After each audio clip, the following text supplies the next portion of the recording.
Greetings, this is yours truly, Lord Karo, welcome to my domain. Anyone Part 3-4 Chapter 26 to 26 Small Might 1541. Good luck for your finals today. Snowdrift. I'm a little worried, can we talk a little bit? Small Might 1541. Of course, Snowdrift. I know that you told me that what happened with your quirk was due to quirk singularity and how it was just a fit of bad luck, but don't you think that's strange how you are the one who unlocked several quirks while All Might never showed more than one quirk? It just reminds me of someone who isn't All Might. Snowdrift. Yami, Snowdrift, why aren't you answering anymore? Despite Midoriya burying himself in denial and ignoring a very good theory, Shoto still assumed that today would be a good day, right until his old man tried to talk to him during breakfast, which was the surest way to ruin his week. The number 2 hero asked about his strategy for the final exam. A quick investigation among the second and third years had confirmed that the first year's exam hadn't changed in 5 years. They will be fighting robots. This way, the teachers could see how much the students had progressed since the entrance exam and 1A would be able to go all out against their opponent without risking harming a classmate. As such, Shoto was mainly planning to use ice. Even though he was certain he could have melted some important pieces, insisting on using fire would waste too much energy. But he couldn't tell that to Endeavor and risk making him happy. There is an exam today? He asked instead. Watching the number 2 hero choke on some rice was almost worth having a conversation with him. The sky was clear and blue, there had been almost no traffic and no slow pedestrians on his way to Ua. He had found 2,000 yens on the road and no one to claim them, everything announcing that it would be a beautiful day. But Katsuki didn't fucking trust it. Actually, at this point in his life, he trusted his luck as far as one of his explosions could throw it. Because every fucking time he thought that his plan to become the number 1 hero was on track, something jumped in his way and shattered his hopes and dreams like it was a national sport. Starting training at UA to become a hero. They had been attacked by villains as soon as they had set foot in the USJ. The sport festival, he had come second, they had tied him up and muzzled him to this stupid podium. He had come second, the half-and-half bastard was the one who had won, and he had come second. Interning with the top hero. Instead of actually learning something, he had wasted his time while that same half-and-half bastard was busy being filmed fighting villains in Hosu. At least, half-and-half wasn't the one who had defeated Stain. Katsuki could live with a cool vigilante roaming the streets as long as he didn't have to live in a world where someone he couldn't stand had helped defeating the hero killer. And before that, the ground zero of his bad luck. Drawing All Might's attention after the sludge incident, only to realize that it had nothing to do with him and everything to do that punk Deku doing something stupid, and the next thing he knew, Katsuki was lying to All Might. Katsuki gritted his teeth. He was never supposed to ever think about this nerd again. Deku was supposed to be a pebble in the path. A detail in his legend that no one would have cared about. And now, because of him, because of whatever he was doing, his very existence was haunting Katsuki. All it took was one slip. Whatever Deku was involved in, Katsuki refused to believe that he was competent enough not to eventually get caught. On that day, if he ever mentioned that he knew Katsuki, he won't. Some part of him tried to reassure, to lay out the facts. He never did. When he had a problem with a teacher, he always kept his mouth shut. But that didn't mean that one wouldn't make the connection. Wouldn't look at Katsuki's file, see that he had been at Aldera, that Katsuki had known him, and that he had lied to the symbol of the peace. Of course, he could always argue that he barely remembered him, that he was barely at school, that no one had paid attention to him. But if the one lie Katsuki had ever said in his life already felt like a stone on his chest, the idea of telling more lies was making him sick. Katsuki furiously walked through the massive gates of Ua. Anger was feeding anger, making him ready to throw everything he had at the robots that wouldn't fail to show up. Everyone was categorical. They would be tested on how they could survive an environment infested with enemies, and Katsuki, pragmatic man that he was, believed in the simplicity of carpet bombing enemies until they stopped moving. It wasn't like Ua didn't have the budget to replace all those robots. It's always a pleasure to help, but are you sure my presence is necessary? They're only children. Nedzu delicately put his cup on the saucer, using what could be called his little finger to cushion it and not make a noise. His guest probably wouldn't mind, but the principal believed in those little rituals. One defined themselves by their actions, by how they acted every day. They are talented hero students, he gently reminded him, and, I believe they are going to need to grow faster. Villains targeted them once and the world is becoming more dangerous every day. Or maybe chaotic would be the right word. As far as Nedzu was concerned, chaos was far more interesting despite its risks. Also, he added, unable to hide his smile, I can't wait to see my students' faces when they realize who they will have to fight. The class changed into their hero costumes and took the bus to the training ground, some of them chatting, others staying quiet. Shoto should have been among the latter, but someone came and sat next to him, standing unnaturally still, her fists clenched on her lap. Yayorozu Momo, their vice president, who had the best grades in the class and whose quirk was a force to be reckoned with when she had the time to prepare herself. She was also an exemplar, just like Shoto. For a time, she didn't say a thing. Shoto wondered if he should have started the conversation, tried to be friendly, but he wasn't close to anyone in the class and he just wasn't used to social interactions. It was easier with Midoriya. Shoto barely had to say something, just to listen to him ramble about quirks or heroes.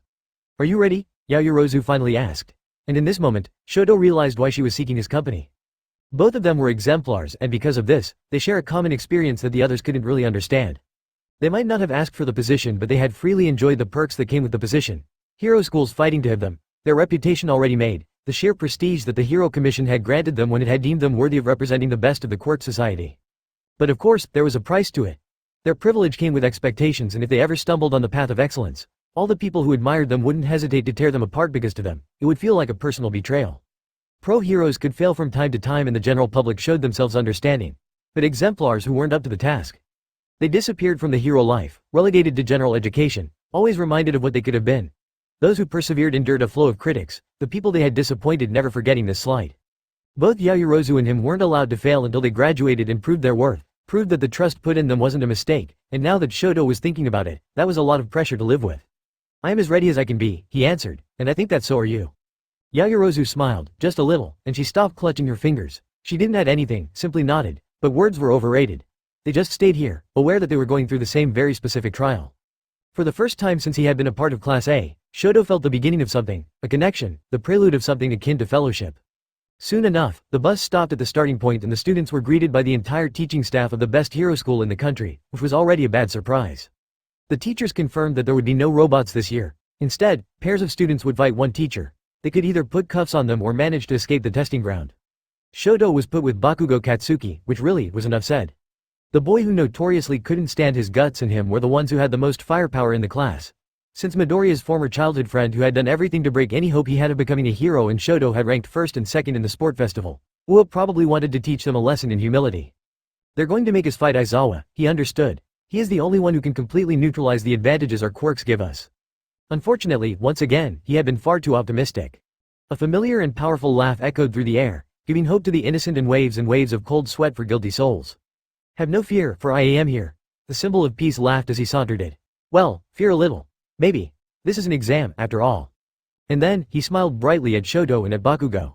Still on Aizawa's shoulder, half wrapped in his scarf, Principal Nedzu pulled out a camera of nowhere and took a photo of the entire class, immortalizing the look on their faces. In Kohaku, at his desk, Izuku looked up from his paper on quirk singularity, a strange sensation making his senses ring. As if, very far away from him, someone was internally screaming or cursing his name. He looked left, then right, drawing the attention of Hebasuga who silently asked him if there was a problem, but he shrugged. It's probably nothing, he went back to work. We need to run, Shoto said as soon as he entered ground beta. Rows and rows of empty buildings surrounding them, giving many hiding spots but also hiding where the number one hero was hiding. We need to fight, Bakugo said at the same time, which already didn't bode well for their future cooperation. Shoto, extremely aware that All Might could appear at any time and take revenge for that little prank where he has slipped on dry ice and lost something quite important, looked around, the air around his right arm already colder than before. He is faster than either of us, Bakugo snarled. Do you think you can outrun All Might? All Might is a close-range fighter. Midoriya was mumbling while looking at his smoothie instead of drinking it. He has several long-range attacks but in the end, he is a brawler. Maybe because the closer he is, the easier it is for him to know exactly how much strength to use. In any case, he can afford it, unlike me, so I can't mimic him, not without hurting myself. So, how would you fight All Might? Shoto asked. He had learned that Midoriya didn't mind being interrupted. His thoughts just reorganized themselves, jumping in another direction. And if he could get his friend to accidentally reveal to Shoto how to beat him during their next sparring session, it was even better. Midoriya paused. Drank some of his smoothie. His eyes seemed to be almost glowing under the morning light. He only had this intensity when he was thinking about what he liked the most, quirks. The only way to fight overwhelming power and speed is to take some distance and draw the opponent where you want him to be. If I had to fight All Might, I would take some distance and lure him into a trap. And if I don't have the time for that, I would. He paused, Shoto's friend suddenly replaced by anyone on a mission and Shoto followed his gaze only to see the villain they had been expecting. Time to get to work, Shoto acknowledged. It seems easier than fighting him, Shoto answered Bakugo. Unless you think you can beat the number one hero. Explosions crackled on Bakugo's palm as he was barely controlling his rage. Maybe he disagreed with what he was saying. Maybe he couldn't stand that Shoto was refusing to follow his delusions right as they were about to meet All Might. In any case, Shoto expected him to explode at him and to scream in his face at the very least. But instead, Bakugo shook his head and took a step back, scanning his surroundings as if he was expecting All Might to appear at any moment. Tisk, run if you want. I don't need you. You should come with me, Shoto tried to convince him, the two of us. Are you deaf? Suit yourself, Shoto shrugged. His classmate and him had been antagonizing each other since the start of the year. It made no sense to waste time trying to work together when Bakugo was so opposed to it. In the worst-case scenario, it could actually put him in danger. Bakugo's eyes widened when Shoto took off at full speed, running away from here as fast as he could because if All Might decided to look for them, it would be at the entrance. He took a turn on his left, not minding the delay if it meant that All Might would meet Bakugo first and would be delayed by the third strongest student in the class. He accelerated. Only to see All Might, casually waiting for him, his arms closed on his chest, and his eyes burning with cold blue fire. Shoto didn't stop, didn't pause, didn't even slow down. Instead, in his very moment, the world itself seemed to stop, brought to a halt by the sheer malice directed at him. Leaving your friend already? How disappointing, hero. Katsuki had seen many All Might fights through his life. Most of them had been on TV or on the net, the symbol of peace destroying an extra who hadn't realized until he was too late that their role in life was to be a cautionary tale. And there was one time when he had witnessed All Might in a fight. He had felt the power of the number one hero. What should have been wild and uncontrollable power kept in check by a will of steel. Exhilarating to witness. For years, he had laughed at all those villains who froze when they saw All Might, unable to even take a step back. He had never understood why they were so surprised. They had chosen to break the law. They must have known that the heroes would come for them. They must have prepared themselves, in some way. Nothing could have prepared him to feel All Might's bloodlust, the silent promise that he would destroy him. There was no point of comparison, no warning, just the unavoidable and brutal knowledge that the same power which had brought the era of peace was now directed at him. And in this moment, as the most powerful man in the world was looking at him, Katsuki was acutely aware of the worst mistake of his life. When he had let a bunch of extras influence him, lied to the face of the hero he admired the most. Becoming complicit in whatever lame mess Deku was involved in. And yet, Katsuki didn't freeze. To stay still was to die, and Katsuki hadn't come all this way to lose. He wanted to be the strongest, the smartest, the number one, and the blast he created propelled him in All Might's direction, just as Half and Half threw a fucking iceberg at him. More ice than he had used during his match against Tape Boy during the sport festival, and he had barely finished his attack that the crunching noise of someone breaking through it as if it was as solid as snow was heard. Katsuki didn't fail to notice that Half and Half hadn't paused either. But whatever, it wasn't like Mr. Perfect could have done anything to piss All Might off. Katsuki took some momentum, using a spinning motion to augment his input in oxygen while Half and Half used, not his flames, but the heat he used at the end of most trainings, when he needed to get rid of his ice. Not hot enough to hurt anyone, but that wasn't the point. Vapor rose, creating a thick mist all around them, thick enough for Half and Half to disappear behind it. Hot enough to make Katsuki sweat even more. All Might emerged from the ice, unhurried because he didn't think they were any threat to him. He saw Katsuki coming, it didn't matter, howitzer impact. Many things could be said about Bakugo, but he was an excellent fighter and he never gave up. That was why Shoto could track down by ear where All Might and him were as he was leaving the entrance as fast as he could, his heart beating so fast in his chest that it was almost hurting his ribs. He was scared. Scared of All Might. The very thought was absurd for heroes and civilians, but Shoto was neither. Instead, he was the one who had iced the ground so All Might would fall, right before the symbol of peace had lost his quirk. Not that he had believed that a quirk could be transferred at the time. He had seen that as a way for Midoriya to prove himself, to make peace with his quirklessness and to realize what he could do despite not having one of the powers everyone seemed to be born with.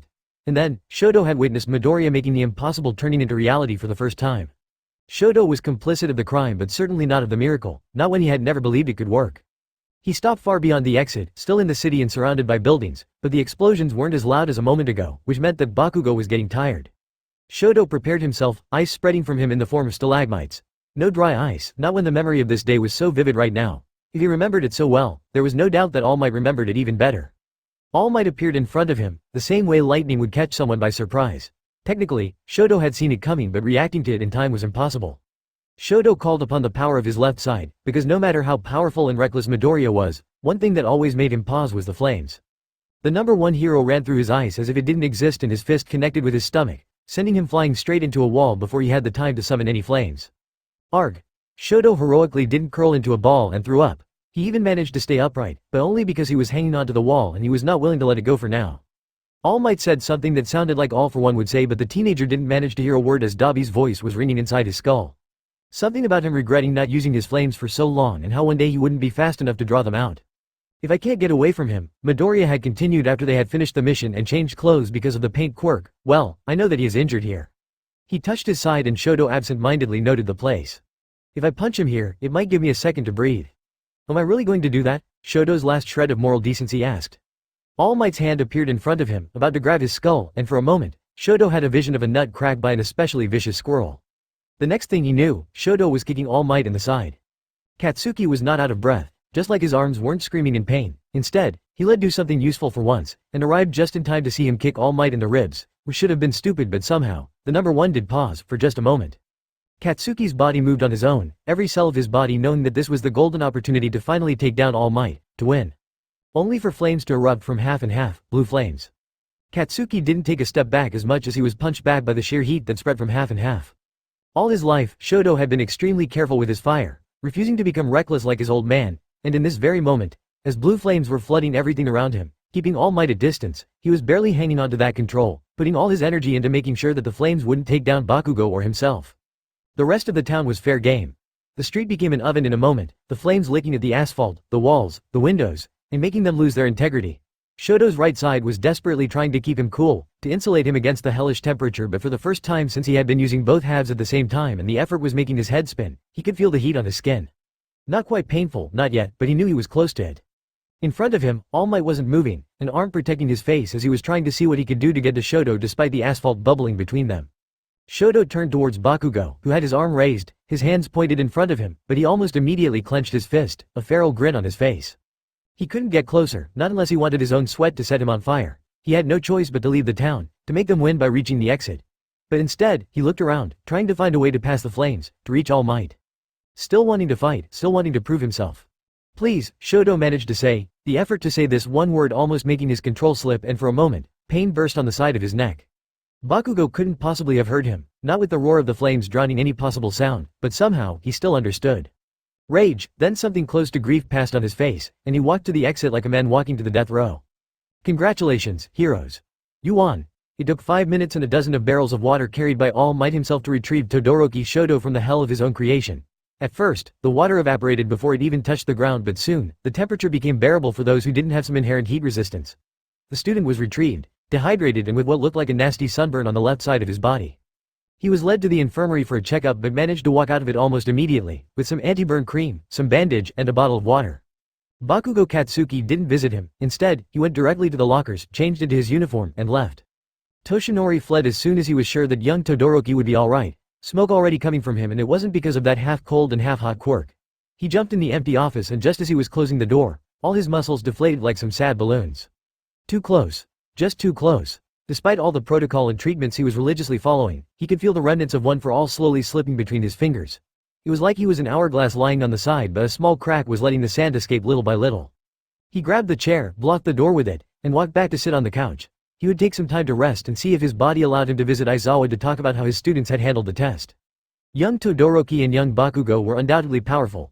Young Bakugo had a real instinct when it came to fighting and fought tooth and nails to slow him down. Such instinct to win, this ambition, was what made all the difference once a student left school. As for young Todoroki, if his last move would have been considered reckless in a populated area, there was no doubt that this last stand would have stopped most villains. All Might himself hadn't dared to continue because even if he had broken through the flames thanks to his speed, he wasn't sure he wouldn't have injured the boy. Since he didn't know those students and what they could withstand, he had spent the whole fight terrified at the idea of hitting them too hard. But maybe he had done them a disservice. Toshinori was a little disturbed with how neither of them had tried working together. No doubt that Aizawa will precisely explain to me how I failed and how there was no need for Nedzu to invite me. Waves and waves of cold sweat were running down Izuku's back as he was going through one of the most nonsensical and dangerous situations he had ever willingly jumped into. But it was too late to back down. He had no choice but to grit his teeth, think about quirks, and go with it until the end. You see, if you want to do the whole thing, you divide the whole thing by section and you go through it like this. Kawano Kaori, Izuku's classmates, demonstrated what she was saying by passing her fingers through Izuku's hair, the heat created between her fingers high enough to tame the stubborn curls. Her quirk allowed her to increase the temperature on a small part of her body, which apparently made a very efficient hair straightener. When she had asked if she could use it on him to show something to Sawabe, a short-haired girl that Izuku didn't know well, he had been torn apart between the sheer embarrassment of a girl touching his hair and the curiosity that devoured him every time he had the occasion to see a quirk being used. As always, the curiosity had won. Unfortunately, he hadn't considered how he would feel about something approaching the 180 degrees Celsius so close to his scalp until Kawano had grabbed his head.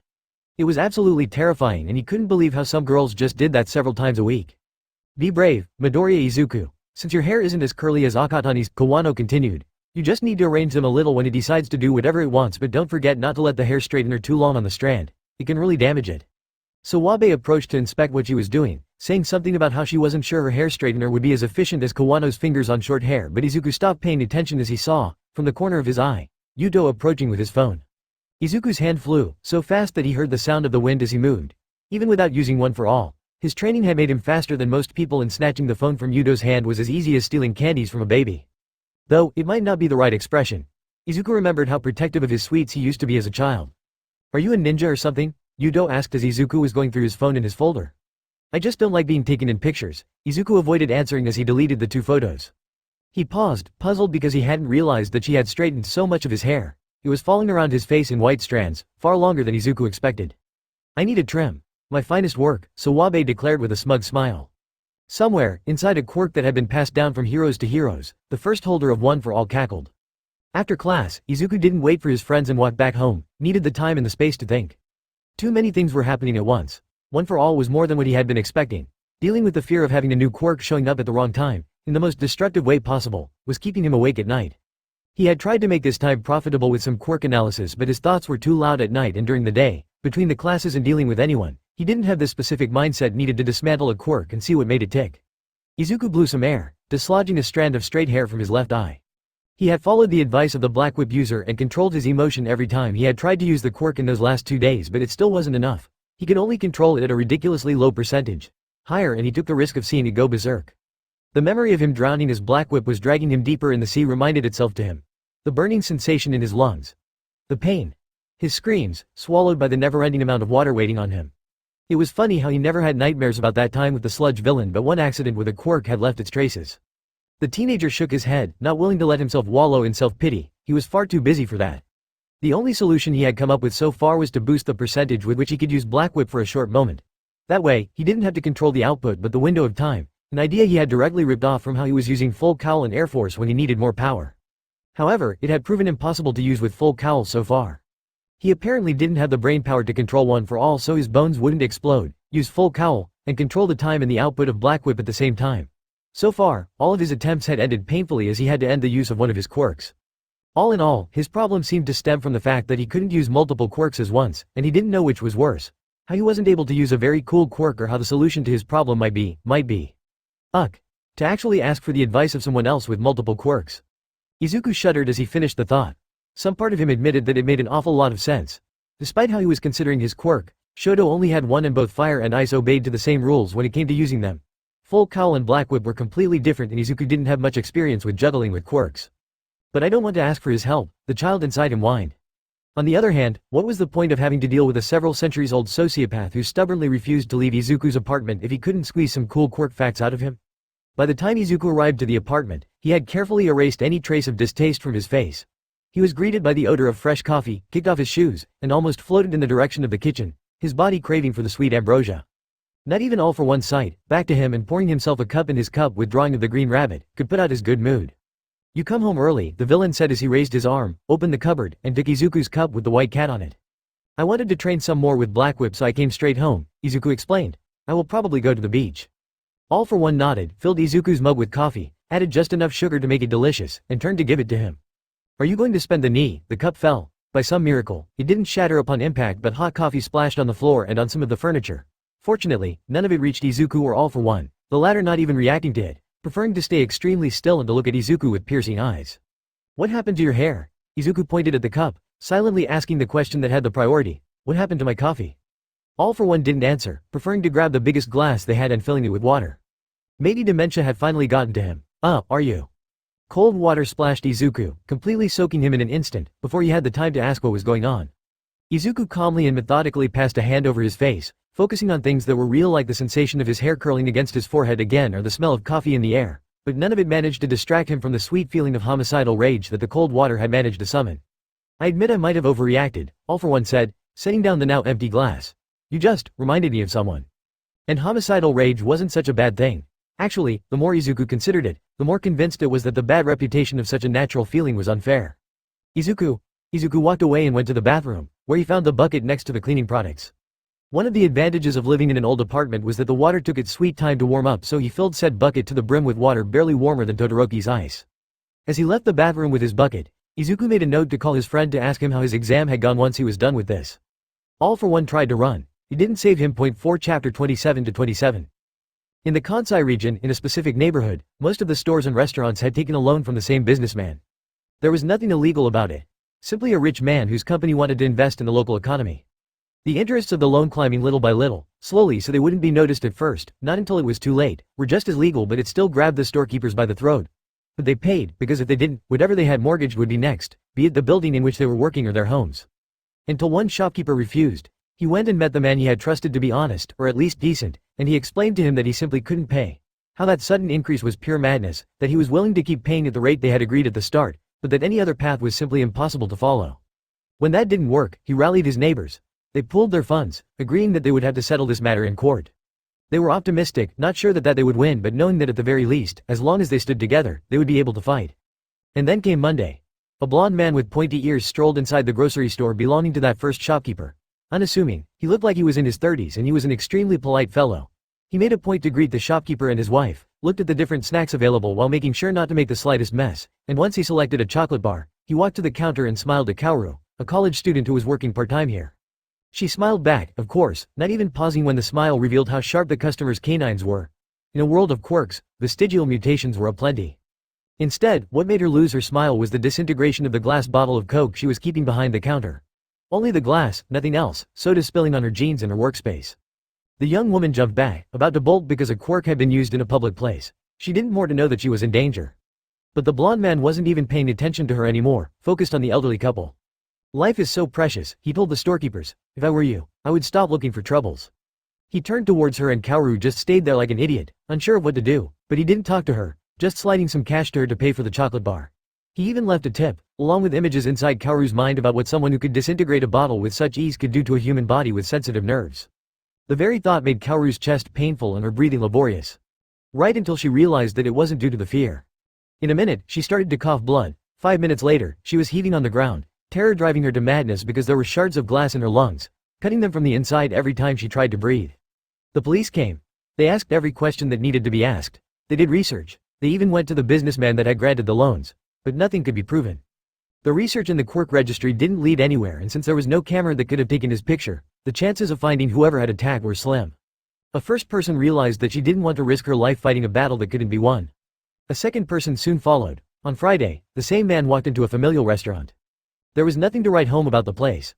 The demi-dozen of customers were regulars, coming here more by habit and for the atmosphere than for the quality of the meal. The food was average, not bad or bland, but not incredible either. Really, the only thing worthy of attention was how people usually had the good sense to abandon the idea of going to court when they realized how dangerous it could be. Instead, the owner of this restaurant had done the opposite and added his name to the list. The blond man sat at the table, still perfectly polite even though the waiter almost spilled half of his soda on the way from the kitchen to his table. It was alright. It could happen to anyone and the kid was probably just beginning anyway. He lightly touched the rim of the bottle. The same brand of soda as the lovely young woman he had met a few days ago had been drinking because the devil was in the details, and he let his quirk take hold of the glass. He could bend it to his will, however he wanted. When he was younger, he molded them into animals and his sister still had an impressive collection, kept on a shelf in her kitchen, and for a moment, he was tempted to play with it. Instead, he grinded it to a thin dust, impossible to see with the naked eye. The sharp mist rose in the air, every particle under his control. And a dome barely bigger than the little table for one person at which he had sat, appeared around him, trapping him where he was. Protection bubble, a very simple quirk that allowed its user to create a dome of only a 1-meter radius wherever she wanted. At the same time, another quirk was used. Far simpler, somewhat considered lame. Breathless allowed his user to make its victim urgently take one deep breath. And so the mercenary did, even though he was aware of what was trapped in the dome with him. One could wonder if the efficiency of Breathless had been boosted by the fact that the waiter using it had been friend with Kaoru since elementary school. Very few people could keep using their quirk as their lungs were being slashed by minuscule pieces of glass, and the mercenary wasn't one of them. Instead, he panicked, unable to control his breathing, and the weapon of his own making kept attacking his body from the inside. At this point, all the customers and members of the staff left without looking back, unconcerned, no, complicit of what was happening. Everyone abandoning him to his fate, except for 2 people. One was an old lady whose face he couldn't see, looking at her phone and pretending that he wasn't there. The other was young, wearing blue jeans, a white shirt, red sneakers and a blue cap. Sitting near the wall, holding what looked like a cup of coffee in both of his hands, he didn't look back as the mercenary was writhing in agony on the floor. They left him 20 minutes here, coughing blood, every breath bringing him a world of pain. At no point did he realize that this was the exact time span during which Kaoru waited before the ambulance came for her. I need you to give a message to your employer for me, the kid said, still not looking back, as if it was an afterthought. Life is simply too precious to risk it so recklessly. If I were him, I would stop looking for trouble. And with that, black mist swallowed the mercenary. He reappeared a moment later on the table of a conference room, the businessman who had hired him now pale as if he had seen a ghost. Izuku wasn't a hero. Beating up bad guys wouldn't do much to protect people in the long term because he had no legitimacy, no way to arrest them. So, sometimes, he had to use other incentives, such as fear. Because fear was something that people who considered themselves untouchable weren't familiar with. They lived all their lives, unaware of what it was like to be powerless, and maybe that was why they couldn't act like decent human beings, why they hurt people so easily. So Izuku had sent several messages. The mercenary was given a taste of his own medicine, an idea that Izuku had because he had recently realized how terrifying it felt to have your quirk turning on yourself. As for his boss, now that he has seen what had happened to his man, in what state he was, how he had been warped right at his location, he was now aware that there were people out there who could hurt him. There was nothing he could do to protect himself, and in a twist of sweet irony, the law couldn't do anything for him either. And if he was stupid enough to try something again, well, anyone wouldn't be so merciful next time. Izuku was seriously starting to lack patience with this kind of behavior. His phone chimed. If the sound had distracted him from his dark thoughts, the photo Todoroki sent all but vaporized them. On it, an All Might Chrome Edition hoodie, limited edition that Izuku had kept an eye on a few weeks ago, but he hadn't realized it was already out. T.S. Do you want to do some shopping? Shoto had underestimated the effect that the sport festival would have on his everyday life. From one day to the next, his face had appeared on every screen in the country. It had only become worse with Hosu, when he had been filmed heroically going after the villains who had attacked the town. Now, people could recognize him in the street. He had been aware that this would happen at some point, but he hadn't expected it to be so soon, so now, he took his precautions. He wore a cap outside, even a mask today. He made sure not to be seen when he accompanied Midoriya during their missions, and he had slowly but surely learned the art of not drawing attention. And today, it was quite the feat as he looked like half a lobster. He had counted on Recovery Girl to get rid of the sunburns he had gained fighting All Might, but she had refused because of how exhausted and slightly dehydrated he had been at the time. Instead, Fuyumi had prescribed enough ointment to take a bath in it. He looked ridiculous. Half an hour after he had called Midoriya, his best friend found him as if a giant arrow was pointing at him. Shoto would have liked to think that he was tracking his phone, but really, Midoriya might be just like that. Something that might come from All for One since, from what he had heard, that man had an uncanny ability of finding Midoriya when he was doing something stupid. Sorry, Midoriya apologized before even greeting him. He was often doing that and Shoto knew why. I meant to call you, but the apartment got flooded yesterday and I completely lost track of time. Oh, a plumbing problem? They had one once? When Natsuo had tried to fix a leaking tap only to, actually, no one was sure of what he had done, but he had damaged a pipe and flooded the entire bathroom. Of course, Fuyumi icing the water to try to stop the deluge only for the water pressure to propel an ice cube the size of Shoto's fist straight between Natsuo's eyes hadn't helped. No, just a reckoning, Midoriya explained in the tone that meant he had messed with a supervillain that could have flattened a city. How was your? He looked at him with wide eyes, finally noticing the sunburn despite the mask and the cap. Did the robots have flamethrowers or something? He whispered, horrified. Knowing the principal, he would love the idea. They changed the content of the final exam this year, Shoto tranquilly explained. They paired me with another exemplar you might know. Midoriya winced. And they made us fight a top hero you also know. Midoriya was now bearing a striking resemblance to the screaming man from Munch. So I set a fake town on fire in order to win. The look on Midoriya's face was worth everything Shoto had gone through during the final exam. He paled, looked at the ceiling, and for a moment, he didn't say anything, dealing with everything that Shoto had just sprung on him with no preparation. Now, Shoto couldn't even begin to imagine how that felt. Todoroki, I can't believe I am going to ask that, but did you set the symbol of peace on fire? No, I just set everything else on fire. Midoriya's shoulders slumped in defeat, making Shoto smile. Later, Izuku paused in front of the stall. One of his hands was holding several bags that may or may not be full of hero merchandise. The other was holding the strawberry and lemon gelato that he had been trying to finish as quickly as possible so they could go back into the shops. Todoroki paused next to him, holding a mint with chocolate chips ice cream in his right hand, and looked at what had drawn his attention. Hero Killer stain merchandise. Posters, masks, keychains with little plastic swords, and so on. It didn't surprise Izuku as he had been wandering on internet long enough to realize that there were many villain fans out there, but it was still rare to find merch in places like this. People usually had to go to comic cons or to shops for connoisseurs. He would hate it, Shoto noticed. Even on his last leg, he kept complaining about heroes doing their job for money or for the fame. Izuku nodded. If he was here, he would go on a very dramatic rant about this society being rotten to the core. And he would declare that he will get rid of all the fake heroes while refusing to make eye contact with anyone near the top 10. Izuku hid a laugh as he imagined Stain blatantly ignoring Hawks, whose face was all over social media and advertising bills. Todoroki. A girl called behind them. Todoroki, who had removed his mask to eat his ice cream, revealing his face for the world to see, and Izuku froze. A quick glance at his friend didn't tell anything to Izuku, but another glance at the window of the shop in front of them showed him girl clothes standing up on their own. Around the clothes, another girl with short hair and a round face who was trying to hold back the girl with an invisibility quirk. Another student, that Izuku had last seen in a dark alley and about to be stabbed by the hero killer, was standing his back to Todoroki and him, arms spread, trying to prevent a pink-skinned girl and a blonde boy with a black streak in his hair from approaching. Behind them, a tall girl with a high ponytail was facepalming. Ochako has failed as a hero student, as a classmate, and as a decent human being the moment where she had seen Todoroki and hadn't kept her mouth shut. Instead, her little, oh, had clued in Hakagor and Ashido, creating a chain reaction where the two biggest gossips in UA had interrupted Todoroki in what might or might not be a date. Hakagor, now that she couldn't be silenced anymore, made one valiant step then another, completely ignoring Ochako's efforts to push her back. "Hi, Todoroki. Fancy seeing you here." Todoroki didn't answer. The boy who had iced the sole of Hakagor's feet to the floor once during a training exercise bore a striking resemblance with a surprised cat. A mere moment before one of those fluffy killer jumped 10 feet into the air and fled. "I'm Hakagor Toru," the invisible and shameless girl introduced herself to the white-haired boy who had been laughing and eating ice cream with Todoroki. "This is Uraraka, Ishido, Iida, Kaminari and Yayorozu. We're Todoroki's classmates. Actually, most of 1A is here today but we spread out." For some reason, the freckled boy didn't seem surprised or puzzled by a bunch of hero students barging in his afternoon and introduced himself as Akatani Mikumo. He remembered most of them from the sport festival and made Ochako furiously blush when he complimented her strategy to defeat Bakugo. "The sport festival of the first years was just amazing this year," he continued. "I tend to watch the third years live and the other years when I have the time, but you truly showed the plus ultra spirit." He glanced at Todoroki. "By the way, are the other winners also here?" "Tokiyami is with Shoji. They were looking for some camping equipment," Ochako said, though she wasn't sure if it was camping equipment or clothes suitable for a camping trip. "And Bakugo didn't come." Akatani nodded, as if that made sense, but he didn't look disappointed.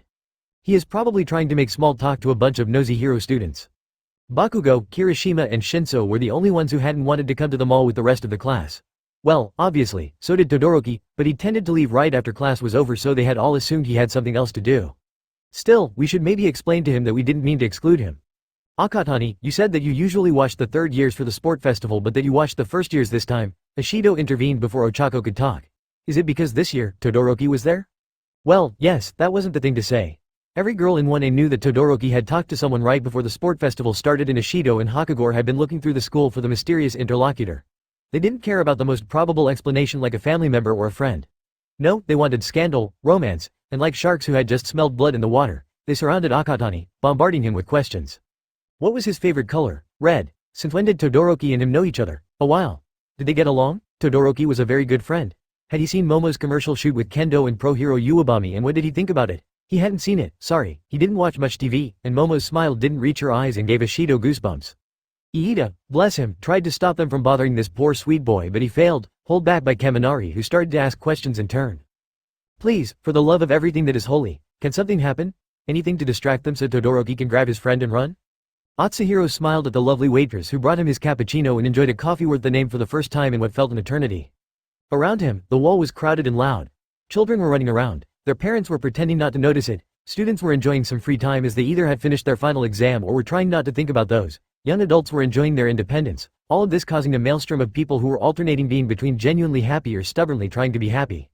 Atsuhiro finished his cup and hailed the charming waitress, who immediately smiled at him. He asked him for another cappuccino and some pastry that he didn't intend to eat. The point was for those who would later investigate to see that the dashing gentleman in this lovely cafe hadn't expecting anything to happen, for he had ordered something else a minute or two before the tragedy started. As the waitress left, a young adult wearing a backpack passed near Atsuhiro's table. Maybe a college student, maybe someone who had just started to work. The thief didn't care. What mattered was that one of the zippers of his bag was opened and he never noticed the marble that found his way there. The young man quickly made it to the center of the plaza, something Atsuhiro could have thanked him for because it really was the perfect stage as far as he was concerned. Suppressing any emotion on his face, the thief mentally reached out to the marble, only for a kid to almost walk into the handsome and naturally talented magician's two-legged prop. Atsuhiro held on, urging the marble to stay just that. "Go away, you annoying little thing." Finally, the child left, running as if the next step would send him stumbling down in a heap of limbs, but that seemed to be how most small children usually moved. As soon as he was far away enough, the marble broke, normal laws of physics being re-established as what it contained regained his mass and his height. The backpack exploded, nothing remaining except thin strands of fabric, and because of the sudden movement, the young man fell on his back with a cry. He looked up, more shocked and annoyed than angry. It didn't last, of course. Instead, fear took hold of him, sinking its claws in his very soul. Ochako discovered that unlike what happened in movies, a crowd didn't suddenly become quiet. Instead, like the ripples of a rock thrown into a pond, silence claimed people group by group, spreading like a disease. She hadn't been paying attention to what was happening around her, too focused on her friends and on Todoroki's social life, but still, some part of her must have been listening in because she heard the sudden drop of volume around her. She looked back and her classmates did the same, all of them remembering the same kind of tense and shocked silence they had experienced during their first week of school, when they had thought they were safe. A familiar form was standing near the fountain. A man with dark and sickly gray skin, only wearing pants, and he had enormous bat's wings on his back. He didn't have any eyes, but his brain was exposed. And he was smiling. Everyone watched him, no one daring to make a move. Apart from the 1A students, no one recognized him, no one knew the similarity. But their society was doing their best not to judge people by their appearances. Everyone trained in this since elementary school. So no one moved, just looking, trapped between instinct telling them that this man was a threat and the lessons of civilization reminding them that this man hadn't done anything yet. Hadn't used his quirk. Maybe he needed help, was as disoriented as they were. Ochako, sweat starting to drip on her back, knew in this instant that any move would shatter a very fragile balance and would have dire consequences. In this moment, she was terrified at the idea of being the one to bear this responsibility. The man didn't share those worries. Instead, he slowly made a fist with his hand, one finger at the time, the movement oddly graceful. And when he punched the man at his feet, that fist of his disappeared. A blur that Uraraka's eyes didn't manage to follow, but she was already in movement, but too far away. The villain's fist connected with the floor and the explosion that ensued left a crater in the ground. Horror pierced through Ochako as if she had been stabbed, freezing her in her tracks. Nausea was next, rising in her, and she had a hand up in front of her mouth, already knowing that she couldn't throw up now. The smoke dissipated, revealing nothing she expected. No broken and burned body, but instead, some yellow goo in the middle of empty and scorched clothes. She thought it was the villain's quirk, right until the puddle of goo moving, somehow scurrying away as fast as it could. The civilian's quirk, saving him while everyone else had failed to intervene. But the stillness was no more. Someone in the crowd screamed. Finally, the sound saturated with blind panic. As if it had been the signal everyone had been waiting for, everyone leapt at once, hundreds of people running away from a villain at the same time. While the students of 1A were running towards him. Todoroki passed Tenya as if the pride the Iidas had in their speed had the tangibility of cobwebs, but it made him realize something. A lesson that had been engraved in his flesh, in a dark alley, as bloodlust and hunger for vengeance were replaced with shame. Heroes had to protect civilians. He turned towards Akatani, who had been left alone. The bags he had been holding in one hand were on the ground, dropped and abandoned, and he was looking at the villain with a blank expression on his face. No fear, no panic, just an absolute nothing. It didn't look like he was even seeing Tenya. It's shock, he identified. People liked to talk of fight or flight instinct, but Ua had taught him that the more common response to danger was freezing. That was what had happened to them a mere moment ago, even though they were hero students. Keeping one's cool was something one learned with hours and hours of experience on the field. Unfortunately for students such as themselves, there was no shortcut. Find an exit, he ordered the scared teenager, still running. Heroes can't be far and they will soon intervene. Everything will be alright. Akatani Mikumo looked at Tenya, putting his full attention on him for the first time since they had met, and even though the speedster didn't know why, something about it deeply disturbed him. Thank you, Todoroki's friend simply said before fleeing the fight. Faith was a strange thing. Izuku didn't often feel it, but when it happened, he didn't bother to question it. He had faith that Todoroki could handle the fight against the Numu. A faith based on months where he had trained with him, fought by his side, and plotted with him. A faith based upon facts, which of course, probably didn't align with the common definition of this word. But as those facts were something Izuku knew in his heart, he was of the opinion that this was enough. Because he knew that Todoroki could handle the exploding and now flying Numu, especially as he was about to be helped by some of his classmates, Izuku didn't join the fight. Because he was needed elsewhere. Around him, people were frantically running away, becoming the biggest threat in the entire floor as an explosive Numu couldn't hold the comparison to the colossal stampede that it had provoked. Panicked people didn't think. Instead, their bodies pumped to the brim with adrenaline oriented themselves away from the threat, and once they had taken enough momentum, they would not stop. Ignoring details such as people who had fallen to the ground or anyone not strong enough to withstand the sheer power of a frightened crowd. Without slowing down, Izuku borrowed for the foreseeable future an All Might hoodie and a cheap All Might plastic mask, putting them on in a heartbeat, right before he jumped into the crowd. It felt like being swallowed whole by an enormous beast. Someone brutally hit him in the back and he almost received an elbow to the face. He was pressed in every direction, everyone trying to get themselves and their family in security, other bystanders be damned. The worst of individuality and a mob rolled in one, an entity made of many parts that knew no mercy and who were unable to think straight. One for all. Full cowl. Power surged through Izuku, wild, beyond imagination even in the country that had seen the birth of All Might, because whatever they thought of this quirk could never compete with the reality. The sheer power of a 9th-generation quirk in a world that had known quirks for 6 generations at most pierced through the thick veil of terror, and suddenly, Izuku could move again as everyone had the courtesy of getting the hell out of his way. It allowed him to get to work, moving within the crowd, shaping its currents from within. He picked up those who had fallen, stopped people who kept frantically pushing those in front of them when the latter had literally nowhere to go, and oriented the lost ones towards the exit. It was like being an especially overworked dog trying to control a flock of sheep that had just seen a wolf drooling in their direction. By the time he managed to bring some coherence to the chaos, UA students had started to intervene. Not the ones he had met but others who had been spread out. Outside the crowd, they were telling people where to go, handling those who couldn't move quickly enough, reuniting lost children and their parents. Izuku, relieved, stopped using one for all so he wouldn't be noticed. Pro-heroes would soon intervene. It was some kind of statistical miracle that none of them had been already here, but there was no doubt that they had been called. People around him started to slow down, not by choice but because the door allowing them to leave the floor could let an average of 5 people pass, but certainly not dozens at once. Izuku resisted to the impulse of jumping across the crowd and somehow reaching Todoroki and the Numu. Except for his friend, the UA students weren't trying to fight it, preferring to keep busy the villain that had started to fly around. Izuku accidentally elbowed a man twice his size who had tried to force his way and almost pushed an old lady. Ignoring his growl, the teenager grabbed his phone to see if the server had exploded because of the appearance of a brand new Numu. His face was still down when the second Numu appeared from nowhere. It didn't mean that Izuku just hadn't seen him coming. It meant that the Numu, who could have been the first twin, had appeared with his back to the wall next to the door, in a place where there had been no space for him to warp.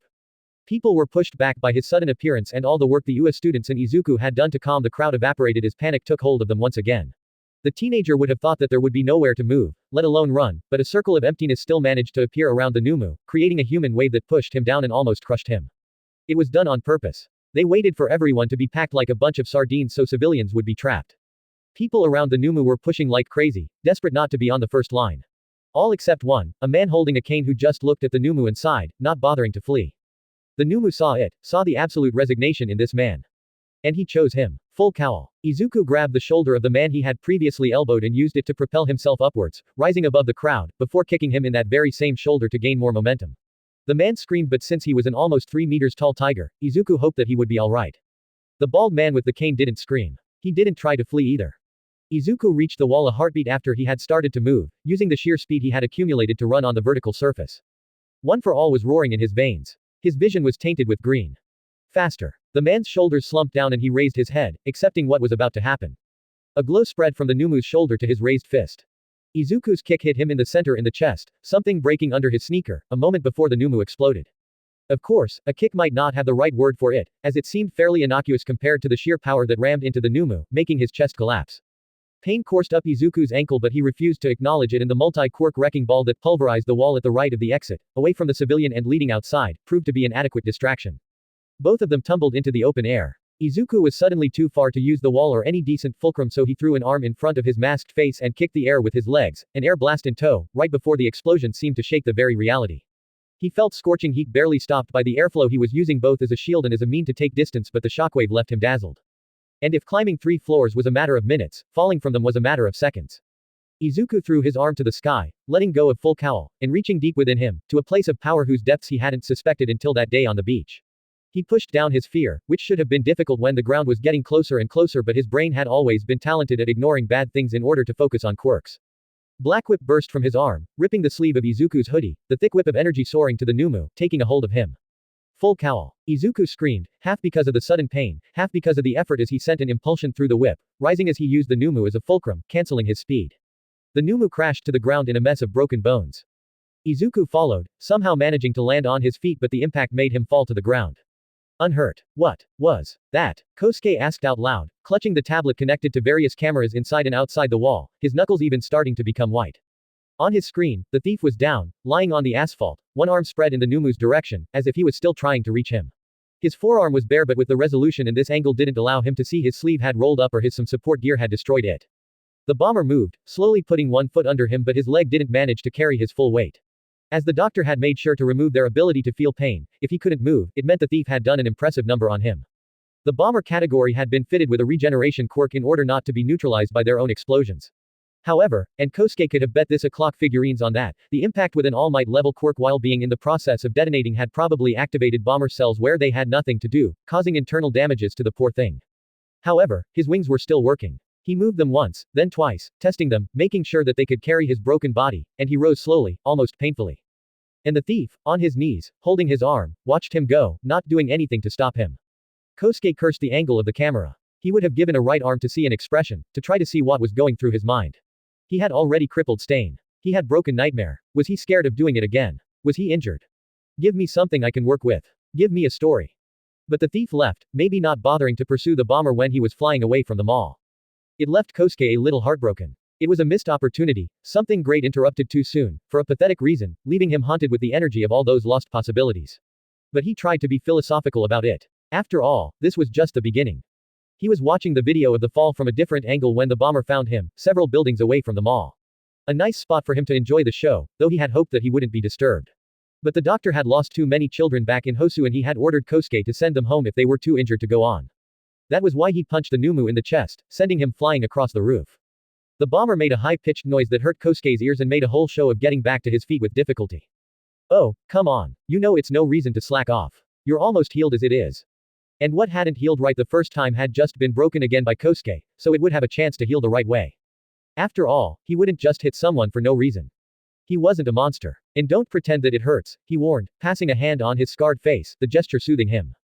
Pain was a privilege. The bombers and the other Numas, they were weapons. Expensive killing dolls at most. Unlike him. Pain is what makes us human, the doctor had told him. If you're not afraid of it, how can you truly be alive? The bomber slowly stretched, bones and muscles mending, dark and explosive veins running again on his skin and into his flesh. The rictus he had been wearing since he had crashed finally became a smile once again and he jumped on the rail separating the roof from the emptiness. The bomber took off, not bearing a scratch, nothing that could indicate the beating he had just taken except, maybe, that his chest was moving faster. They might not feel pain but they could get tired, no matter how many quirks were shoved inside them. Kosuke waved at him as he watched him go but the bomber didn't see it. Too bad. He had taught some of them to wave back. He was still looking where the Numu had disappeared when a shadow passed over him. Puzzled, he looked up and saw what appeared to be a vending machine. Flying straight at him. Oh, he thought, because that was quite the sight. He blinked. Made the world slow down around him, enough to look at Green Blur wearing an All Might hoodie that had just thrown a missile with snacks straight at him. Oh shit, he realized, half a second before it landed. Point 4 Chapter 28. Every year, vending machines killed more people than sharks. Even in a world where, in Australia, 2 generations of sharks had sprouted quirks that allowed them to go on land and to greet tourists. When the snacks-filled machines fell, their sheer weight was enough to kill a man. When they were launched by vengeful vigilantes, they turned into merciless missiles. How unfortunate for the thief that Kosuke's power dealt in speed. The vending machine was a breath away from his face and he still managed to avoid it, the thrill of having the world slow down around him coursing through his veins. The roof groaned under the weight and the momentum of the vending machine, the metal twisting and screaming as it slammed into the concrete, leaving a trail behind it and an explosion of sweets all around. And as it did, Kosuke threw his arm towards the thief. He tried to slow down, of course, because at this speed, he could have accidentally broken the boy's neck. Delight pierced through him when he saw that the thief still tried to avoid it, throwing his head on the side and he would have actually managed to put his face just out of reach if it had been what Kosuke had been aiming for.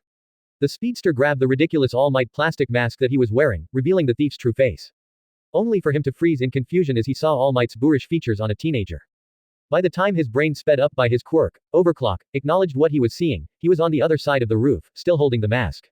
The thief didn't pause, throwing his arm in front of him and flicking his finger at Kosuke, violent air pressure in tow.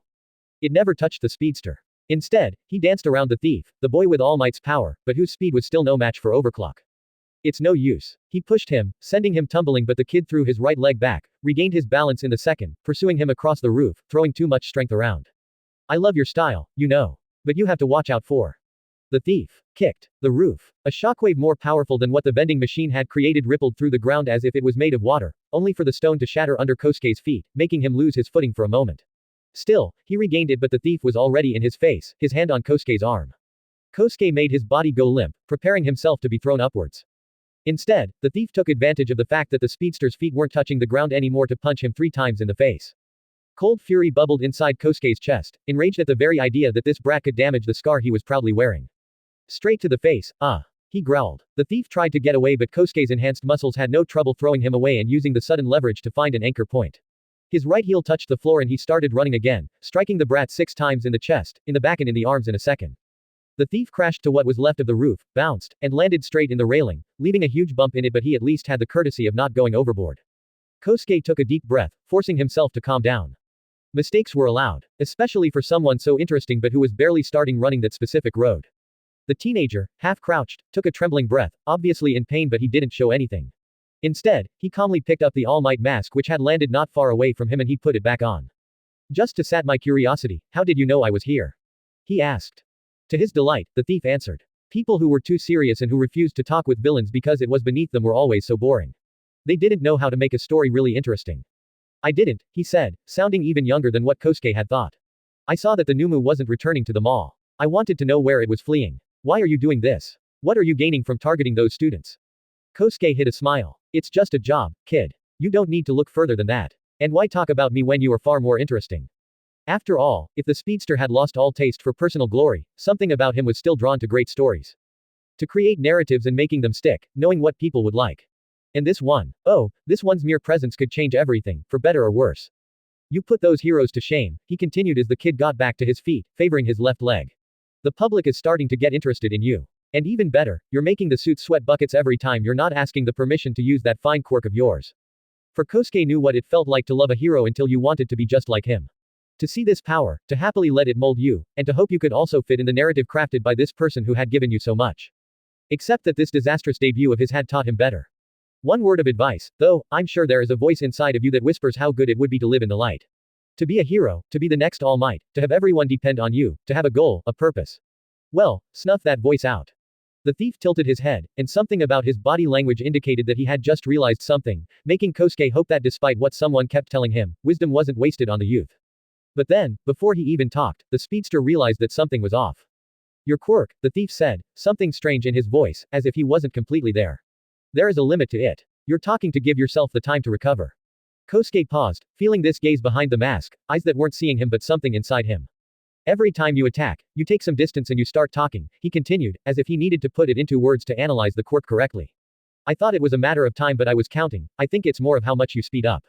The more you use your quirk, the longer you need to rest. Goosebumps spread on the speedster's arm as every cell of his body was screaming to him that something was wrong. It's fascinating, the thief said, his gaze piercing into Kosuke's very soul. The large hand was circling his entire body, holding him delicately, aware of how squishy and fragile Six was. It would have taken nothing for the man in front of him to twist and break his body with just a clench of his fingers. But Six was too tetanized to be scared. Instead, he could barely think under his gaze, feeling minuscule, convinced that this man the doctor admired and loved could see everything, every secret, every stray thought that had ever crossed Six's mind.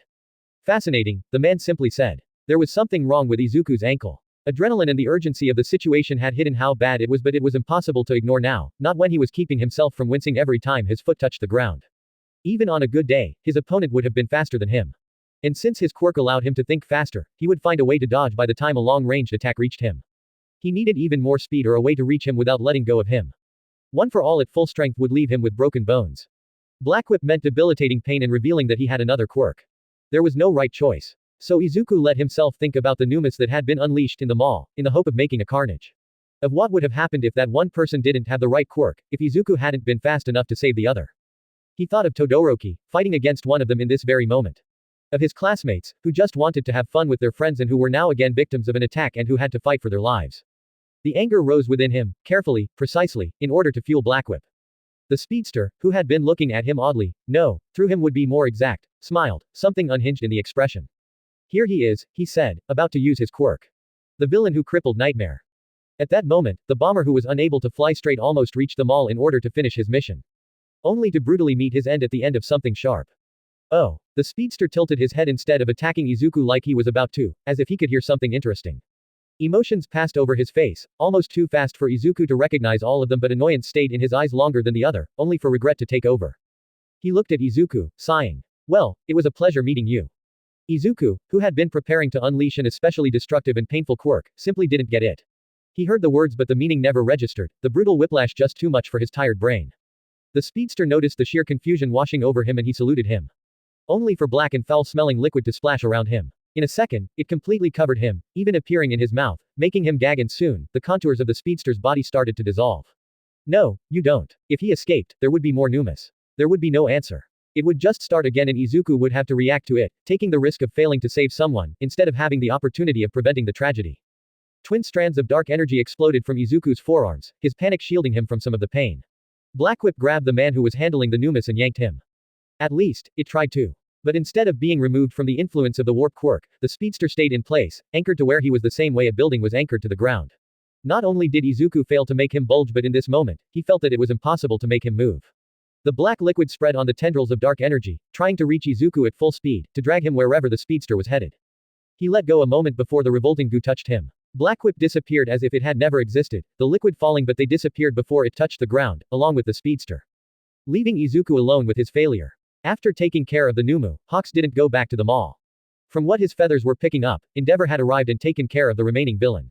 Before that, the hero students on site had taken care of the first one.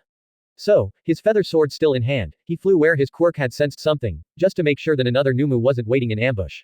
He managed to find something worse, leaning against a railing and eating a bag of that came straight from a vending machine. What was left of said vending machine was on the roof behind him, along with a multitude of snacks scattered across what looked like a battlefield.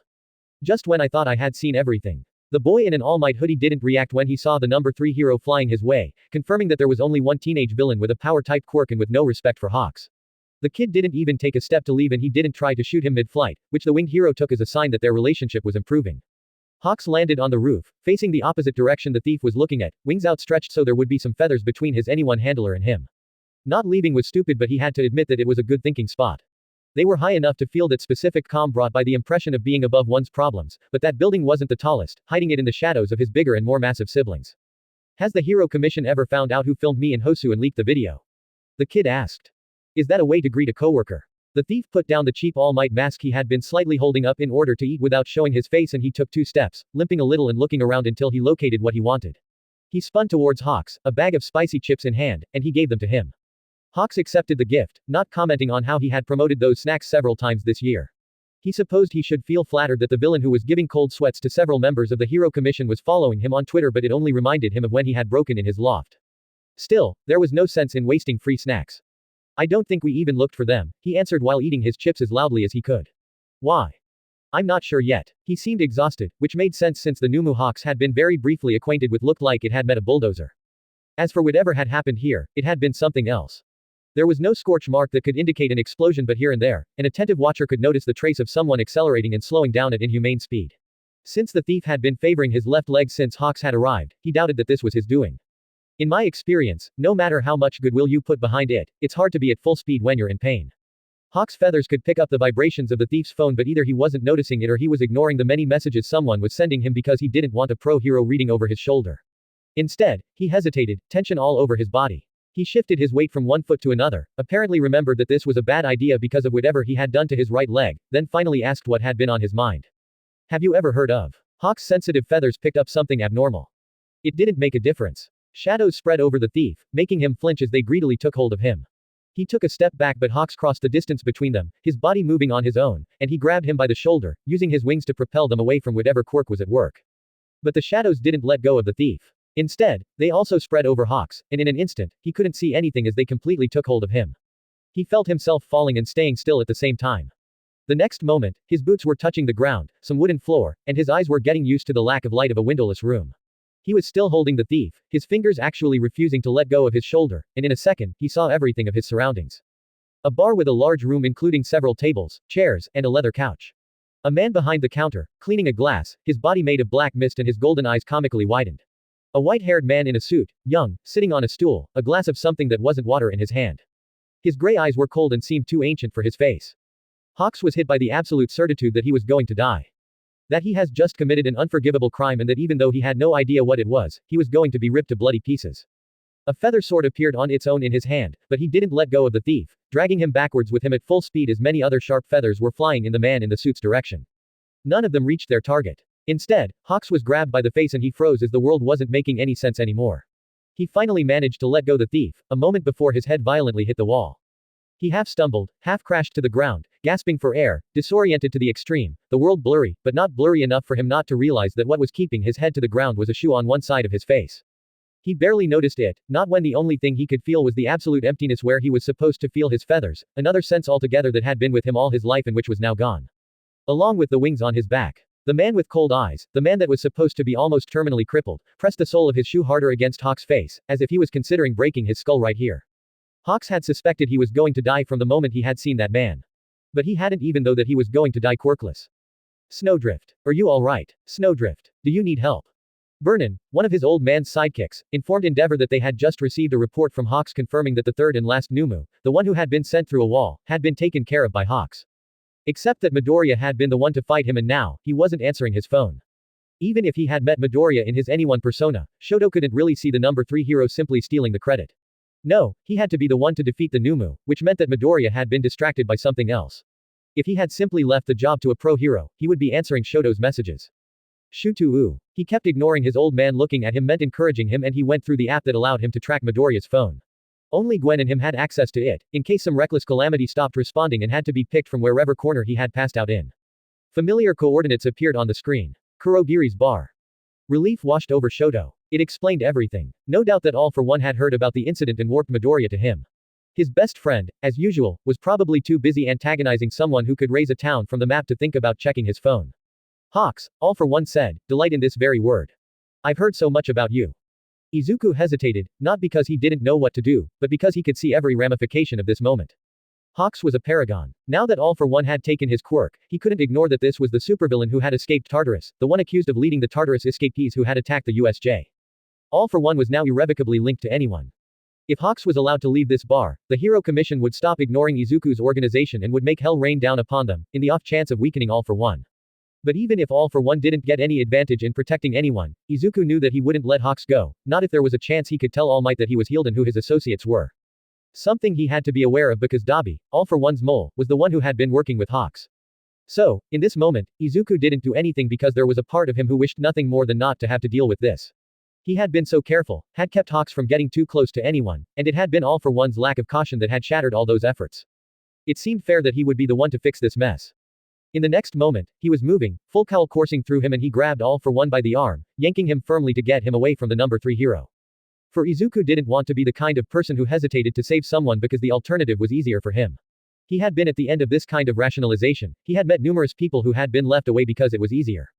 He couldn't let himself become cold and look away because it wasn't his problem.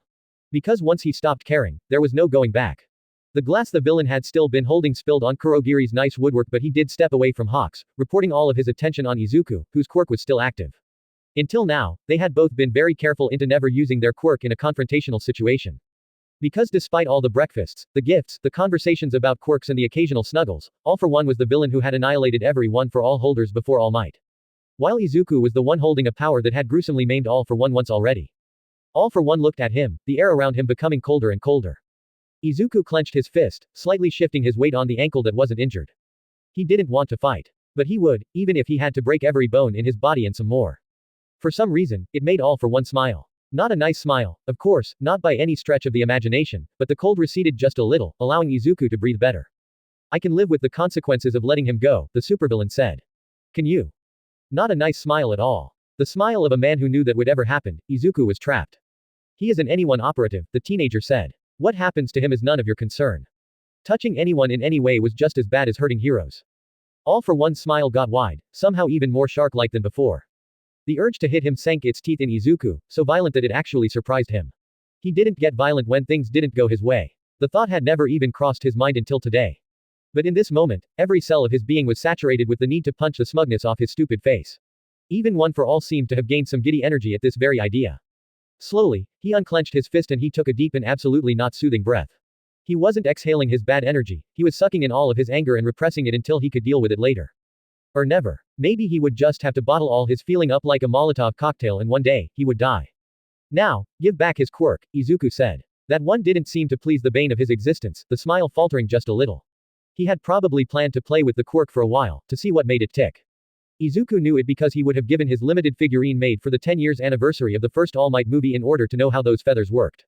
In the end, he did comply. The delay was probably a good thing, as the number 3 hero used this time to get up on his own, though he looked so stiff that a light push would have probably sent him stumbling down. His feathers, scattered on Kurogiri's nice floor, inert, came back to life as soon as All for One touched him, flying on their own and back to his back, 2 wings forming without the need of any bone structure.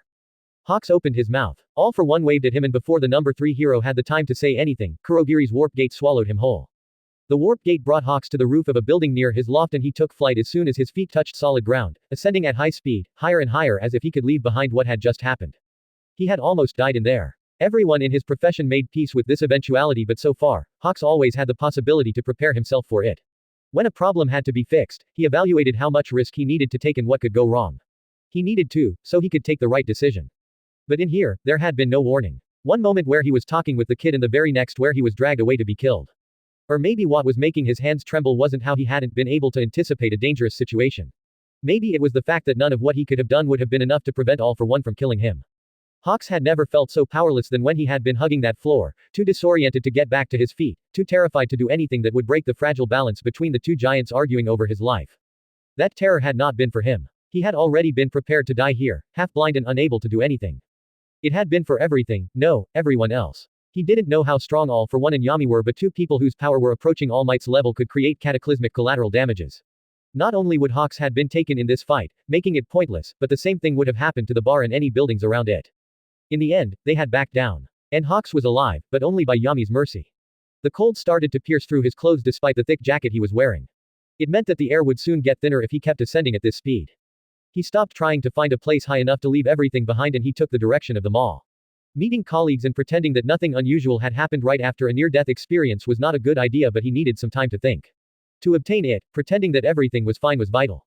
Because the paragon raised by the Hero Commission was screaming at him to drop everything he was doing in order to tell them that he had seen All for One.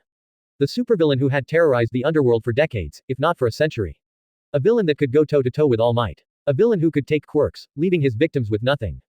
He was healed. Maybe even back at full strength. This very knowledge seemed to be reaching past Hawk's ribcage to take hold of his heart, sending waves and waves of terror through it. And this was exactly why he was hesitating to call the Hero Commission. Because they would panic at the idea of the number one villain knowing the thief. The latter was a high-ranking member of an organization that could mobilize large amount of people that no one would suspect until it was too late. It was a tactical nightmare. It took him 20 minutes to get back to the mall, so long enough for most of the civilians to be evacuated and for the police to be everywhere, already preparing the Numas for transport by putting restraining devices made for people with enhancer quirks. They looked like massive metal blankets, restraining any movement from the upper limbs and weighing way too much for someone normal to move while carrying it. It's going to hurt their wings, Hawks acknowledged. There were ways to bind a criminal's wings without damaging them, but since the Numu had shown an enhanced strength, the police probably didn't want to take risks. Especially as any explosion would be contained by the device, not completely, but enough for the villains to hurt themselves more than they could hurt anyone. If society had learned how to contain diverse quirks, there was no general solution. They were not prepared to deal with people with multiple quirks. If All Might hadn't injured All for One so severely, how would Tartarus have contained him? A stupid question, of course. Once a villain was too powerful, when their quirk threatened to crumble society completely, heroes couldn't always have the luxury of arresting them. The mall was bonded and Hawks didn't feel like walking 2 floors to get to the crime scene. Fortunately, there was a perfect entrance point where something heavy had been shoved through the wall and he flew through it, barely slowing down and startling the heroes on the other side. Endeavor himself and several of his sidekicks, but also Kamui Woods, who was standing as far away to the incandescent hero as possible. Todoroki Shoto was next to the number 2 hero, looking at something in his father's palm. The hero of Hawk's childhood glared at him when he landed a little too close, which made him smile in return. It was just typical Endeavor. Hawks, Endeavor grumbled, the same way a fire would make noise as it was devouring wood. Where were you? Hawks didn't fail to notice how Shoto seemed very interested in his answer. I was making sure that no other scary villains were around, of course. It was technically the truth, and what he had found had left him unsettled and still frenetically checking that he could still perceive the vibrations in the air with his feathers. Why didn't you answer when we called you? Endeavor continued. The question took Hawks aback. Who was the we? His own sidekicks or Endeavor? Had they called him on his phone or used some radio frequencies? There was no missed calls on his phone, but there had been no windows in the bar, so maybe there had been no reception. I might have been flying too high at the time, he answered without marking a pause. Reception is terrible when you're far above the tower, and I'm not even talking about how hard it is to hear anything at this altitude. Now, will you tell me what you're holding? Endeavor showed him the broken remains of what looked like a blue plastic bead. Cool, Hawks said. What is it? I don't know yet, Endeavor said, taking back what was left of the bead as if he was concerned Hawks was going to steal it. But those fragments were found at 2 locations, when the first and third Numas appeared. Hawks nodded, not sure of what it meant, then he looked back at the hole in the wall. Endeavor and Todoroki followed his gaze, and they all kinda paused as they were coming to term with how much strength one needed to throw another being through so much concrete. Endeavor talked some more and Hawks made the right noises at the right time, but he wasn't here. Compartmentalization was a wonderful skill that allowed one to function even when he was still reeling from the short loss of his quirk. The thief and All for One, there was something he wasn't understanding here. They had assumed that All for One was the one leading the League of Villains. How could he not? They had appeared after he, and many other inmates, had broken out of Tartarus. The Numas had several quirks. He was evil incarnated. But what if he wasn't? Most villains weren't interested in being evil just for the sake of being evil. They wanted money, revenge, concrete things. Even All for One probably hadn't lived so long by throwing away valuable resource.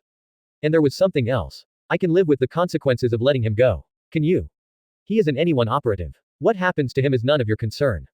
All for One had been smiling. He had wanted Hawks to tell the commission that he had seen him with a member of anyone. He had been eager to release into the wild so he could tell his masters what he had seen. Kurogiri was the first one to break the silence, without even saying a word. Instead, the clinking sound of a glass being put on the bar was what broke the tension between All for One and Izuku, followed by the flowing sound of a very strong drink being poured into said glass. All for One made the slightest nod, as if he was admitting that a drink sounded like a good idea, but when he raised his arm, Kurogiri had already brought it to his lips, or at least, Izuku assumed so, throwing his head back and drinking it in one gulp. The look on All for One's face, then on Kurogiri's when he realized what had just happened, were glorious. Kurogiri hurried to prepare another glass for a supervillain who still looked like a very indignant cat while Izuku casually walked to the bar, ignoring the horrible pain in his ankle. The two adults were none the wiser as Izuku managed not to hop on one foot and to climb on the stool. He took out his phone and checked his phone to see what he had missed. There were 3 Numas, he told the 2 villains, relieved to see Shoto's messages because he hadn't realized there had been a third one. I only saw 2. Gray, winged, and with explosion quirks. Both of them appeared from nowhere. What do you mean? Kurogiri asked, even though Izuku would have expected All for One to be the one to question him.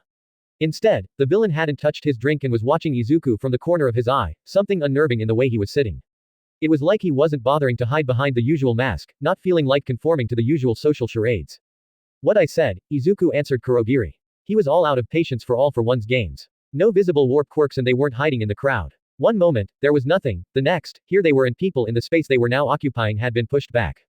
It meant that it wasn't the warp quirk from the USJ.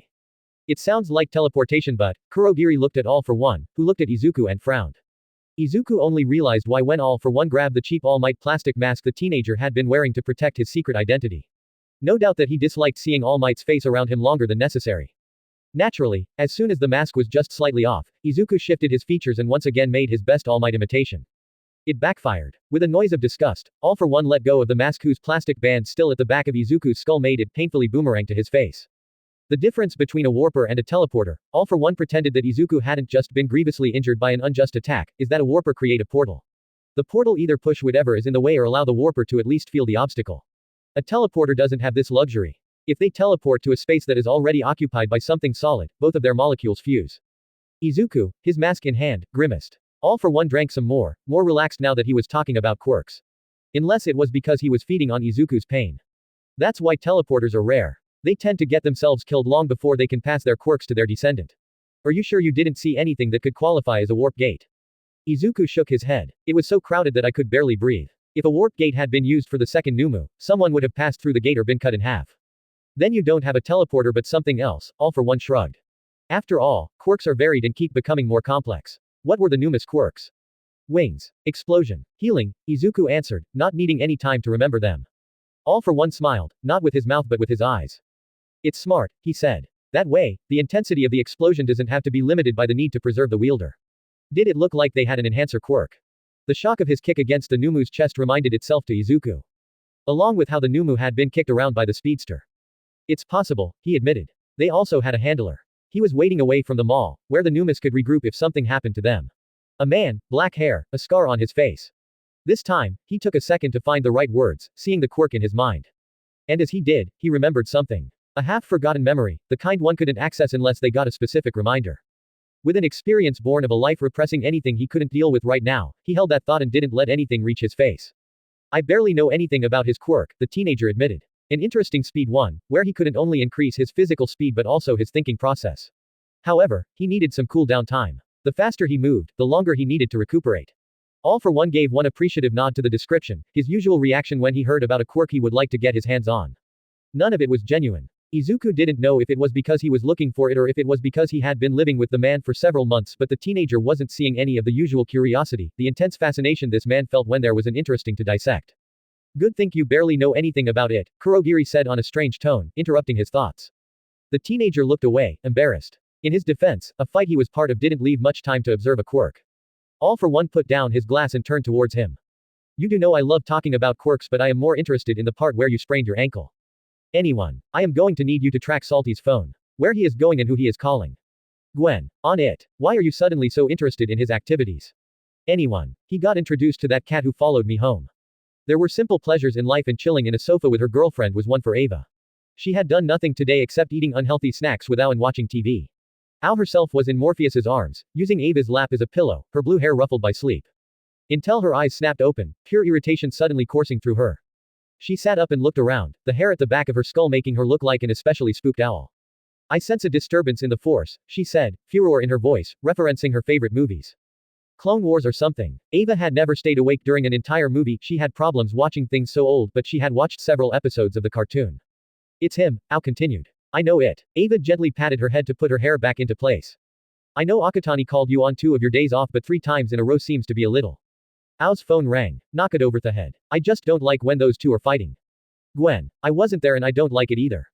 Yami is just, so small. Knock it over the head. He is. But I wasn't worried about him. Or about the other. I just feel that none of us wants to see a world where those two would be enemies. Me, are you okay? My brand new All Might hoodie is destroyed. T_T. Me, injured. Don't worry, the man on the roof retreated long before we could hurt each other. I feel that you're doing that on purpose. What am I doing on purpose? I am sorry about your hoodie. If that makes you feel better, Uraraka found your bag full of your other merch. She gave it to me. It does make me feel better. Could you thank her for me, please?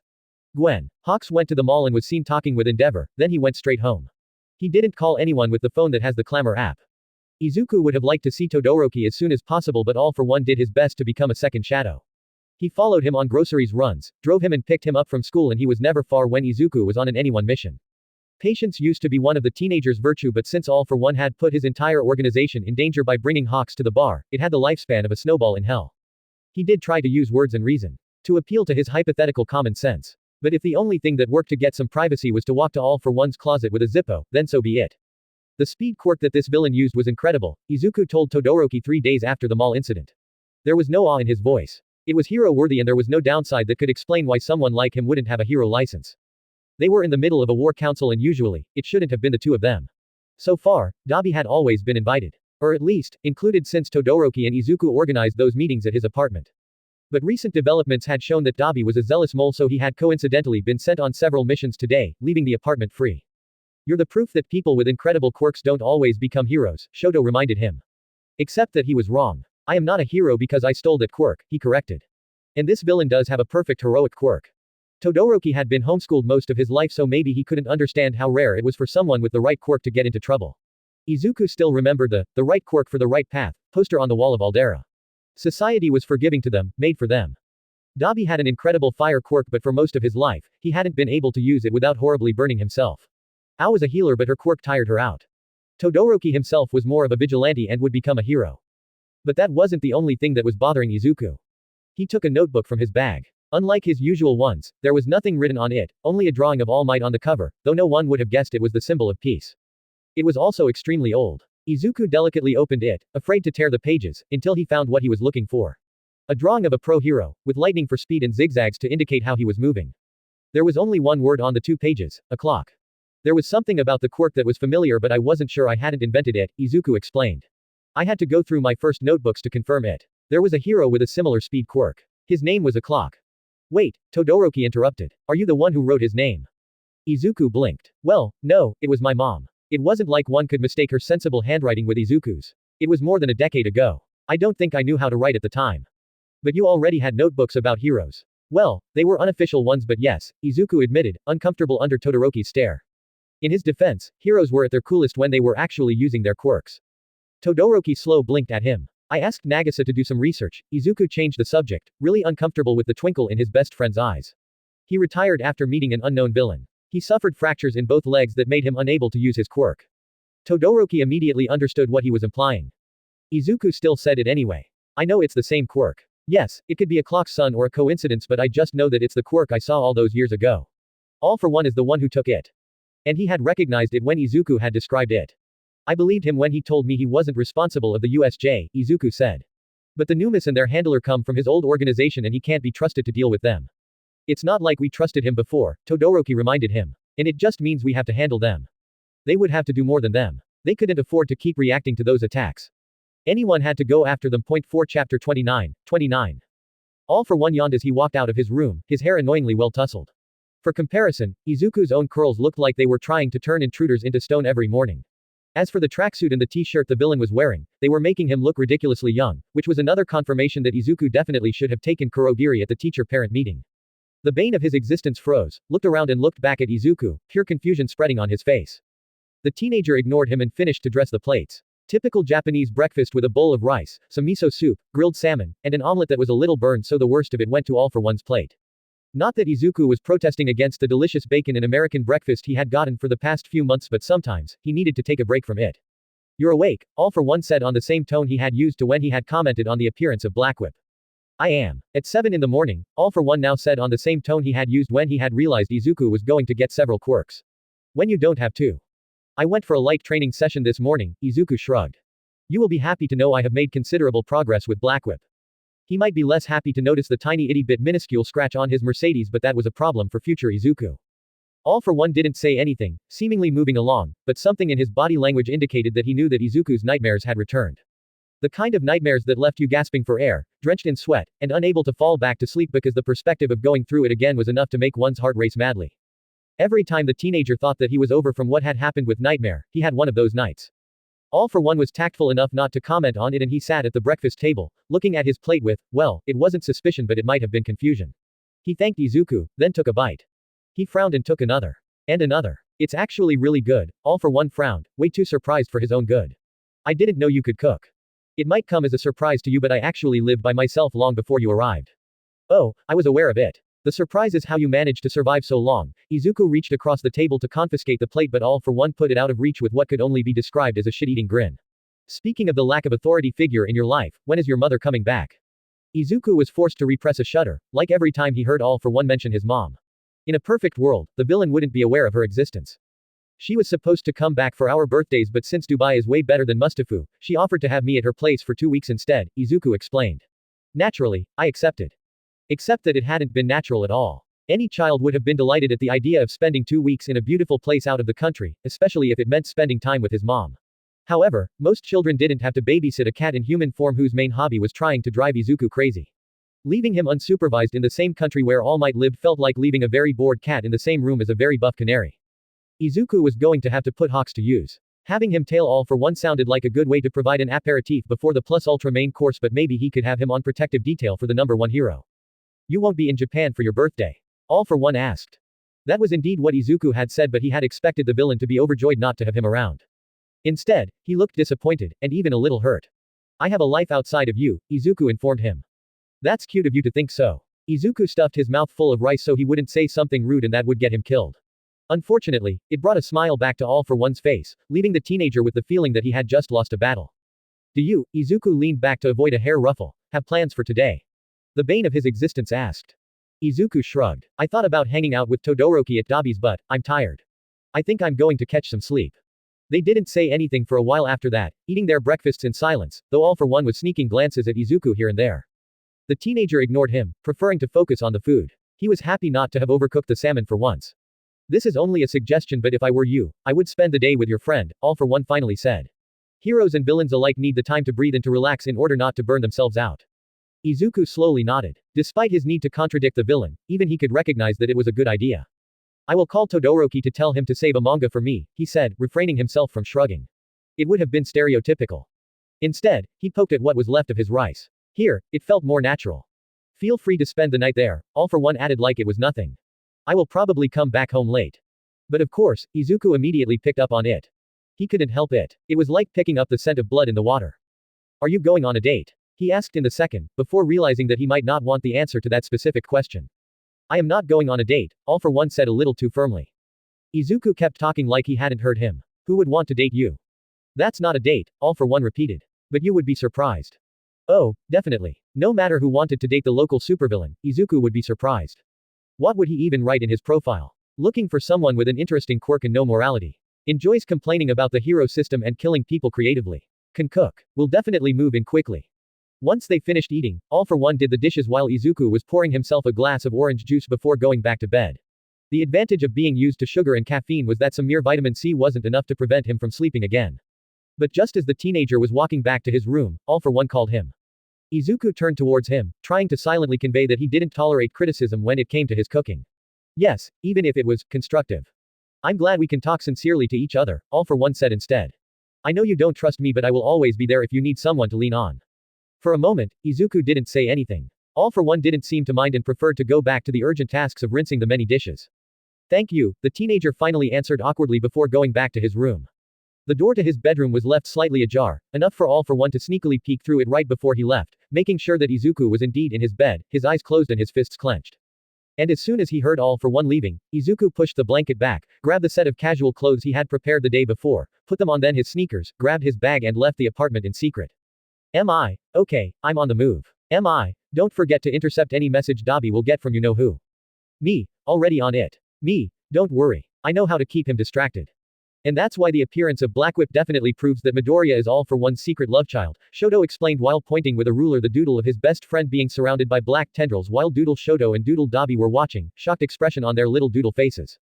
For a moment, Dabi didn't say anything. He much preferred to look at Shoto like he was considering the pros and cons of incinerating him right now. Shoto didn't worry at any point, though. After all, if his brother murdered him in a Cain-like act of wrath, it meant that Dabi wouldn't forfeit the pleasure of proving him wrong. Not that he could ever manage to. And just as he had predicted, Dabi took a deep breath, the tiniest bit of smoke escaping through the holes in his jaw and his hands, and he turned to get his own theory board from his closet. Shoto lunged and grabbed the phone his brother had left on the coffee table. With quick fingers, he cut off the sounds of his notifications, opened the message of All for One asking him to keep an eye on Midoriya today, and he turned it so the screen would face the table. Dabi's palm violently hit his theory board and Shoto leaned back in the couch, knowing that his brother's innate rambling would last a while. I cannot believe I am hearing that in a world where people know about the quirk singularity theory, the eldest of the Todoroki children snarled. Do I really have to remind you that we don't know anything about All Might's quirk? It doesn't have to be a regular power-type quirk. From what we're seeing with Yami, it makes more sense that it's able to manipulate energy and that Yami, being a second generation and a quirk nerd, would find way to improve the efficiency of his quirk and improve it in ways he doesn't even suspect, especially as he isn't on speaking term with the number one hero. Sensei, we're moving today. Kurogiri warped back to the bar as soon as he received the text from All for One, conscious that time was of the essence. He put on his game face as soon as he set a foot in his cherished sanctuary, the mist covering him in a flash and obscuring the details of his face and the contours of his body. He then grabbed 2 boxes of cat food. Half running, he opened the door leading to the back alley and as if on a cue, a couple of stray cats appeared. One black, the other white. They both had the uncanny ability to know exactly when Kurogiri would come out and feed them, to the point where the bartender was wondering if they didn't have a quirk allowing them to detect tuna. If I'm not here to watch you, will you leave some food for the others? Kurogiri asked. After all, he was supplying the entire cat population of the neighborhood. The cats looked at him, radiating innocence and altruism, which meant that they would absolutely gorge themselves on the food as soon as Kurogiri wouldn't be in sight anymore. He didn't have the time to once again explain the virtue of sharing to a couple of cats, so he took 10 seconds to pet the adorable furry killing machines and he ran back to the bar, grabbing the vest that was waiting for him on a stool. Did I really leave it there last night? He had the time to wonder as he put it on. I usually leave it on the counter. He had barely finished the thought when All for One appeared, the shadows left by his quirk disappearing. Apparently, time was of the essence since Yami would be occupied somewhere else today. Izuku was already out in the street when the tracker he had put inside Kurogiri's vest, his villain costume when he was working for All for One, started to move. There was quite a lag as such devices were used to follow someone actually progressing towards another place instead of simply appearing in one, but it quickly showed that he was somewhere in the Sundari town. If he took public transportation and walked for a while, it would take the teenager 5 hours to reach it. Long enough for All for One and Kurogiri to do whatever they had to do and destroy all traces of their passage. Fortunately, Izuku had other options. He found the most convenient building and, with a touch of full cowl, ran on the wall to reach the roof. He didn't stop from his point, letting his quirk strengthen his leg and giving him the occasion to imitate All Might's usual way of moving around. Some jumps did end up being a little too close for comfort, but Blackwhip was a wonderful quirk when it came to grappling the nearest surface, and Izuku took full advantage of it. Of course, even if he was high in the air, using his quirk in such flashy ways was not without a risk. This was a blatant breach of the interdiction of using one's quirk in public places, and the quirk was recognizable as belonging to the Hosu vigilante. Quite frankly, Izuku wouldn't have risked it if he hadn't been in Mustafu. However, Mustafu was his town. He had always lived there, and years of stalking the hero's apparition online had accidentally made him learn the paths through which they patrolled. Oh, of course, pro-heroes didn't always conform to them, but legions of fans documented where they were spotted and where they were headed. There were simply times where Izuku loved social media. It took him less than 10 minutes to reach the home of Captain Rex, an elderly gentleman whose quirk allowed how to switch people's locations. He could do that 3 times a day at most, and the further away the third person was, the longer he needed to rest. The other limitation was that he needed to be acquainted with the people he was switching. Captain Rex didn't know anyone in Sundari per se, but the little brother of a nice young lady the cousin of his niece used to tutor lived an hour away from there. He didn't want any payment, just a favor in the future, if he or his extended circle of relatives needed one, and he insisted for Izuku to take snacks with him because he looked too thin and growing boys shouldn't skip meals. Izuku blinked and the next thing he knew, he was in one of those rooms for non-claustrophobic college students. A laptop was waiting on the bed, a game still running, and the teenager winced when the avatar was gruesomely murdered by the other online players. He closed the laptop, left some cash on it, and a note thanking the owner of the room for his services. Since he didn't want to leave the door unlocked on his way out, he once again escaped by a window, landed in the street and got some curious glances from 2 onlookers. He then checked the location, went to the server, and checked his options. Several people live near enough to give him a ride, but, to his delight, he saw that Mistral and Bora weren't too far away from here. Izuku let several people use anyone as a platform to advertise what they could. Ao's business of helping people who needed to get away from dangerous home lives was how the teenager had found Ava and become Akatani Mikumo. But there were others, like those 2 villains who kept filming their misdeeds and apparently just wanted views and comments, or this wonderful man who had all the good tips to find exclusive hero merch. And there were Mistral and Bora. Two women, probably sisters, whose quirks allowed them to become beings made of wind. They were extremely fast but solid enough to deliver various things to whoever could pay the price. Flying had always been the exception to the anti-quirk laws. Heroes never prevented civilians who didn't have a license from using their quirks if they weren't hurting someone with it. It was the job of the police, who could hardly stop someone high enough in the sky. And thanks to anyone providing them a steady amount of clients, their business had considerably boomed. They weren't exactly enthusiastic at the idea of being used as a taxi, but Izuku knew that Mistral was almost as much of a hero fan as he was, and he threw an exclusive The Mighty Adventures of All Might No. 3 Los Angeles into the bargain. Now, a collector shouldn't brag about his collection, but Izuku wasn't surprised that they arrived almost instantly. Each grabbed one arm, their cold and calloused hands digging in the flesh, and they took flight. Only for Mistral to drop him 10 meters away from the ground. Bora did her best to slow down the descent. I'm so sorry. You're heavier than I expected. Izuku landed in Sundari 30 minutes after he had left his apartment, with bruises on his forearms and half frozen because, unlike All for One, neither Mistral or Bora could protect him from the cold wind brought by a fast flight at high altitude. And yet, he was smiling, both thanks to the thrill of the flight and because he wasn't as dependent on Kurogiri as he had previously assumed so. He located All for One and the Warper in an abandoned clinic in a ghost suburb. The door was locked, which meant that the two villains had warped directly inside instead of breaking in. Following them and catching them blatantly snooping around didn't interest Izuku. All for One clearly wasn't interested in sharing information, and it was easier for the teenager to simply let the villain-shaped headache lead him to clues. It would be better for everyone if they never noticed that Izuku had been there. There was a really nice window on the second floor, probably secured by reinforced glass, but experience had taught the teenager that it was never as solid as people would have liked it to be. Full cowl. He climbed there in 3 jumps and retained absolute balance on the ledge, his body perfectly answering to him.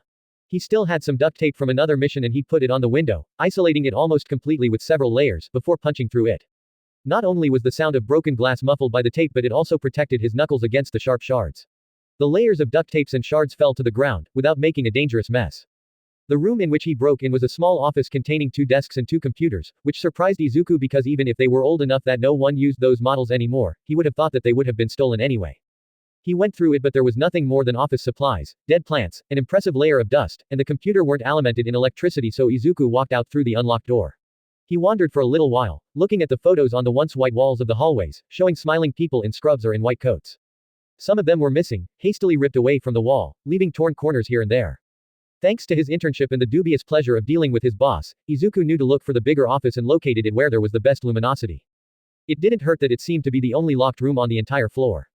He picked some momentum with a spin and kicked the door weak point, under the doorknob. A violent cracking noise echoed in the hallway, making him wince, but the door was ripped from its hinges.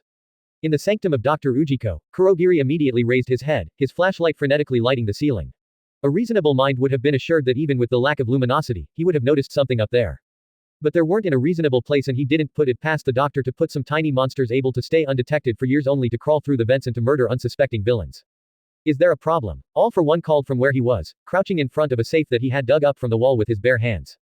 When they had arrived in the doctor's lab, hidden underground, All for One hadn't even tried to turn the lights on. Instead, he had directly walked to the empty for most of them vats, stepped over some stair that might as well be invisible in the obscurity, and started to look for hiding spots, and he was now going through ledgers. There should have been several computers here, but they had disappeared. I thought I heard something, Kurogiri said, focusing on the words so he wouldn't mumble. It's not impossible for my old colleague to have left something behind in order to neutralize intruders. All for One shrugged as if what he was saying wasn't deeply concerning. If you see one of his lab projects, make sure to neutralize it without killing it. How quaint to know that his paranoia was perfectly justified. Why? He still asked. The building is still booby-trapped. What? And the last time I talked to the doctor, he had a plan to create Numas who would act as sentinels and whose death would trigger traps. I don't know if he managed to create them while I was away, but I am not inclined to take the risk. Kurogiri looked at the holes All for One had punched in the wall, the heavy files he has thrown on the ground, and the desk he had thrown across the room to make sure that there wasn't something hidden under it, even though he apparently knew the place was trapped. He didn't say anything, but his silence was eloquent enough. There were drawings on the walls. The colors were faded, but the pictures were clear, smiling children trying to depict themselves as much as they could. Some had heroes on it, All Might omnipresent, of course, but also others such as Best Jeanist, Crust, even Endeavor, and more. And on most of them, the figure of a man with glasses and an impressive mustache. Izuku looked at those for a moment, not liking the idea of an associate of All for One working in a place with young children that had just come into their quirks. There was a computer screen but no monitor with it, which almost made him roll his eyes until he remembered that his unofficial supervisor at the Quirk Analysis Agency had the same setting because she used 2 screens in her laptop. Izuku sat at the desk, almost yelping when he sank in the chair. He put his phone on the table in order to know if the traitor and the soon-to-be homeless villain were coming his way, but whatever they had found seemed to captivate them. Then, he started to go through the drawers. The massive filing cabinet in the corner would have to go last. The first drawer was full of lollipops and pens, some of the latter clearly chewed on. The second was not only empty but scrubbed clean, which meant that the interesting stuff must have been there. The last, bigger than the first two, had two medical files put on the top of a higher pile. Izuku knew that those were medical files and not quirk files because the latter were thinner and he simply had manipulated too many of them not to make the difference. He quickly opened them to see if he recognized a name, and when it wasn't the case, he put them aside for later. It would take hours, if not days, to go through all the medical files in here. If he even managed to read the doctor's horrible handwriting. Especially as it might not have been kanjis at all but some kind of code or even a foreign alphabet made of squiggly lines. Underneath were a phone book, more files that appeared to be the convention of the clinic, two blank notebooks, and a silver laptop. The teenager almost pounced on it, taking hold of it and frowning when he realized how heavy and thick it was. It was old enough of a model that he didn't remember seeing one like that. But in any case, laptops were good. Desk computers needed to be plugged to a source of power, but if Izuku was ridiculously lucky, even with no charger in sight, a laptop abandoned for years might still start if it had some battery left. Patting the keypad as if it was a sensitive beast that could smell fear, Izuku started it. Only for the screen to stay desperately black. Please, he asked as he tried again, because if printers could smell despair, maybe computers liked politeness. Nothing, yet again. Izuku focused on the damn thing, visualizing the remaining spark in the battery. If he could turn on his phone for a brief moment after it died, so could this. Just so he knew that it was still working. Work. His hand was still on the keyboard when the screen lighted up. Delight spread through him, the first clue of where the villains were coming from. Delight that was slightly dimmed when he remembered that he didn't have the password. The laptop might shut down at any moment, so he contacted his go-to-go expert without wasting any time. He apparently was in luck today as she answered immediately. Yes, Nagisa, put down that phone. Someone Izuku didn't recognize said in the background, the whine in their voice overplayed. I am trying to have a heart-to-heart conversation with you. I don't see how that would work when neither of us have those, Izuku's favorite spider informed them. Ignore them and tell me what you need. The battery, at 1%, kept blinking. I am in front of a very old laptop and I don't have the password. Do you? He realized he was about to say something stupid but he was too optimistic to stop. Know any trick that will allow me to see the files anyway. Nagisa's sigh managed to convey all the annoyance in the world. I don't understand why I am still your friend when you're so mean to me all the time. Nagisa's friend mumbled. It says more about you than it says about me, don't you think? A very dramatic gasp ensued. Yami, Nagisa said, now completely focused on him. Even if she couldn't stare at him, it wasn't a comfortable situation. What is the golden rule? Hacking doesn't work like in movies, the teenager sheepishly answered. Exactly. Just grab the laptop and bring it to me. Kurogiri didn't see the danger coming, but, in his defense, neither did All for One. The symbol of evil has just finished emptying the safe when something sprang from it, pouncing directly at his face. The warper barely had the time to register what was going on, just seeing a blur and knowing in this fraction of second that Sensei wouldn't manage to avoid the collision. And yet he somehow did. All for One clapped his two hands on the thing as it was right in front of his face, the horrible noise of broken noises and of torn flesh echoing in the lab, killing that thing on the spot. For 2 heartbeats, All for One bore a striking resemblance to Yami when he was caught sneaking things from Kurogiri's armory. In any other circumstances, it would have been comical to see such an adolescent expression on his face. And then he was on the move, running at Kurogiri before the warper had the time to realize that he had killed the creature and what it entailed. Izuku almost didn't see what was happening with the tracker. He was going through medical files, looking directly at the quirks in order to see if any of them were similar to the ones the Numas had, when he saw the red dot on his screen make a leap, disappearing and reappearing farther away. Izuku had calibrated it so he would see if Kurogiri and All for One were moving in the building, which meant that it was supposed to smoothly progress as they made their way out of wherever they were. The leap could only be the result of a lag, as the technology was having trouble following someone moving at an inhumane speed. Izuku was moving before his brain even acknowledged that if something had sent All for One running, with the warper in tow, it was bad. He was holding his yellow backpack in his hand and he ran through the corridors, the power of one for all leaving traces on the floor. The teenager didn't attempt to leave the same way he had entered.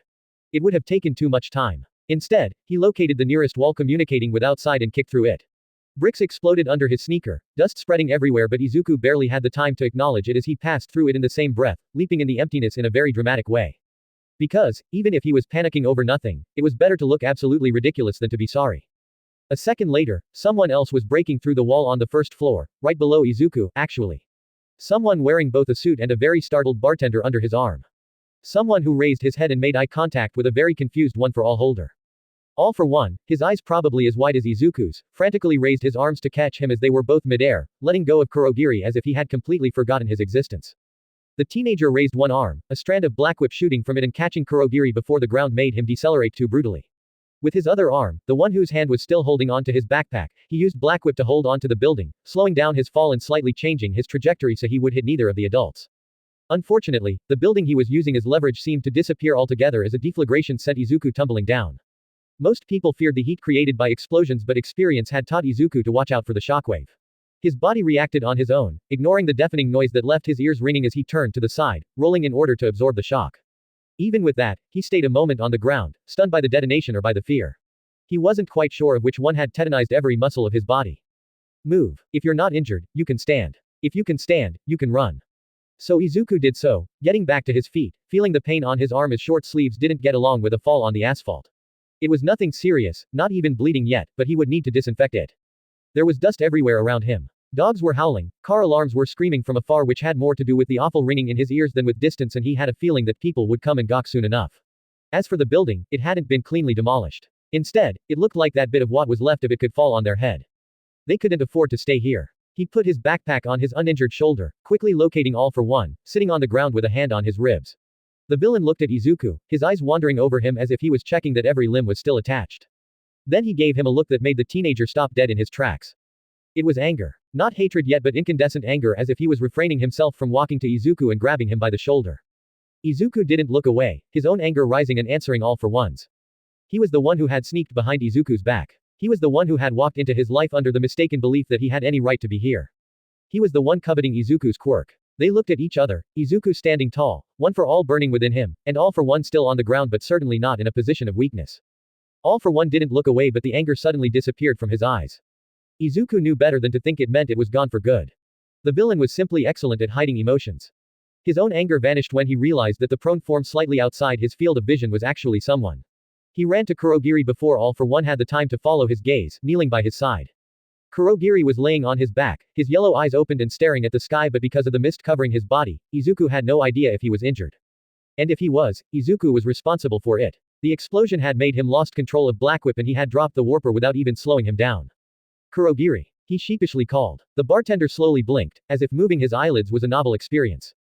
I'm not paid enough for this. Izuku vigorously nodded. Kurogiri assured them that he was fine, right until All for One asked him if he could warp them back to the bar. Kurogiri didn't tell them that he couldn't. Instead, he froze before telling him that this might not be a good idea, which Izuku took as a confession that he didn't trust himself enough not to accidentally warp them into a volcano. Dabi and Shoto were still calmly debating the validity of their respective theories, and obviously, one was making more sense than the other when they saw the shadows of All for One's warp appear. Shoto had always considered that he had fast reflexes, something that had been drilled into him, but his brother moved before he even had the time to finish, wondering why All for One was the one warping instead of Kurogiri. Dabi moved so fast that he almost became a blur, grabbing the boards they had been using and flinging them through the open door of his bedroom like they didn't weigh anything. Shoto, finally understanding the urgency of at least hiding his theory, the truth, really, no matter how much Midoriya was denying it, kicked the door close right as All for One and Kurogiri, the latter leaning on Midoriya, appeared.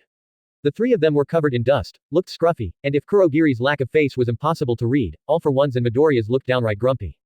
What happened? Shoto asked. There was an explosion, Midoriya explained. Kurogiri fell on his head. I think he has a concussion. I do not have a concussion, the bartender methodically enunciated.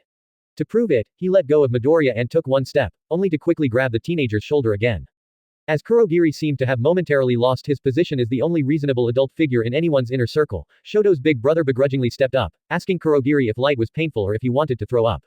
Then, he half dragged him to the bathroom to try to see how injured he was. As for Midoriya, he put his backpack on the couch instead of throwing it like he usually did. He looked at the yellow bag, then at Shoto, before announcing that he was going to bandage his arm in the kitchen. However, words weren't the only way to communicate, and Shoto immediately understood Midoriya's message. There is something in my bag that I don't want All for One to see, Shoto's best friend had silently said. Would you be so kind as to take care of it while the man who definitely is my dad fusses over the scratch on my arm? Of course, Shoto glanced back. It's always a pleasure to help you run circles around overpowered men with legendary quirks. As soon as they were out of sight, Shoto casually walked toward Midoriya's bag, aware that sharp movements drew one's attention, and discovered an ancient laptop in there, protected by a typical anyone hoodie. He transferred it to his own bag, glancing at them, but Midoriya was busy disinfecting his wound and All for One was busy acting like his arm was about to fall from his shoulder. Reckless, irresponsible, and plain stupid. You could have gotten yourself killed. Oh, I don't know. After all, I wasn't the one irresponsible enough to trigger an explosion. You could have died. Hardly. And for what? To find out more about the multi-quirked villains attacking civilians. Not only did you not share your leads, but you managed to destroy any clue that would have allowed me to find the speedster. Anything else you want to add? Do take advantage of your adolescent belief that you're immortal, making me at loss for words. Well, if you insist, your waffles are a spongy mess. Despite being at loss for words, All for One managed to yell at Izuku for the next 20 minutes. Spicy McNuggets. A building was reduced to pebbles in Sundari. You wouldn't know what happened, do you? Inferno more Inferis. Hello to you too, hero. What about doing some investigation work instead of automatically pointing at us? Spicy McNuggets. Probably because my investigation revealed that a tall man wearing a suit and someone smaller, like a child or a teenager, had been seen near the site of the explosion. Oh, and the freaking scorch marks all over that building. Inferno more Inferis. I'm pretty sure that the last one is quirk profiling. Spicy McNuggets is typing. 5 hours later. Nagisa realized that she might have been too used to Akatani freely walking around her house when she found Snowdrift, whose real name was Todoroki Shoto, completely entangled in her web, stuck to one wall in such way that he couldn't move his arms and his feet weren't touching the ground anymore. She apologized for telling him to come in and to forget the maze of web in her home, and once she managed to free him, she offered him a soda before taking possession of the laptop. An acquaintance of hers that might have been specialized in breaking codes had lent her a fun tool that would test any potential passwords. She was eager to test it, but she realized that it would have to wait to find a charger. Yami had failed to inform her that there was only 5% of battery. It was a miracle that the laptop had deigned turning on. She escorted Todoroki outside her house so he wouldn't get stuck again and told him to inform him Yami that it would probably take a couple of days before she could access the information that he was coveting. Point 4 Chapter 30. Spicy McNuggets. I need to see you now. Inferno more Inferis. How sad, Hero Hawks. Spicy McNuggets. I have chocolate donuts. Inferno more Inferis. Why didn't you start by that? By the way, how does it feel to stoop so low? Spicy McNuggets. I can live with that. By the way, how does it feel to be so cheap to bribe? Inferno more Inferis is typing. Despite explaining to Dabi that he absolutely didn't mind flying wherever he was, black fog still appeared next to Hawks, a door that seemed to lead to hell and that he was obviously expected to walk through. What I don't do for Hero Society, he mentally complained while refusing to think about how he hadn't told the commission about the return of All for One, at full strength, and of his affiliation with anyone. Instead, holding the pink box of donuts like a shield, he walked through the portal, hoping that baked bribes would be enough not to have to fend a fireball to the face. For a moment, he saw nothing, his feathers desperately trying to sense vibrations in the air, vibrations that made him feel like the fog was organic, but it only lasted a step. After that, he was in the same bar where he had almost died appeared to his eyes, and discovering that the shadow gate through which he had passed was the arm of the creepy bartender he barely had the time to glimpse at the last time he had been here. The man, who seemed to be made of black fog, narrowed his yellow eyes when he saw him. He turned towards Dabi, who was lounging on a couch in the back of the room, the fire user's attention more focused on the box of donuts Hawks was carrying than on the bartender. At least, until the latter spoke, his voice so cold it could be used to cool down Endeavor. Dabi, did you just make me warp a known hero into my bar? Panic spread over Dabi's scarred face. Unfortunately for him, how sad, the bartender didn't wait for an answer, his arm turning into a mass of black smoke that got a hold of the fire user and made him disappear somewhere. Hawks failed to care as much as he should about his disappearance, as the symbol of evil was also here, watching him. Sitting at a table in the center of the bar, he wasn't staring at Hawks, watching him lazily instead. There was something extremely feline about it, and it unnerved Hawks for obvious reasons. The supervillain was also leaning on a black-haired teenager who had barely looked up and who was furiously writing down something, surrounded by textbooks. He was wearing an All Might t-shirt. Next to a man who had been sent to Tartarus by the symbol of peace. Todoroki Shoto, son of Endeavor, was sitting in front of him, also doing his homework. For some unknown reason, his hair was dyed black. Even though it was the first time he had ever seen his face, Hawks could have guessed who was the unknown teenager who seemed too comfortable in the midst of chaos. He just refused to acknowledge it for a moment, choosing to savor his blissful ignorance. The dark-haired teenager shrugged to get All for One to stop leaning against him, failed to make the supervillain move, rolled his red eyes, then raised a hand like an apologetic student in class about to ask his teacher to repeat themselves. That might be my fault, the thief admitted, which was pretty brave considering the owner of this bar might warp him into a volcano for his sin. I told Dabi that we were going to call Hawks today. I think he understood it as right now. The warper stayed still for a moment, before looking at the spot Dabi had occupied a moment earlier. Should I apologize? Yami and Shoto both shrugged, with that lack of empathy so typical of teenagers. Hawks himself thought the bartender shouldn't, as Dabi had still invited someone they barely knew into a safe house, and even if it had benefited Hawks, knowing that he was treated with the same courtesy he showed the number 4 hero amused him greatly. All for One failed to intervene, preferring to look at Shoto, the same way sharks looked with open curiosity at those humans who enjoyed shark cage diving, a hobby that had lost its popularity since that accident in Australia when a shark had managed to pick the locks of the cage. Yami took it as an opportunity to move his chair away from the villain, probably in order not to shoulder some of the weight of a quirk-stealing nightmare. All for One slightly stretched his leg and with his foot, blocked the chair before Yami could be out of reach but didn't touch him again. Hawks didn't hesitate to give credit where it was due, and he was able to admit that he wouldn't have handled so calmly the contact of someone able to steal his quirk, someone who had already stolen his quirk, the excruciating details of what it felt to feel nothing where his feathers used to be reminding themselves to him, as Yami did. The most infamous members of anyone came to the conclusion that Dabi should be allowed in again but apparently silently decided that none of the donuts shall remain by the time he was warped back. Hawks left the pastries to them. He could have lost a finger if he had gotten too close to the teenagers, and walked towards the couch that Dabi had been occupying earlier, both because it would probably annoy the fire user if he saw that his place had been stolen but also because it placed him far away from All for One. As he walked past the table, at the villain's level, Yami slightly leaned back, subtly placing himself between the symbol of evil and a pro-hero. It turned out to be a mistake as All for One took advantage of the sudden opportunity to lean on the teenager once again. And as Hawks sat at Dabi's place, he found it extremely interesting that Yami, who had a quirk strong enough to weaken All Might, wasn't worried about the possibility of having this very quirk stolen. Even if they had made a deal, in this day and age, the possibility of suddenly being quirkless was not something one could ignore. Unless All for One couldn't steal it without losing something. Since he hadn't hesitated to take Hawk's quirk, he didn't shudder at the memory. No one could prove it. It was hardly a matter of him being limited in term of quirk capacity. No, if Hawks had to follow his instinct, it was about Yami's quirk. All Might had described it as a parasitic quirk slowly stealing more and more of his power. Hawks still wasn't sure about the details, but if it stockpiled power by linking its holder to All Might, there was a possibility that All for One couldn't take the quirk away without severing this connection and giving All Might back his full power. It made more sense to let the thief steadily weaken All Might than to take an interesting power and hope for another opportunity to weaken the symbol of peace and shake the hero society. It makes a messy situation even messier. Hawks wondered if Yami realized it. He wondered if anyone, whoever they were, was encouraging the strange relationship between All for One and Yami in order to have another layer of protection. A villain, potentially as strong as All Might, invested into the continued existence of an organization of vigilantes. Hawks made sure that a friendly expression was still on his face and leaned forwards, looking at the homework Yami and Shoto were doing. Though, copying from each other might have been a more adequate way to describe it. Not that Hawks would cast the first stone on that one. At least, they pretended to be good students while there had been several times where he had turned a paper only containing the date and his name because his training with the commission hadn't left him enough time to sleep, let alone study.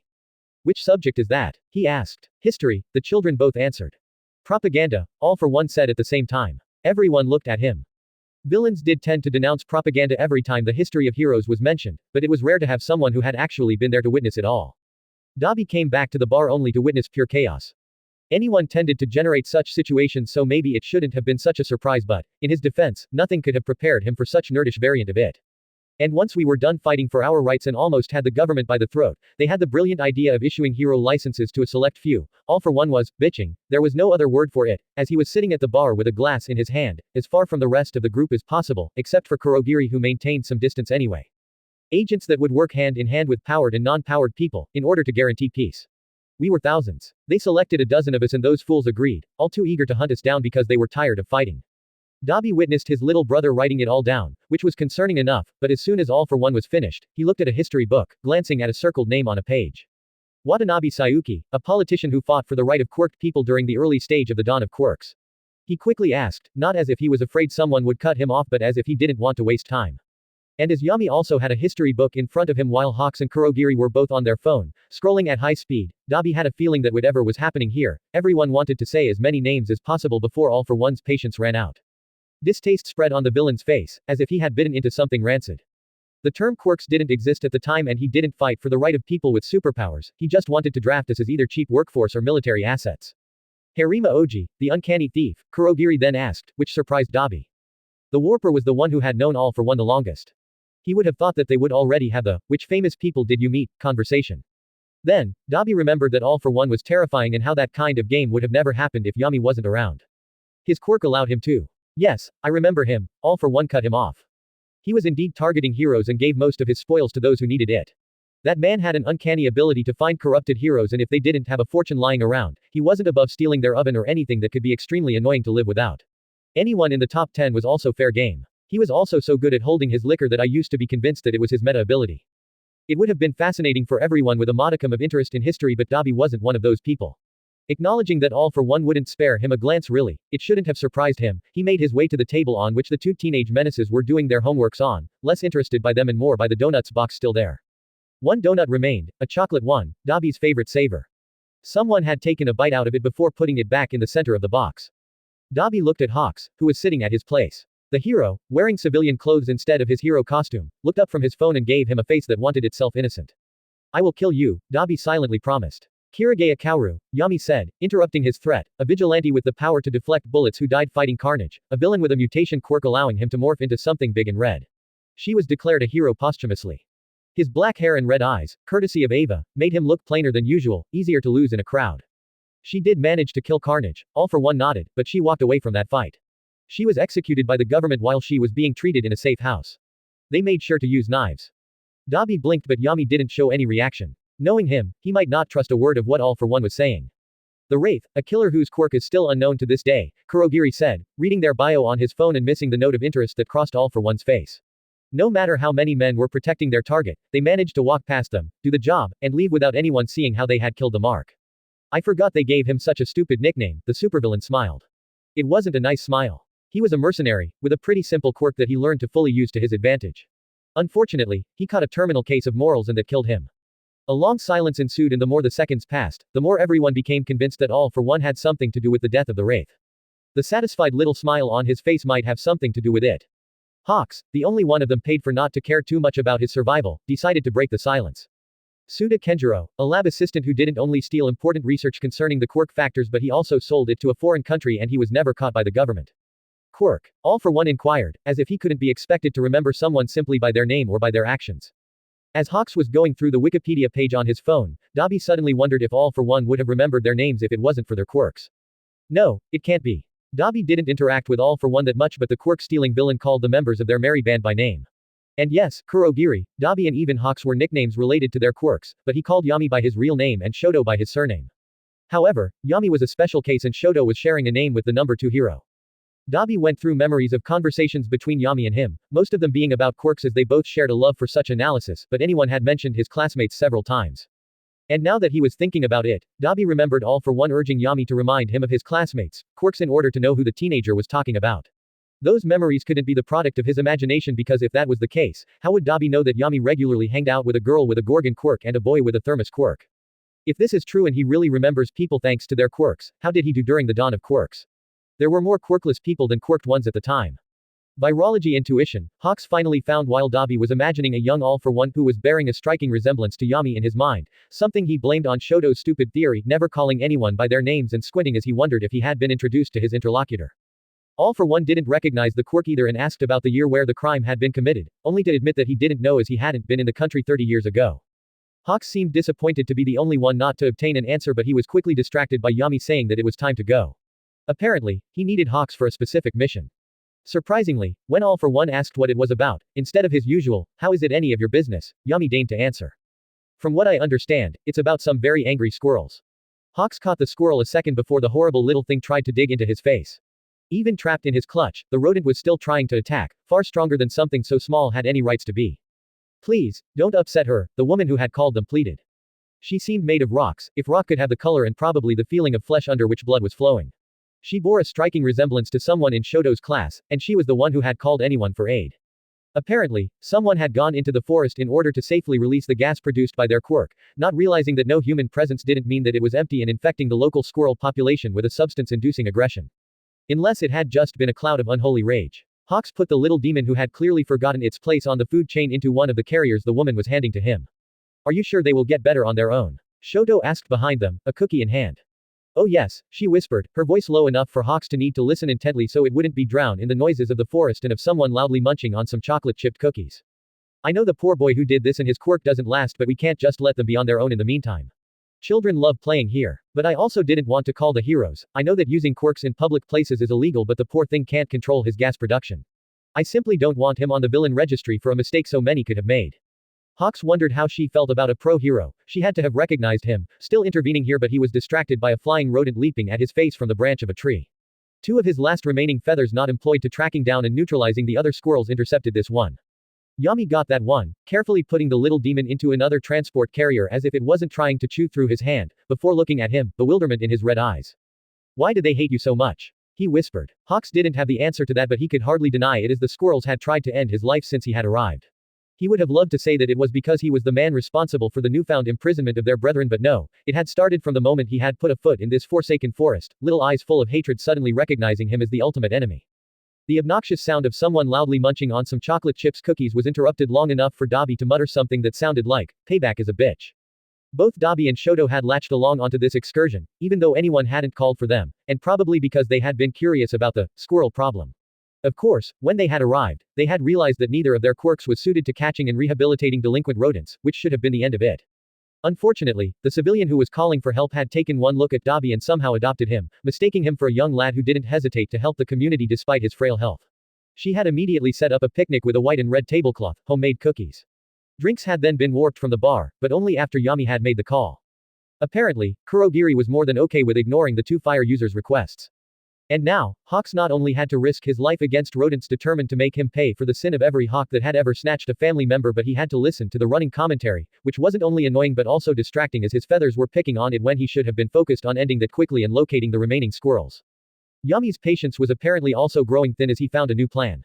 Their caller had the ability to talk to animals, a quirk that hadn't helped her as the rats had proved, incooperative, and it was said in a tone that had made Hawks certain that squirrels had their own swears, but after a talk with Yami, she agreed to rile them up so all of them would attack Hawks at once.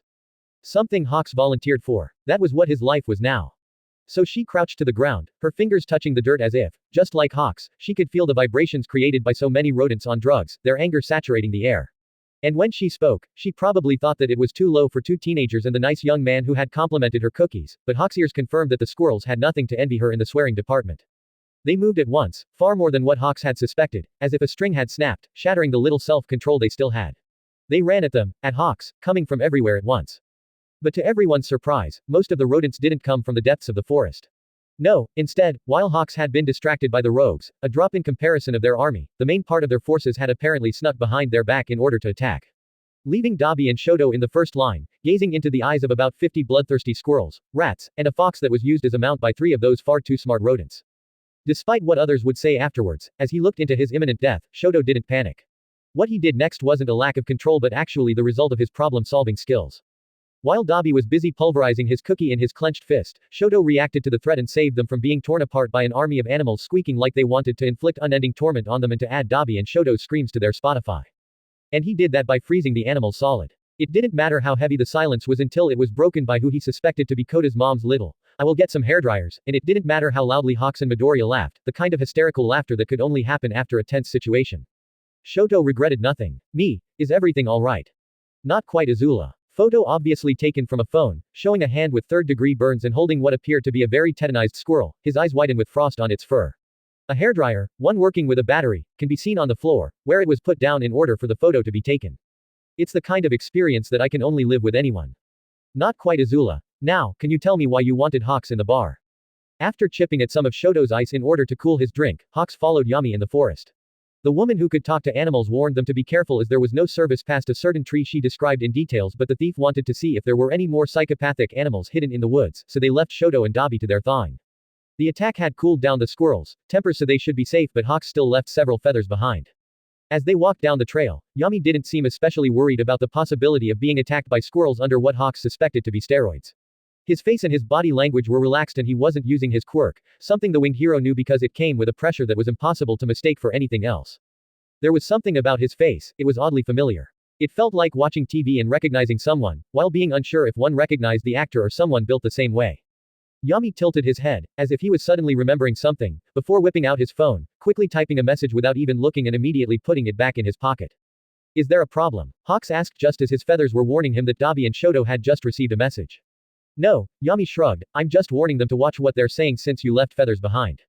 Hawks raised an eyebrow, not saying a word but the silence was eloquent enough.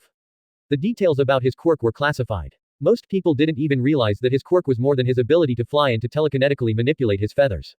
You have a fascinating quirk, Yami sheepishly said. I admit I went through a bit of a phase where I obsessed about it. It was said innocently enough and it was maybe the only time where the thief had ever been candid with him, but that creeped Hawks out. Maybe his ordeal with All for One was too recent, or maybe it was just because heroes hid the mechanics of their quirks in order not to be blindsided, but someone taking such a keen interest to his feathers put him on edge. Yami might not be able to steal a quirk like All for One could, but with what he had inflicted on All Might, it was clear that he could easily turn their greatest strength against any hero he was interested in. Once again, he pushed back the memory of All for One standing over him, about to kill him. The other one of a small villain ready to fight against the symbol of evil was harder to repress. I never thanked you for what you did back then, did I? Yami didn't answer. It was very brave, Hawks said. Thank you for saving my life. You're welcome, the teenager answered without looking back at him. Hawks couldn't have said what he was feeling in this moment. Embarrassment, awkwardness, anger, sadness, all of those, hidden behind a blank expression. Do you often have to put yourself between all for one and others? Hawks asked after a little while, leaving him time to breathe. Yami shrugged, but there was a shift in the air, something reminding Hawks of the power he had felt so close to him barely a couple of days ago. It wasn't a threat and it wasn't probably conscious, but more of a teenager clinging to his quirk while he was in an uncomfortable situation. Everyone did that. It was human. Honestly. It was the first time. The teenager shrugged again. He was either lying to Hawks or he was lying to himself, as the winged hero had seen him putting himself between all for one and other members of anyone. It was subtle, but there was systematic, as he always kept an eye on all for one, always put himself in his line of sight when he was looking at someone with too much interest. It was a lot of pressure for a child. Hawks was curious to know if he was a self-inflicted burden or if anyone was the one who had charged him to keep the symbol of evil in check. If you're so worried about all for one, does that mean you actually want to do something about him? Yami smiled, somehow managing to look both innocent and mocking at the same time. It was a far more complicated question than it should have been.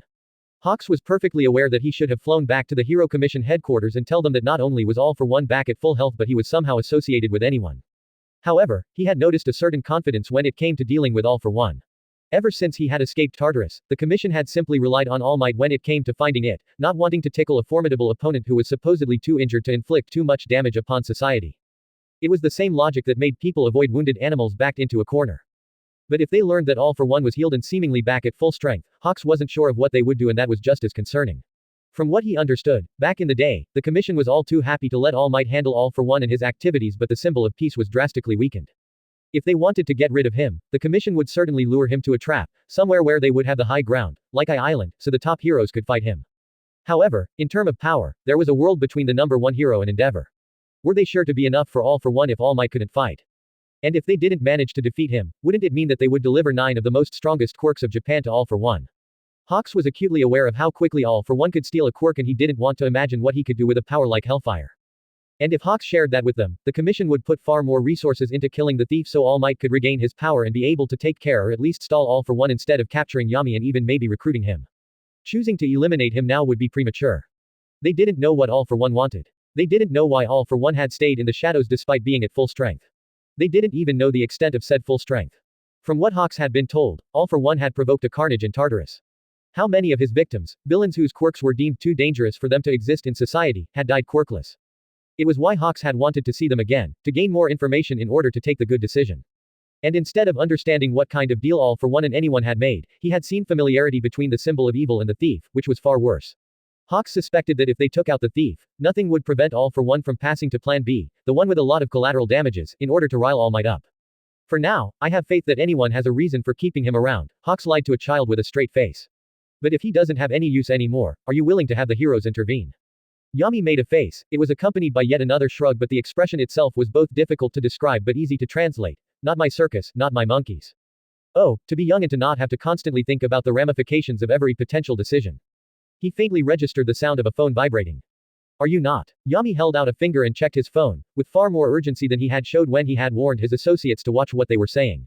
He tilted his head, not alarmed, but putting his full attention on what he had just seen, like a cat who had seen a plate of food unattended. I have to go, he apologized, slightly bowing, while a portal of black mist was appearing next to him. Hawks didn't even have the time to ask him what it was about as he immediately jumped through it. Instead, he took out his own phone in order to check if something had happened on the Anyone server. His latest model of cell phone laughed in his face and told him that there was no service in the area. Izuku barged into Nagasa's home, narrowly avoiding the giant web trap that had probably been put here in order to slow down overly enthusiastic vigilantes who had been full cowling all the way here and who might not have slowed down as much as they should have. He absolutely didn't leave traces where he had suddenly decelerated, and the soles of his shoes didn't scream in agony as he did. You have it? He asked before he even saw her, on the ceiling of the living room. Izuku's favorite hacker designated the coffee table where the laptop was already waiting for him, next to a brand new charger. If I were you, I wouldn't be so happy about it. The teenager stopped and looked up, actually observing Nagasa only to notice that the Spider-Woman looked tired and even a little sad. I didn't manage to save every file, but from what I have seen, it's mainly the research and a journal from an associate of your roommate. Listen, you will see, but he was completely devoted to All for One. Everything he did, it was for his approval, and it's close to fanaticism. Oguro Kosuke was working at his desk, answering emails with one hand and playing on his phone with the other, when he realized that the police was here to interrogate him about the leaks that had allowed the hero killer to target several people with parasitic quirks. He guessed it from the way the floor emptied itself faster than usual, from a quick scan of his colleagues' faces indicating high levels of stress, but also from the way one of his so-called bosses was talking with a plain man in a cheap suit, probably selling Kosuke out as fast as he could in order not to be implicated, and a dozen of other clues that were picked and analyzed in less than a second. Another second was enough for him to think of 6 ways to throw some important people under the bus, 14 ways of convincing the cop that he was completely innocent or even a scapegoat, and to come to the conclusion that he was bored with this job and bored with this role. No matter which variant he chose, a low-level member of the commission exposing some dark secrets everyone with half a brain could have deduced was boring. But a villain hidden in plain sight, slaughtering his way out of the hero commission. Oh, it would be far more interesting. By the time the police officer arrived, he had decided to only kill the people on this floor, only so the rest would realize how lucky they had been. How their life could have been forfeited just for being at the wrong place at the right time. He also knew how he was going to kill them, making it clean and painless for those he didn't care about or even liked, while anyone who had committed any kind of little slights would get their own personalized end. It wasn't even because Kosuke was mad at them. But by the time the police officer arrived, a small eternity had happened to someone who could think so fast and he needed to distract himself. Usually, it would have been at this moment that his master would have intervened and told him to be careful or to pay attention to something he had missed. But he hadn't seen the ghost of a clock in a decade and he had learned to live without him. Oguro Kosuke?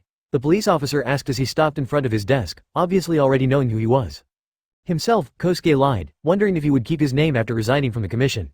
He had grown quite attached to it, but there were others, each with its history, strengths and flaws and all. Just not 6. Never again. He winked at the police officer, making sure to use normal speed, both in order to recuperate before accelerating again but also so this plain man wouldn't miss it. The cop's eyes widened as he somehow understood what Kosuke was about to do. The speedster grinned, choosing a nostalgic death for him. Instant 8. Only for someone to start moving before him. Sukachi-kun, are you alright? All Might called from the other side of the open space, pinning the villain through the marble floor. Naomas's legs betrayed him and he fell to the floor, every cell of his body convinced that he had been killed but that his brain just hadn't registered the information yet. Adrenaline was rushing through his veins and his body was trembling, as if it wanted to flee the imminent death situation that had already been resolved. He had been a detective for 13 years and a policeman for even longer. It wasn't the first time he had been confronted to someone trying to kill him. But he hadn't even seen him move, neither of them, actually. If All Might hadn't insisted on accompanying him, more because he had been quite frantic about knowing who had put a contract on the thief's head, sending Stain after kids with parasitic quirks, Naomasa would be dead. In all of his relatively short but busy life, Kosuke had never been knocked unconscious. Shot, exploded, slashed, burned, kicked, hit with a frying pan, all of it had hurt, somewhat, as his pain response was a little different than most, but the way his quirk worked made it difficult for anyone not matching him in speed to actually knock him out. He woke up groggy and stunned, his thoughts horribly slow and with a throbbing pain inside his skull. 0 tenths. Would not recommend it. He pushed his sluggish thoughts in one direction, urging himself to feel his bruised flesh, his weakened skull, and more importantly, his body slowly trying to repair the damage. Then, he used overclock to accelerate the healing process, until his thoughts were back to their usual speed and the world made sense again. He didn't open his eyes, though. Instead, he took note of his restraints and how he was lying down in what had to be a transport van, but not only weren't they moving but there was no noise of conversation around him. Just the sound of soft breathing and one person moving through the van, their feet barely making any noise. Someone who felt like flowers and gunpowder and who softly cursed under her breath when she saw that whatever had stopped the transport convoy hadn't woken Kosuke up. She leaned over him, like a prince from a fairy tale who had just cut through a forest of thorns to get to him. And she slapped him across the face. Hard. Wake up, the former pro-hero said, boredom all over her beautiful face. Whatever the commission had taught her, it had apparently covered how to spot people who were only pretending to sleep. Kosuke sat up, letting her get rid of the restraints as he looked around to see 2 police officers flat on the ground, breathing deeply because of what looked like tranquilizer darts poking from their chests. You kept them alive? He smiled. That's adorable. Most people wouldn't have bothered. The people who had sent her to rescue him certainly didn't. Not all of us can indiscriminately murder everyone in their path, she informed him, pushing back her blue and pink hair from her face. She finally managed to open the restraints and stepped back, leaving him taking care of the rest. And I'm sure the former president of the commission appreciated this compassion of yours when you put a bullet between his eyes, he smiled. The look she gave him could have curdled milk, but it wouldn't have hurt if it wasn't the truth. 15 years ago, a child had manifested an incredibly destructive quirk that had sent him running down the street where he lived, bringing destruction to everything he touched. Fortunately, All Might had found him and calmed him down, and all had ended well. To Hawk's disappointment, this black-haired and red-eyed child he had seen in photo once during a lesson where his instructor was making sure he knew how to de-escalate a situation involving children, wasn't Yami. He was about 5 years too old, his name was Shimura Tenko and he had a part-time job at the Might Tower. With the hindsight, it was pretty clear that Hawks had thought about him both because of his powerful quirk and because he was connected to All Might, but as he was sitting at a stolen desk in the HPSC building, reading the file they had on Shimura Tenko, he couldn't convince himself that there wasn't an air of resemblance. He went through the known relatives, which included a sister, two parents who didn't have any siblings, and only one set of grandparents on the maternal side. Things became interesting when he looked at Shimura Kotaro's profile. As a child put in the system, no parents had been listed in the genealogy, but a note in his specific file indicated that he was actually related to a hero, formerly known as Sky High. It was the kind of information Hawks wouldn't have access to if he wasn't connected to the central database of the Commission, as they tended not to advertise who was related to pro-heroes so the latter's enemies wouldn't find them. Sky High, are you connected to All Might in any way? He was about to find out when Hanabata Mika, a colleague of Yokomira Mera, came and told him that the villain apprehended by All Might earlier had just managed to escape. Apparently, someone had intercepted several police vehicles in order to extract him. It was a little too close from the usual mo of anyone for Hawks not to immediately fly over there to discover what had happened. Mika raised an eyebrow as she saw Hawks flying away. She had counted on it keeping him busy for the next couple of days, but she hadn't realized that it would interest him that much. 4 Chapter 31 to 31. The secret of being a good handler was to make things personal. Countless of Hawks' handlers had been left behind, moved to other posts, or had simply annoyed Hawks so much that he had threatened to go on a hunger strike until they were removed from his sight. Countless people had made the mistake of assuming that the heroes under their charge were weapons, something that was forced to obey them. But Mika knew that the secret was to make them want to comply with the commission. The heroes under their care had to be told that they were special, taught that they had it good, so they would realize that following the lead of people like her was better for everyone. It was why she didn't simply take care of Shinso's internship and called it a day. Mika called him to ask him about his day. She brought him his favorite snacks when he was working for them. She mentioned cat cafes and underground heroes when they talked. Soon, she would start offering gifts, advantages that could be only obtained through the Hero Commission, so a boy like him who had been ostracized because of his quirk would feel special. And today, she drove to his school so he wouldn't have to walk all the way home. Unfortunately, as she slowly made her way in the street that would lead her to the massive gates of UA, someone jumped on the hood of her car, bringing it to a halt as panic overwhelmed her and made her brake with all her strength. If there was any kind of justice in the world, the scruffy hobo with a hero license would have been ejected because of the brutal stop. Unfortunately, as another proof that the world wasn't only unfair but uncaring when it came to her wishes, he somehow hanged on. Mika was not a violent person by nature, but the dirty traces of shoes on her car were enough to make her dream of running him over. Fortunately, she was a pro. She repressed the rage, opened her car door, got out and gave him her widest smile, because nice was beyond her right now. Hello, Eraserhead. Hanabata-san, he technically greeted her, cold saturating the 5 syllables. It's a pleasure to finally meet you face to face. He finally took his nasty boots from Mika's beautiful car, jumping down so they could face each other. With her high heels, their eyes were at the same level. I have tried to reach you in order to talk about Shinso Hitoshi. He has been working for you those past months. You keep pulling out of school to do hero jobs when he is only a student. Only Uo would have complained about the Hero Commission requisitioning a student. With Shiketsu, they were the two schools who knew that their reputation was pristine enough for them to survive without the goodwill of the commission. Not so pristine, Mika remembered. The villain attack they had to deal with made sure of that. I can hardly be blamed for providing experiences for a student's internship, she calmly countered, subtly using her quirk. Did you talk with Shinso about it? Because he seemed satisfied with the work provided to him, and I can assure you that a pro-hero was with him at all time. But if you were worried, I would be happy to talk with you to find solutions. I want Shinso to be the best hero he can be, and I am aware that, as his homeroom teacher, your opinion is more than valuable. For a moment, his eyes softened and his shoulders relaxed, stress leaving him as his entire being chose to trust her. Only for his eyes to immediately flash red, his hair rising with the activation of his quirk. Don't. One word, saturated of cold and steel and promises, and if Mika wasn't sure of what was promised, she believed that steeled too much to use her quirk again. Especially as most people generally didn't realize when she was using it. I'm aware that you keep a different hero every time he goes and works for you, Eraserhead continued. And I don't find it sufficient as they never have the time to know him long enough to properly keep him safe. But I am not going to fight the Hero Commission about that. An excellent decision because it wouldn't end well for him. As long as Shinso was their intern, they had a power of discretion on what measures were taken to keep him safe. My student had been missing classes because of his internship. Far too many. You not only went beyond the time allotted for internships, but you have been taking him several times a week now. Mika had first started to make Shinso train with volunteers from the Hero Commission, then she had made him intervene on arrests so the villains wouldn't panic and do damage on their way out. A week ago, Shinso had even helped rescue hostages. Thanks to Mika's work, he was started to be known. More and more agencies were asking after him. It was a stark contrast with what had happened after the sport festival. I assure you that Shinso's education is our utmost concern, she assured, and she was truthful. We try to limit how many times we call upon him during school days, but a pro-hero like you must understand that villains don't respect schedules. And I like to think that he is getting practical knowledge that will present an advantage in his cursus. I don't think you understand, he interrupted her. He made her blood boil, but she controlled her expression. Shinso is falling behind. His time with you might teach him how to use his quirk, but hero training is more than that. It's what makes UA students adaptable instead of one-trick ponies. How quaint. Mika had seen no such adaptability during Shinso's fight with the Bakugo boy. Ua had apparently forgotten to teach him the trick to fight someone who could create explosions at a moment's notice. I have already talked with Nedzu, and if you keep interfering with Shinso's life as a Ua student, we will have no choice than to end this internship, Eraserhead warned her. She stared at him, dumbstruck, and then, she laughed in his face. Technically, Ua could absolutely prevent a student from pursuing an internship. It was usually done when they feel the student's safety was compromised or if their handler wasn't making the experience worthwhile. But ending that kind of contract with the Hero Commission? For no good reason? That would do more harm to Eraserhead than to her. She raised her hand and waved at the purple-haired boy who had just walked out of the massive gates of Ua. Frozen on the sidewalk, he, and multiple observers, were watching Eraserhead and her, wondering what they were saying. After a moment, Shinso hesitantly waved back. Eraserhead followed her gaze and saw his student looking at him with apprehension in his eyes.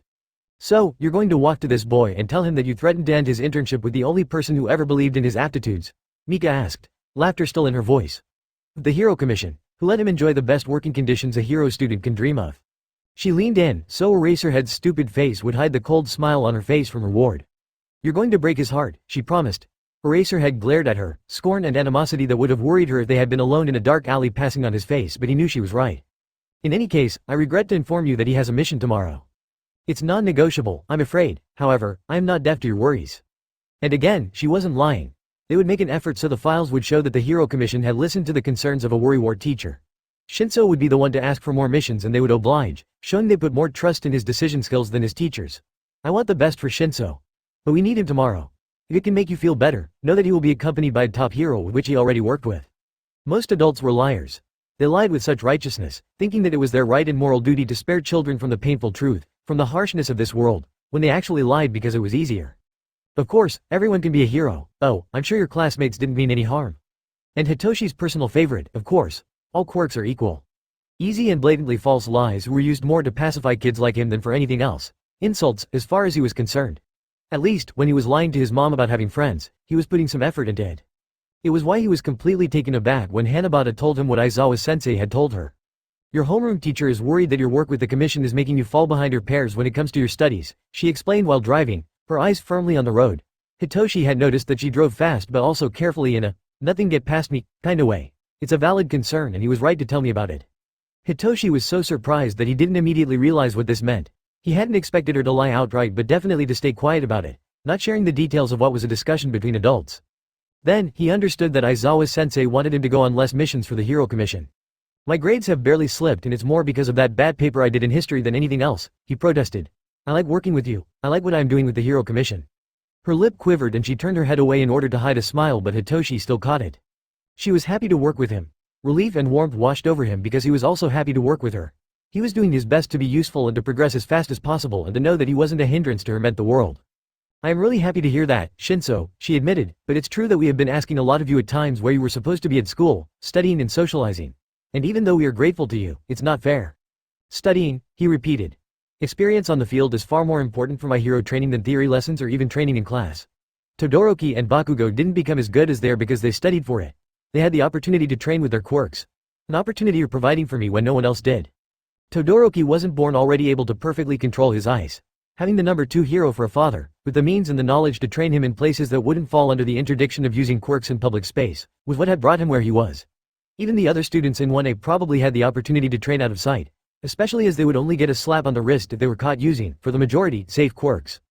But Hitoshi's quirk wasn't like that. Brainwashing wasn't something he could easily train with. Even if he had found someone willing to help, being caught meant risking being considered a villain for good. And we will keep providing it, Hanabata assured. I am not suggesting to end the internship, but to make more efforts so it won't interfere as much with your high school age. Not to reveal my age, but trust me when I say that you will miss those years when you're older. It took some heroic resolve not to roll his eyes, but Hitoshi still managed to keep a straight face. He didn't care about his experience as a high school student. School was just a stepping stone on the road that would lead him to the hero life. Nothing else mattered. But before we make those arrangements, she added, I'm afraid that you won't be going to school tomorrow. There is a file for you in the glove box. Hitoshi didn't lunge at it because it would imply that he was ridiculously eager to show the benefit of having him continuing to go on missions, where he was needed, instead of just keeping his finger crossed for important stuff to only happen outside of school hours. No, he simply took hold of it with a strength due to his training as a hero and opened it with a swiftness that could only be described as efficient. However, his enthusiasm was dampened when he actually saw what it was about. Screenshots of a clamor server. Rapports about a new organization encouraging people to use their quirks. And of course, the image taken straight from a video everyone had seen, from the Hosu vigilante, the man who had taken the hero killer out. It's about anyone, he said. Hanabata nodded, her eyes still on the road. Aren't they? Well, they're just vigilantes. They were no league of villains. They had even helped out during the Hosu attack, when the Brainless, the siblings of the one who had hurt Aizawa-sensei, had been brought there to roam free and to cause chaos. Hanabata sighed. Shinso, I would love to believe that everyone always has the best intentions in the world. But the truth is that people needs to be accountable. And that's why we need your help. The next day it was amazing how new information could change one's perspective. Being quirkless despite both of his parents having a quirk hadn't only been a catastrophe for Izuku. It was fate laughing at the odds and probabilities by giving him an additional toe joint. However, it had taken one grainy video to realize he had probably been lucky to be quirkless and uninteresting when he had met All For One's personal mad scientist.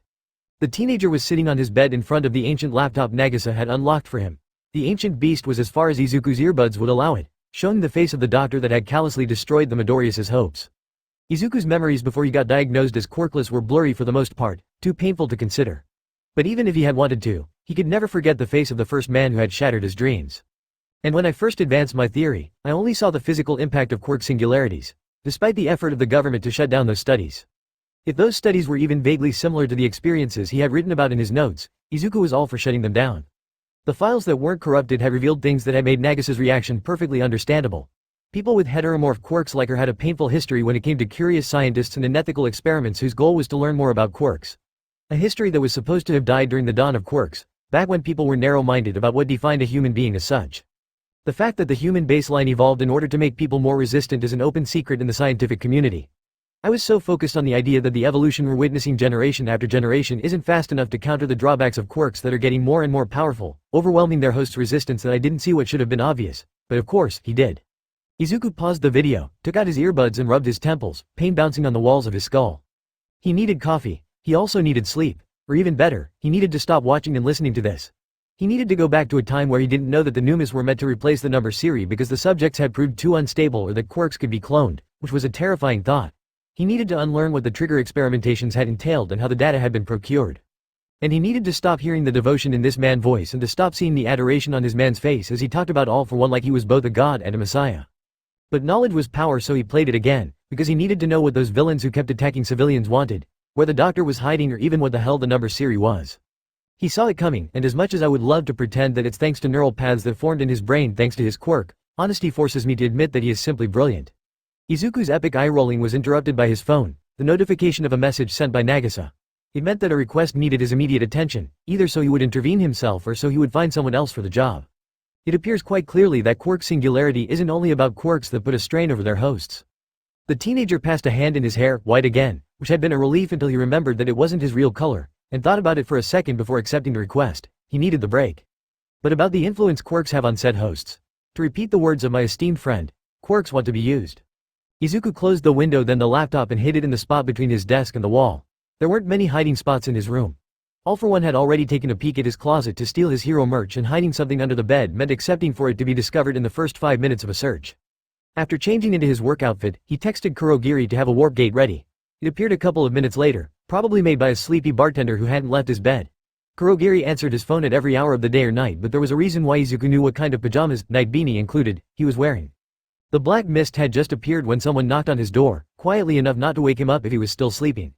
"If you are awake, breakfast is ready," All For One told him through the door. He had probably heard him move in his room. Izuku didn't answer, walking straight into the mist. All For One would know he had avoided him, but the teenager was too tired to pretend that nothing was wrong right after listening to the villain's associates for hours. "Too tired for this, meow, please, come quickly, they're screaming and I think he's going to kill her." Once he had left the message, Shinso Hitoshi left the app and looked around, almost expecting to see a vigilante appear in a cloud of dark smoke.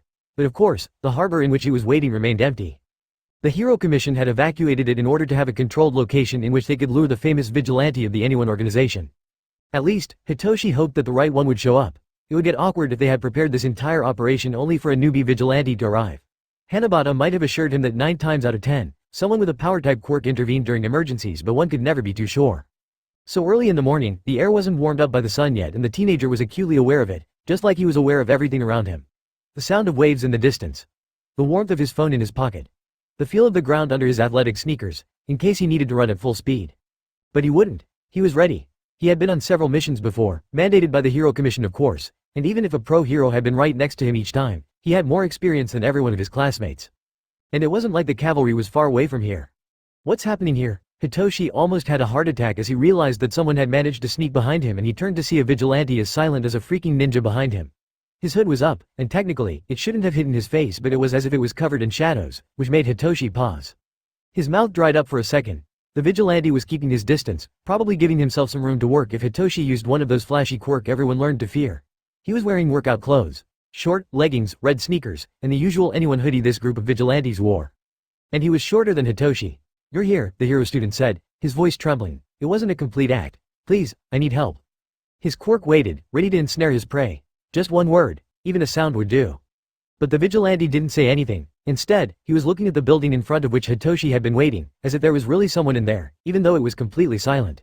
He had to have noticed that the harbor was empty by now. If he decided to attack, Hitoshi wasn't sure the top hero waiting on standby would be fast enough to help him, especially against a power-type quirk. The vigilante looked at Hitoshi, slightly tilting his head as curiosity let place to confusion. "You're a UA student," Hitoshi smirked. "Don't move." Izuku's body froze on its own, each of his muscles straining under the burden of absolute immobility while the stillness didn't completely reach his mind.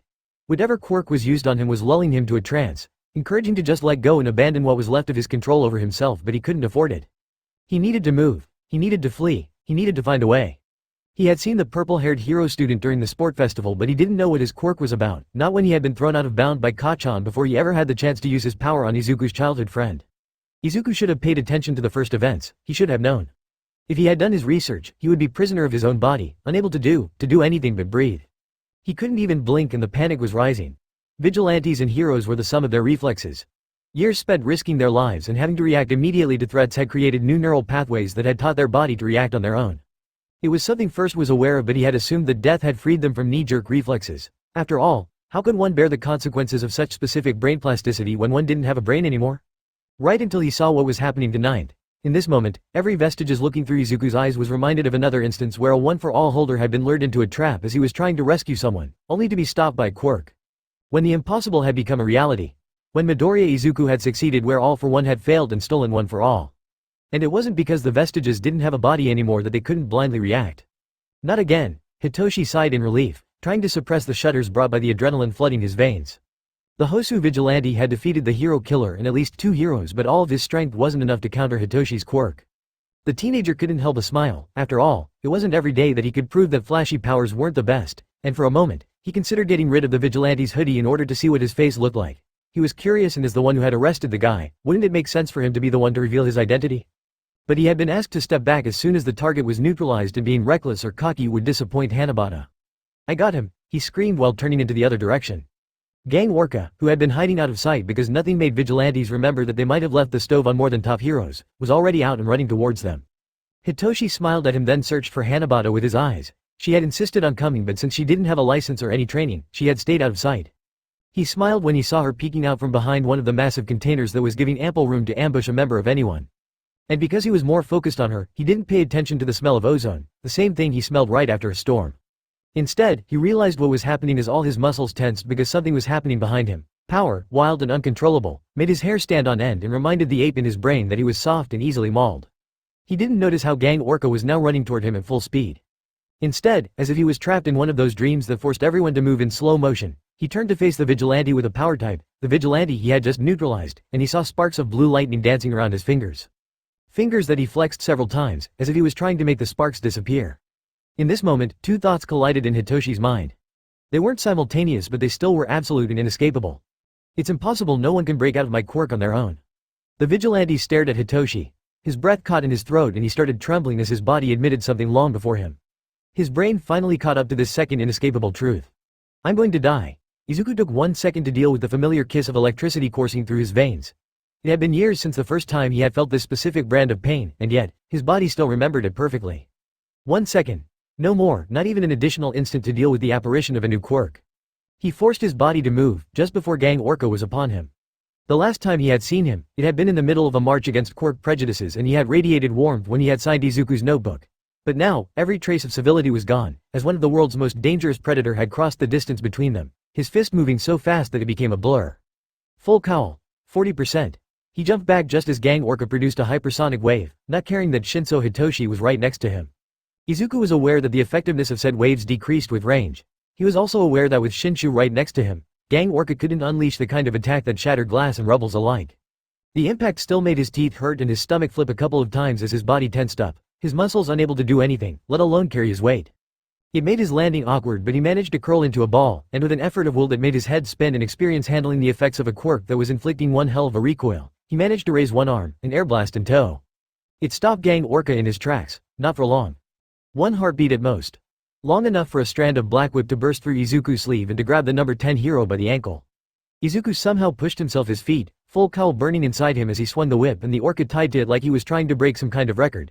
Gang Orca tried to fight it, tried to use his quirk again to paralyze him, but few people were able to use their powers as they were used as the world's most ambitious yo-yo, and he was launched through the air with a scream, only for Izuku to sever the tie once he had gained enough momentum.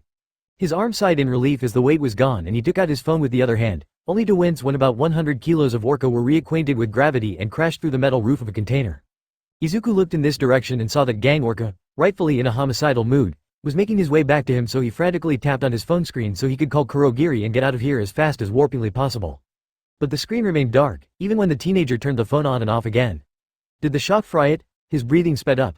His phone wasn't only essential to his activities as anyone. It was the guarantee of always having a strategical exit. He was confident in sending agents on missions because they were always one message away from an easy escape road. Focus. Izuku looked at Shinso Hitoshi, who was still on the ground, unable to move, though this obviously wasn't affecting his mouth. Even in this sorry state, completely at Izuku's mercy, the hero student was still trying to chain him with his quirk.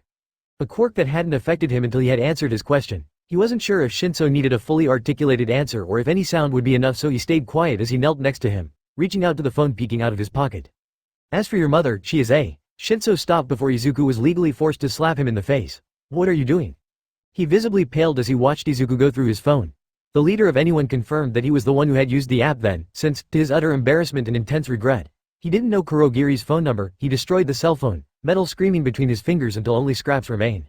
Time to cut your losses. He started to run, as far away from his place and the top hero that he had sucker punched as possible, but he didn't manage to take more of a couple of steps as three things happened at once. Shinso Hitoshi somehow managed to stand. Maybe Gang Orca hadn't weakened his own attack in order to protect him. Maybe he was as stubborn as Izuku. In any case, the movement and the scream distracted him. Long enough for him to notice too late that Gang Orca wasn't the only pro-hero here. A long-haired man dressed all in black had emerged from the maze of containers and was running like the devil, but peak human speed was still a long way from the speed accumulated by 8 holders of One for All. Their eyes met. Green against glowing red. Izuku's legs failed him, so weak that they might as well not be there, and he tripped on the pavement, hard enough for something in his knee to crack and for pain to burn into the entire joint, but the teenager didn't really notice despite violently jumping to his feet. Pain was nothing compared to the sudden emptiness within him. For One for All was gone. Red-hot fury saturated every cell of Izuku's body as he felt his quirk gone, leaving him with nothing. He stole it. For a crazy but limpid moment, he had to refrain himself from leaping at the man who had just succeeded where All for One had failed for months, a man who had stolen his quirk from him. Then, just abruptly as it had appeared, rage left him, leaving place to cold calculation as anger wasn't going to get his quirk back. No, he needed to analyze the situation, to understand. But first, he needed time. The hero in a black jumpsuit was running at him, his scarf in his hand and flying in his direction, and there was no inhuman speed to avoid it anymore. So Izuku kicked Shinso in the back of the knee. The hero student stumbled forwards, but Izuku grabbed him by the throat. Shinso immediately tried to throw him above his shoulder, but he was barely fit for a hero student, while Izuku was both a vigilante and someone whose quirk put an extraordinary amount of stress on his muscles.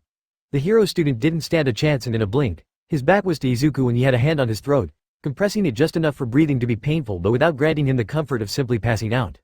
If looks could kill, Izuku would have been incinerated by the eyes of the hero whose hair was standing up, like Hebasugo when she was pissed. It was alright, though. Izuku's glare could easily rival his. Sense, Shinso tried to say, but Izuku's fingers clamped on his windpipe, probably too forcefully for a simple warning. Sensei. Shinso Hitoshi was in the same class as Shoto and both of them had the same homeroom teacher. Eraserhead, Izuku snarled. His quirk wasn't gone but erased. Kurogiri, something is wrong with Yami. Nagisa screamed in the phone. An official from the Hero Commission has just called for backups. You have to pick him up right now. Let him go, Aizawa Shoto ordered. The punishment for vigilantism is a drop of water in the ocean compared to harming a hero student. If you surrender, we will find a solution. The vigilante gave him a very unimpressed look, which should have been impressive as his hood was hiding his face, but Shoto couldn't muster much admiration while his fingers were digging into his student's throat. One didn't need enhanced strength to break someone's neck. Determination and a vague idea of what you were doing was enough. 9 times out of 10, he would have attacked anyway. Gaining the will to kill was hard, and Shinso's bruised throat was better than being caught in the crossfire between a member of anyone and the number 10 hero that was sneaking behind him. But there was something coming from the vigilante, something horribly cold and furious, that he didn't want to test. Keeping the vigilante focused on him to let Gang Orca the opportunity to immobilize him was the most logical course of action. Think about it, Shota insisted, as his eyes were starting to burn. The USJ had severely worsened his time. Anyone has a good reputation with the public. If you really are who I think you are, you put an end to the hero killer's reign of terror. You might be a vigilante, but you will only get a slap on the wrist. But anything you do from now on will be considered as assault on heroes. Gang Orca was almost upon them. Let him go, Shota implored. The vigilante tilted his head, as if he was considering it. Okay, a male voice, young, finally said. His hand left Shinso's throat, lowering to the back of his shirt, while the other grabbed him by the belt. The next second, a teenager was flying in Shota's direction. His capture scarf immediately flew in direction of the vigilante, grabbing him by the wrist, but just like he had managed to throw a hero student that was probably barely lighter than him, he tugged back hard enough to make Shota stumble forwards. Either adrenaline is one hell of a drug or I need to work out more. He braced himself in order to catch Shinso, and as he received 177 centimeters of teenager across the chest. Better than his student knocking his head on the concrete, he blinked. That was when everything went from bad to worse. The vigilante ran at full speed in Gang Orca's direction, forcing Shota to let go of his wrist or Shinso and him would have been dragged along. The underground hero blinked a couple of times to give some respite to his eyes, watching the blur that was the vigilante. He expected him to try to punch Gang Orca across the torso, if his raised fist was any indication. Instead, at the last moment, he lowered his center of gravity, slid on his knees, and somehow passed between Gang Orca's legs only to jump up and kick him in the back like a train freight. Gang Orca roared, turning and swiping at the vigilante's head fast enough to make him take a look at some pearly gates, but the vigilante blocked his arm, holding his wrist with one hand and barely blocking Gang Orca's knee a moment before it hit his stomach. The number 10 hero took advantage of his opportunity to punch him in the face, the vigilante's head snapping back violently, but he didn't let go, still holding on to Gang Orca, still hidden behind the hero's shape. From where he was, Shota could only see one of the vigilante's arm and guess the outline of his body. If he used his quirk, only Gang Orca would be rendered quirkless, and no matter how tough his mutations made him, he didn't want to discover what someone with super strength could do to him. The vigilante, still holding Gang Orca's wrist, green lightning surrounding him, flicked his middle finger at him, sending a shockwave straight to his head, then another. He is preventing Gang Orca from using his quirk, Shota realized. Gang Orca grunted and tried to haul the vigilante so Shota could have him in his line of sight. A 2 meters tall killer whale against a teenager that was smaller than Shinso. The vigilante stayed right the hell where he was. How strong is he? Get the kid out of here, Gang Orca screamed without turning back, all of his strength focused on the member of anyone. It was why Shota could forgive him for not assuming that he was already dragging a squirming hero student back. We had to help him, Shinso said, panic saturating his every word. He was afraid and guilty because someone had made him believe that it was his job to take care of a vigilante who had permanently ended the hero killer's career. He was panicking because, for the first time in his life, he was seeing someone backed into a corner and discovering how dangerous this kind of opponent could be. And he would blame himself, convinced that it was his fault that the situation had turned into this mess. It was why children shouldn't be on this type of mission. If something bad happened, it would haunt them forever. We had to stop being potential collateral damage. Shota kept dragging him. He is a top hero, trust him. His student nodded. Oh, he didn't like, but he knew better than to fight with him on this one. Was Hanabata here? The underground hero asked, even though he already knew the answer. With his luck, the agent from the Hero Commission was trapped somewhere. He would need to evacuate both her and his student before he came back for Gang Orca. Civilians might have the priority, but despite what he had said to Shinso, there was no way he was leaving Gang Orca alone with a crazy vigilante longer than necessary. Shinso opened his mouth but never answered. He was distracted by the blue light that flooded the air, a moment before an arrow made of blue fire pierced soared through the sky and landed right next to Gang Orca. Shota felt the heat, barely bearable, despite the distance. He looked up and away, at the entrance of the harbor, where a lone silhouette was standing on top of a tower of containers. There was more blue flames between his hands, and a mass of shadows right next to him. Shota looked at him, his quirk neutralizing the flames, but what had to be a warp gate didn't move. The newcomer was startled, not understanding what was happening. A feeling that Shota soon shared as a massive shockwave, stronger than anything the vigilante had thrown before, reached them. To his horror, it was carrying a very surprised Gang Orca. Shota barely had the time to push Shinso out of the way. He did his best to catch Gang Orca with his capture weapon so the pro hero wouldn't crash into him. It wasn't enough. A good man would have been overcome with a sense of gratitude after seeing Dabi and would have acknowledged that without a functioning phone, it was extremely difficult for Kurogiri find his coordinates and to warp the fire user near him. But since Izuku had one broken middle finger, probable internal damage due to Gang Orca's quirk that he had felt at short range and been punched to the face by one of his favorite hero, he couldn't help but to internally grumble because really, why did the warp gate had to be so far from his actual position? A strand of darkness rose from his left arm, reaching one of the highest container and propelling Izuku upwards. If Todoroki's homeroom teacher used his quirk on him while he was in midair, the landing would be brutal, but it was the fastest way to reach Dabi. And right now, he needed the bliss of using his quirk. Nothing, not even the moment where Shinso Hitoshi had somehow controlled him, had been scarier than when he had thought that his quirk was gone. Now, you know what it feels like to lose your quirk. With Black Whip, he propelled himself up then on the right, disappearing behind a tower of 5 massive containers in order to be out of sight of erasure. His feet barely touched the ground afterwards, for when he wasn't using the whips of energy to swing himself in the maze of containers, he was using full cowl to jump forwards.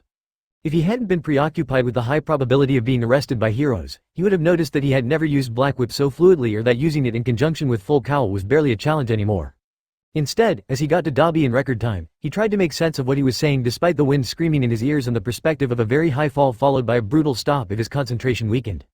Hurry! Izuku managed to guess more than he heard. The mask on his face didn't help, but at least the Hawk's debacle had taught him something about stealth. He is coming. Who? He looked around to see if Gang Orca wasn't chasing him, which would be unfair as Orsonus might allow him to do everything an orca could do, but killer whales weren't known to be fast runners. Or if Eraserhead had followed his example with his support gear. It was how he noticed the presence of a blonde hero with a red cape, 15 meters above the ground, while both of Izuku's arms were using Black Whip to move through the air. In the perfect place to punch him in the face. Izuku still made a valiant effort to avoid it.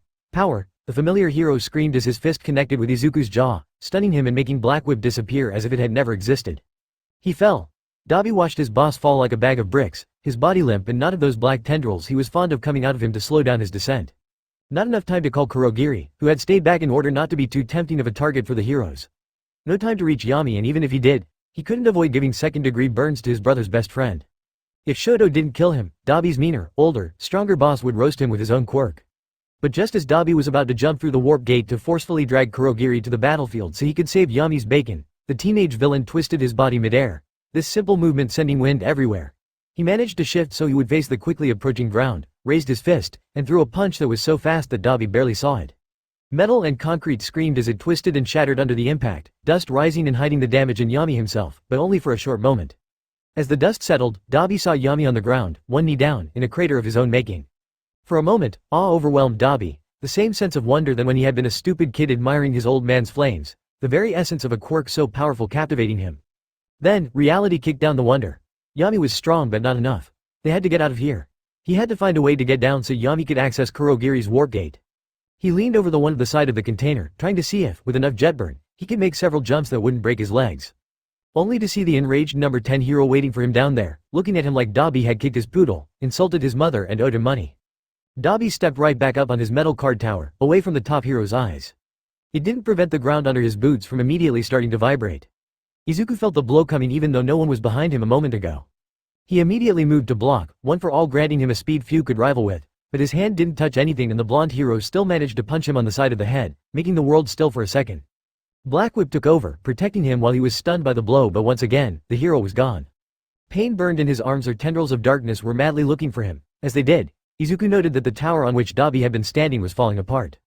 No blue flames. If Dabi was in danger and needed help, he knew to signal it. It meant that he had probably jumped through Kurogiri's warp gate and that Izuku's escape road was gone for now. Despite Black Whip roaming free, the hero, seemingly jumping out of nowhere, managed to kick in the knee. Izuku flicked one of his non-injured fingers, throwing an air blast now that he was too close to avoid it, but that didn't even slow him down and he disappeared again before reappearing behind him to punch him in the spine. White-hot pain spread on Izuku's back, but he pushed through and kicked back, so fast that his foot should have connected with something, but he found nothing. Over here, the hero mocked on Izuku's right. His hero name was Lemillion. Izuku knew that because he was one of the 3 students who had won the sport festival this year. And once again, he punched him. He was aiming for the chest, but Izuku somehow managed to dodge most of it and his fist ripped over his shoulder. He tried to punch back, putting all his speed in it so he wouldn't have the time to get away. His fist went straight to the 1 million on his chest and Lemillion's next punch sent him kissing the ground. Izuku didn't try to get back on his feet. Instead, he sat on his behind, hands down as if he was barely managing to support his own weight, and he looked as pathetic as possible, which wasn't hard. Heroes usually avoided kicking people down. If a villain looked like he was surrendering, they were more than willing to end the pummeling. A flash of blue appeared in the corner of Izuku's vision. Dabi had come back. "Nice quirk you got there," Lemillion said. Unlike what Izuku had seen in the sport festival, his smile was subdued, all good humor gone. "Too bad that it doesn't belong to you, does it?" UA was notoriously good at editing the fights in the sport festival in such a way that most people could guess the key features of the quirk while making it ridiculously frustrating to understand how it really worked. For anything that wasn't straightforward like a power type or a mutation quirk, it hid the mechanisms of the quirk pretty well, which was a good thing for the heroes and a very frustrating experience for quirk nerds and villain alike. Lemillion's quirk had been the subject of a very violent debate between All for One and Izuku. Sarcasm had dripped for their every word. PowerPoints had been showed. Poor decisions were made. Yes, I know, Lemillion confirmed, taking Izuku's silence as surprise that he was aware that his quirk was stolen. But Izuku wasn't stunned by All Might's show of trust. No, the teenager was scheming. Why did you even do that? Lemillion asked, as if this was really bothering him. Your real quirk is good on its own. With some training, you would have obtained a powerful ability. Izuku tilted his head, trying to understand what the hell he was talking about, until something clicked in his mind. Black Whip isn't my real quirk, he corrected the hero. Only to immediately be distracted by a flash of blue and a roar of rage. Izuku looked on his right and saw what looked like a mass of blue fire rocketing a meter above the ground as it was being pursued by a sharp-dressed villain.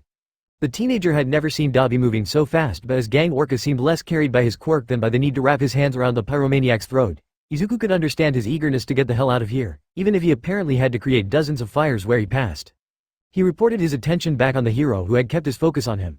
Good, you don't know all the secrets of All Might's quirk, Lemillion. It's alright, Lemillion smiled, a smile that reminded Izuku of All Might this time. We are about to spend a long time together and you will have all the time to explain them to me. Dabi was getting further away. Izuku slowly rose to his feet then called his quirk. Because for better or worse, this quirk he had stolen, this quirk that had been keeping him alive for the past months, was his. I wouldn't do that if I were you, Lemillion warned him, ready to intervene. You're strong. I think you were even close of making All Might's power yours, but it doesn't matter. I am stronger. During his debate with All for One, Izuku had bet on short-range teleportation that allowed the winner of the sport festival to accumulate kinetic force. All for One had bet on a permeation quirk, convinced that regaining his tangibility was what allowed Lemillion to jump from wherever he was hiding. Izuku had been convinced that he was right. You're right, Lemillion. It didn't mean he hadn't planned for contingencies if he ever met a permeation quirk. You are stronger than me. Izuku punched the ground at 45%, shattering it like the upper layer of concrete was as fragile as clay pottery. Lemillion's body moved on his own and he disappeared. Because of that, he didn't notice what Izuku was doing with his other quirk. Dabi was yanked out of Gang Orca's warpath at a speed that threatened to break his neck and he flew through the air through Yami's demented new quirk. He was almost immediately above his boss, wondering if this was a last effort to save him while two heroes dropped down on him. Until he heard his order, realizing that Yami had gotten him exactly where he wanted. Light it up. Dabi's body reacted to the authority in this voice, a voice that only bore a passing resemblance to his brother's best friend, and he obeyed, unleashing hell. Yami had already jumped as high as possible by the time the first flames devoured the spot where he had been standing. And then, they spread. Mirio left the oppressive darkness and catapulted himself where the thief was. He found no thief. Only hellfire that tried to devour him in one excruciating gulp, took away his air, and forced him to phase again to save his life. So back in the ground he went, a place where he couldn't see, hear or breathe, becoming a refuge. His lungs immediately started to burn, as he hadn't managed to breathe again during his brief moment out. He forced himself to ignore it, for leaving right now meant burning. He had no choice but to suffocate in the dark. Izuku managed to avoid Dabi's flames by a hair and he immediately slowed down Dabi's descent so he would land on a container overlooking Lemillion's new prison. For what it's worth, I'm sorry, he was about to say to the hero, even though he couldn't hear him.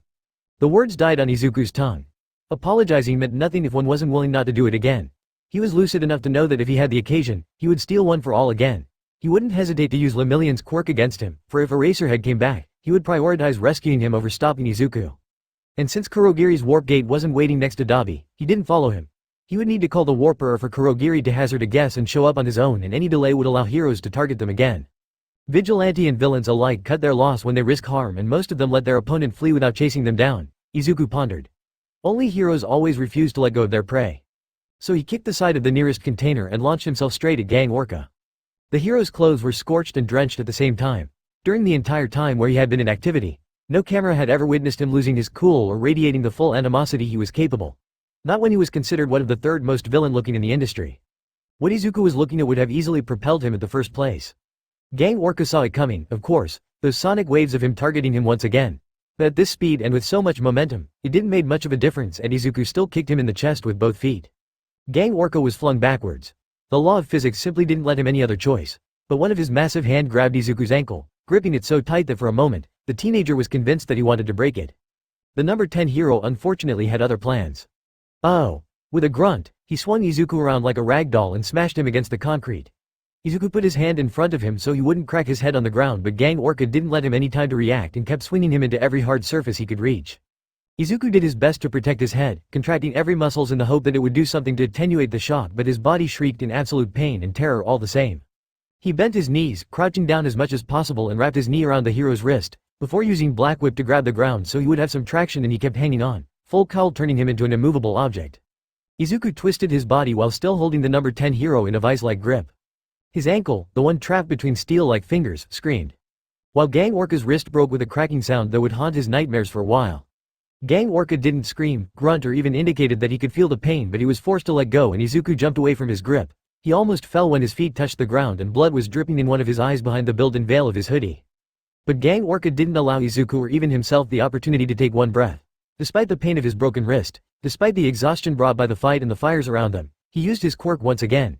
It was far more powerful than when he had used it the first time, the kind of power that made Izuku intimately understand how he had managed to destroy metal and force Dabi to flee. Izuku moved so fast that the ground shattered under his sneakers, avoiding most of the attack, but it still made his bones throb in agony. He pushed through. Someone screamed. He couldn't say if it was himself or if Dabi had found an opponent determined to save Lemillion. He needed to end the fight now. He raised his fist, one for all screaming inside him, and the air blast touched Gang Orca before his punch did.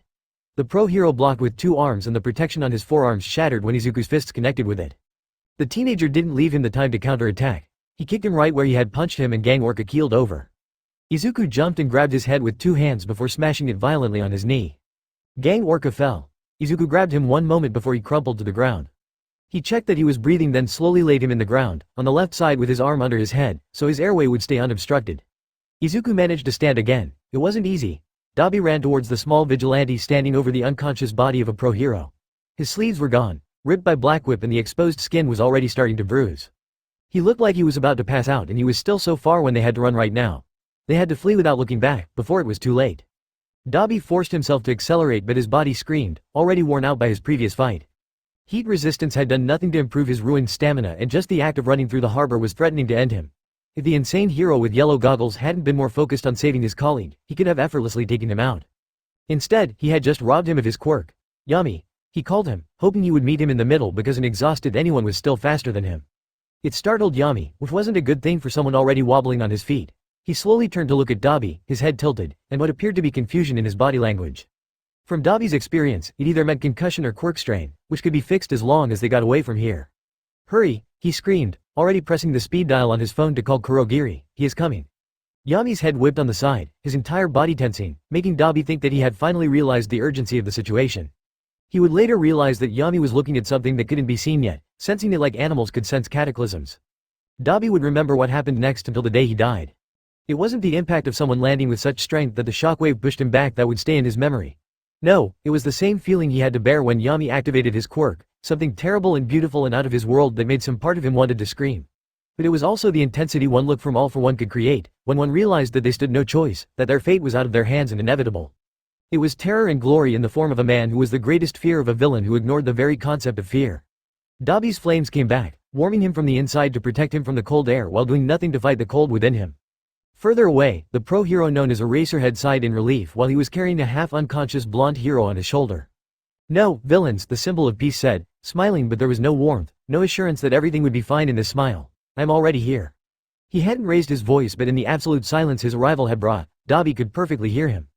But All Might wasn't paying attention to him. Instead, all of his focus was on Yami, a teenager who could barely stand, a villain that would certainly eclipse All For One if he was left the opportunity to grow. Dabi took one step towards the warp gate next to him. He didn't feel any guilt at the idea of abandoning Yami here. It was about survival, and he knew anyone wouldn't have seen the point of the both of them being detained. Better to regroup and to break him out later with the rest of the team. All Might stopped him with one look. A simple glance was enough to convey that the number one hero was perfectly able to stop him before he made the 3 additional steps to the warp gate. Until Yami make itself stand straighter, willing away the exhaustion and the injuries he had accumulated. His head was high. His quirk was back, green lightning surrounding him. Don't do it, Dabi wanted to say. Yami clenched his fist. In this moment, Dabi had the conviction that it wasn't the last stand to save him. No grand sacrifice for a friend who could still escape. The leader of anyone wasn't preparing himself to delay the symbol of peace. No, despite all common sense, he was about to fight in order to defeat him. It's over, All Might warned him, this ends today. Izuku should have felt something, he even knew what he should have been. Guilt, fear, adoration, anger, awe. But the multiple fights had drained him, throwing him through so many emotions, so many fears, that only exhaustion remained. You're injured, and yet, yes, something did pierce through him, something he hadn't expected to feel inside him. A sense of longing. He just didn't know if what he was longing was the life as a hero he had given up on that roof, all those months ago, or the embers of One For All still burning in All Might's body. We don't have to fight. He had told All For One that he was never getting One For All, but until today, he hadn't fully realized that no one would get it. That quirk was going to die with him. He didn't have the strength nor the will to be quirkless again. His body wasn't obeying him correctly. Once the adrenaline in his system was gone, he doubted that the pain would allow him to move. If he didn't act now, he wouldn't get another occasion. He looked around, taking note of every element of the environment, of every people present here. Everything he would need in order to somehow prevent All Might from taking him away. But first, he opened his mouth, wanting to say something to the man he had destroyed in order to obtain a quirk, something he needed to say. He never had the occasion to speak. All Might's face became as pale as if he had seen a ghost, just as Izuku felt a presence right behind him. One strong arm was put around his shoulders, imprisoning him into a possessive embrace, while unholy bloodlust saturated the very air around them. Izuku didn't see visions of death and doom. Instead, he felt the moment where senseless destruction became inevitable. Good to see you, Yagi, All For One said. 4 Chapter 32-32. Memory worked in a funny way. It eroded the past, making some experiences bearable by half drowning them in the fog of the ages so one could remember the important lessons without being paralyzed by the price paid to learn them. At other times, details became muddier, events were rewritten but the core of it, what had marked him, remained clear. Some memories stayed with him, bringing him warmth or shame or anger or sadness. Others were recollected perfectly, the emotions contained in them couldn't touch him anymore. And yet, it took one look at All For One's stupid mask for Toshinori to remember a time where he was 18 and powerless to protect his master. He remembered the smell of fire and smoke. He could still taste the blood on his tongue. He could feel his throat screaming in pain as he had screamed for his master until the island on which they had affronted this monster had been destroyed. All for one, he heard himself say. He could barely believe how steady his voice was, not betraying the hatred coursing through him. A hatred that couldn't overwhelm him. He couldn't afford it, not when All For One had his hand on the boy, his bare hand clutching the shoulder of the current One For All holder as if he could already feel the quirk. The boy had his whole hand on All For One's thumb. It was an old trick to fight against someone stronger, for one full hold was supposed to have more strength than one thumb. It meant the teenager was ready to flee at any moment. A rare case of common sense, but All For One wouldn't let his prey escape, and if the boy was too much to handle, Toshinori wasn't putting it past him to just kill the new holder of One For All to get rid of the quirk once and for all. Toshinori wouldn't allow it. Even if One For All wasn't a factor, he couldn't allow All For One to kill someone in front of him. Really, Yagi, why do you look so surprised? Despite his mask, Toshinori could perfectly picture All For One's smile. It had haunted his nightmares so many times that it was engraved in his memory. Do I look like the kind of man who dies? He certainly did back when Toshinori had his fist halfway through his skull. This time, he wouldn't take a chance, take off his head and salt it or whatever was needed to kill revenants once and for all. Now would be a great time to warp away, Izuku whispered, terror saturating his every cell.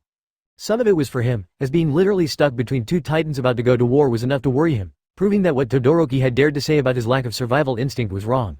Most of it was for the rest of the world. Whatever happened today, everything would change. All For One didn't even seem to hear him. His arm was still holding Izuku.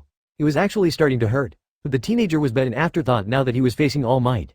Izuku could feel the tension in his body, the single-mindedly focus on the number one hero. Finally, he could almost hear. I found him, I can finally kill him. But Izuku couldn't allow it. All For One didn't leave him the occasion to do anything. The many fires Dabi had left behind him while he was running away from Gang Orca roared to life, flames barely bigger than what could be found in chimneys suddenly becoming blazes that dried the air and surrounded them like impenetrable walls. All Might and Izuku moved at the same time. Strangely enough, Izuku felt the moment the same quirk was used in two different places. Izuku pulling All For One's hand away from him and dashing to the side. All Might rushing forward. All For One was lacking this synchronicity, reacting after them even though the quirk All Might and Izuku were sharing was born from him. But late wasn't too late and he gripped Izuku's shoulder, his fingers digging into his flesh before immediately letting him go. Izuku realized why as the shadows of All For One's warp quirk were surrounding him. Toshinori's fingers grazed the thief's hoodie but the shadows robbed the boy from his grasp. Frustration burned through him, but he didn't let himself be distracted, using the anger to fuel his quirk. Without losing any of his momentum, he spun and threw a fist at All For One. The bastard tried to block it with his right hand but only managed to do it with his wrist. It should have snapped the bone but the flesh of his arm was strangely hard, almost stone-like. Where did you send him? The symbol of peace growled. All For One punched him with his left hand, using a strength that almost matched Toshinori's. The blow was aimed at his left side, but the number one hero elbowed him in the arm and this time, he had the satisfaction of feeling soft flesh and of hearing the specific crunch of bones breaking. Followed by the sensation of something stabbing him in the tight. Black tendrils veined with red, coming from All For One's left hand. Away, the villain answered as Toshinori was flung away. This is between you and I. The number one hero was suddenly airborne but he grabbed the tendrils, ripping them from his flesh, and tugged with all his strength. All For One didn't see it coming and stumbled forwards, giving him the time to land and to leap at him. They raised their fists at the same time. Texas Smash and what looked like an air cannon were released at the same time. All For One somehow cancelled the air pressure released in the smash while Toshinori dodged his enemy's attack and hit again, his California Smash connecting with the villain. Toshinori had been aiming for the head but only got the shoulder, Something he tried to rectify, but All for One did something, and suddenly, he was sent through several containers until he finally stopped in one that was containing a multitude of brightly colored objects. It took him a moment to realize that the last container in which he had landed was full of hero merch, and that what had somewhat softened his fall was several giant Endeavor plushies. In any other circumstances, Toshinori would take the time to appreciate the irony, but a familiar form rose through the smoke, flying above the fire he had stirred in order to prevent Aizawa-kun from using his quirk on him. "I heard that you lost something important, Yagi," All for One said as he manually resetted the arm Toshinori had broken. "If you're not able to take care of your toys, the best course of action is to give it to someone more responsible." Toshinori was the symbol of peace and had a reputation to uphold, so he didn't use his arm to gesture what he thought of All for One's suggestion. Instead, he looked at the place where the thief had disappeared, then a little beyond that. He couldn't see Aizawa and young Shinso anymore. It meant that he could afford not to hold back anymore. It wasn't ideal. Young Lemillion and Gang Orca were still out there, but if he tried to help, tried to rescue them, All for One would use it against him. He had to hope that Gang Orca and Eraserhead would be able to evacuate the children. And he had to kill All for One, because the safest place was a world where he didn't exist anymore. One for All roared inside him, energy echoing his rage and pulsing through his muscles. He didn't know how long he had. His time with his quirk, what was left of it, had been a little erratic lately. Plus Ultra. Momentum was carried over most warp quirks, and All for One's shadows were no exception. It explained why even if Izuku appeared right next to Kurogiri, he didn't stop there and hit the bar, drawing a shocked sound out of the bartender. The teenager put a hand on Kurogiri's baby in order to straighten himself, remembering almost too late that he had broken fingers.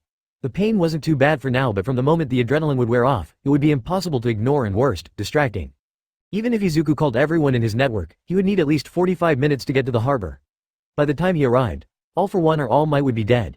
And if he could live with the disappearance of one, he couldn't allow the symbol of peace to die. Not when he was the one who had made him weaker. Izuku didn't bother asking the bartender to warp him back. Kurogiri might work for him, but he was loyal to All for One. "Kurogiri," he called, the desperation in his voice not totally fake. "All for One is fighting All Might." It startled the warper. In case of emergencies, Kurogiri's role was to stay put until he received additional instructions because he was their ultimate way out. If he was captured or incapacitated, they were trapped. So now, he was on standby, waiting for orders, in a very stressful situation that had to remind him of the time where he had lost his job in All for One's organization. People who were lost would give a lot for any kind of direction, and most of the time, the first thing they were willing to give AAY was their ability to think straight. "The communications are down," Izuku pleaded, making a show of how he was obviously too weak and too hurt to do anything. "You had to help him." Truly, but the mist around him was already moving, betraying his true feelings as he was already ready to open a warp gate. "Hurry," Izuku growled in the exact same tone All for One sometimes when he was losing patience, hoping it would kickstart some reflex for Kurogiri. His imitation was apparently pretty convincing as a warp gate was immediately opened, heat and faint wisps of smoke starting to get into the bar.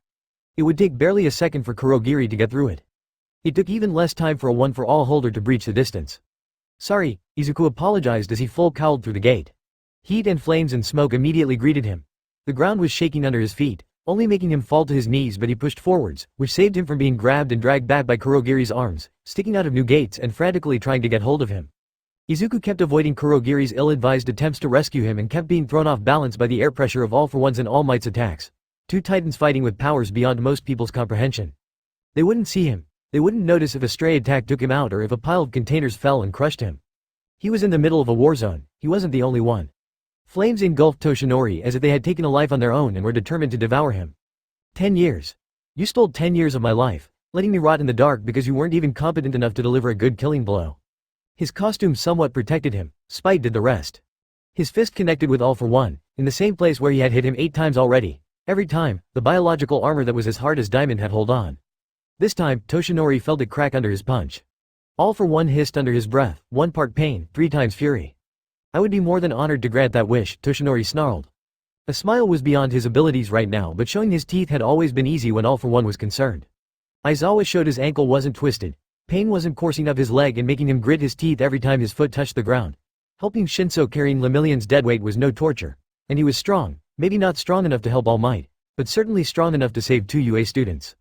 They hadn't managed to save Gang Orca, though. They hadn't even managed to find him, not when All for One had aimed at them 3 times, slowly, with open amusement, while they were rescuing Lemillion. Each time, All Might had stood between the attack and them, either blocking it or taking the brunt of it. Those hadn't been attacks All Might could afford to take and blood had flowed. Emotion would have gotten them killed.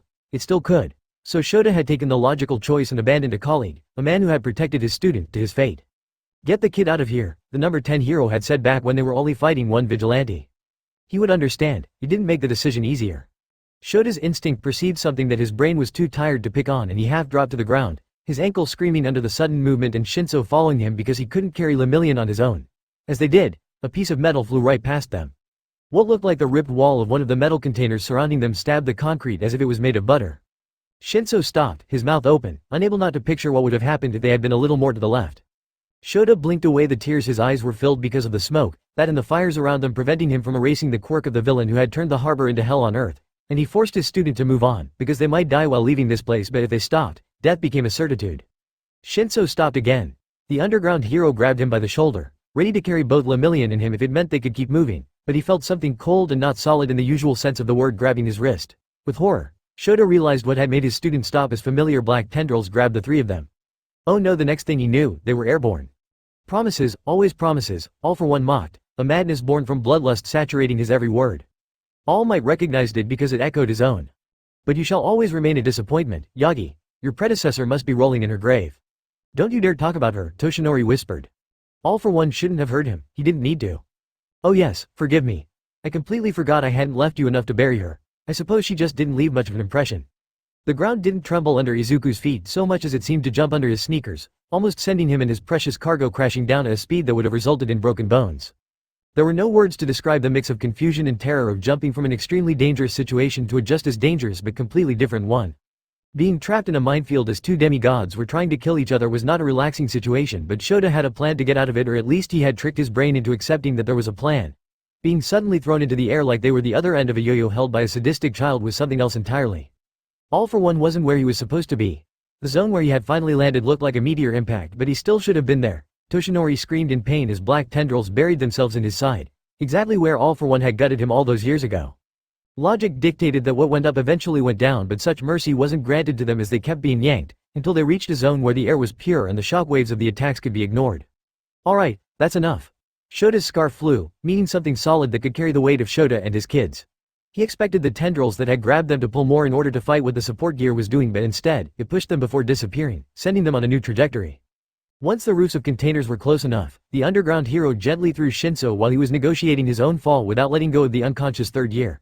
He gritted his teeth, convincing himself that he would feel no pain, and it almost worked as he landed on both feet, pain shooting from his ankle so sharply that he felt it in his hip.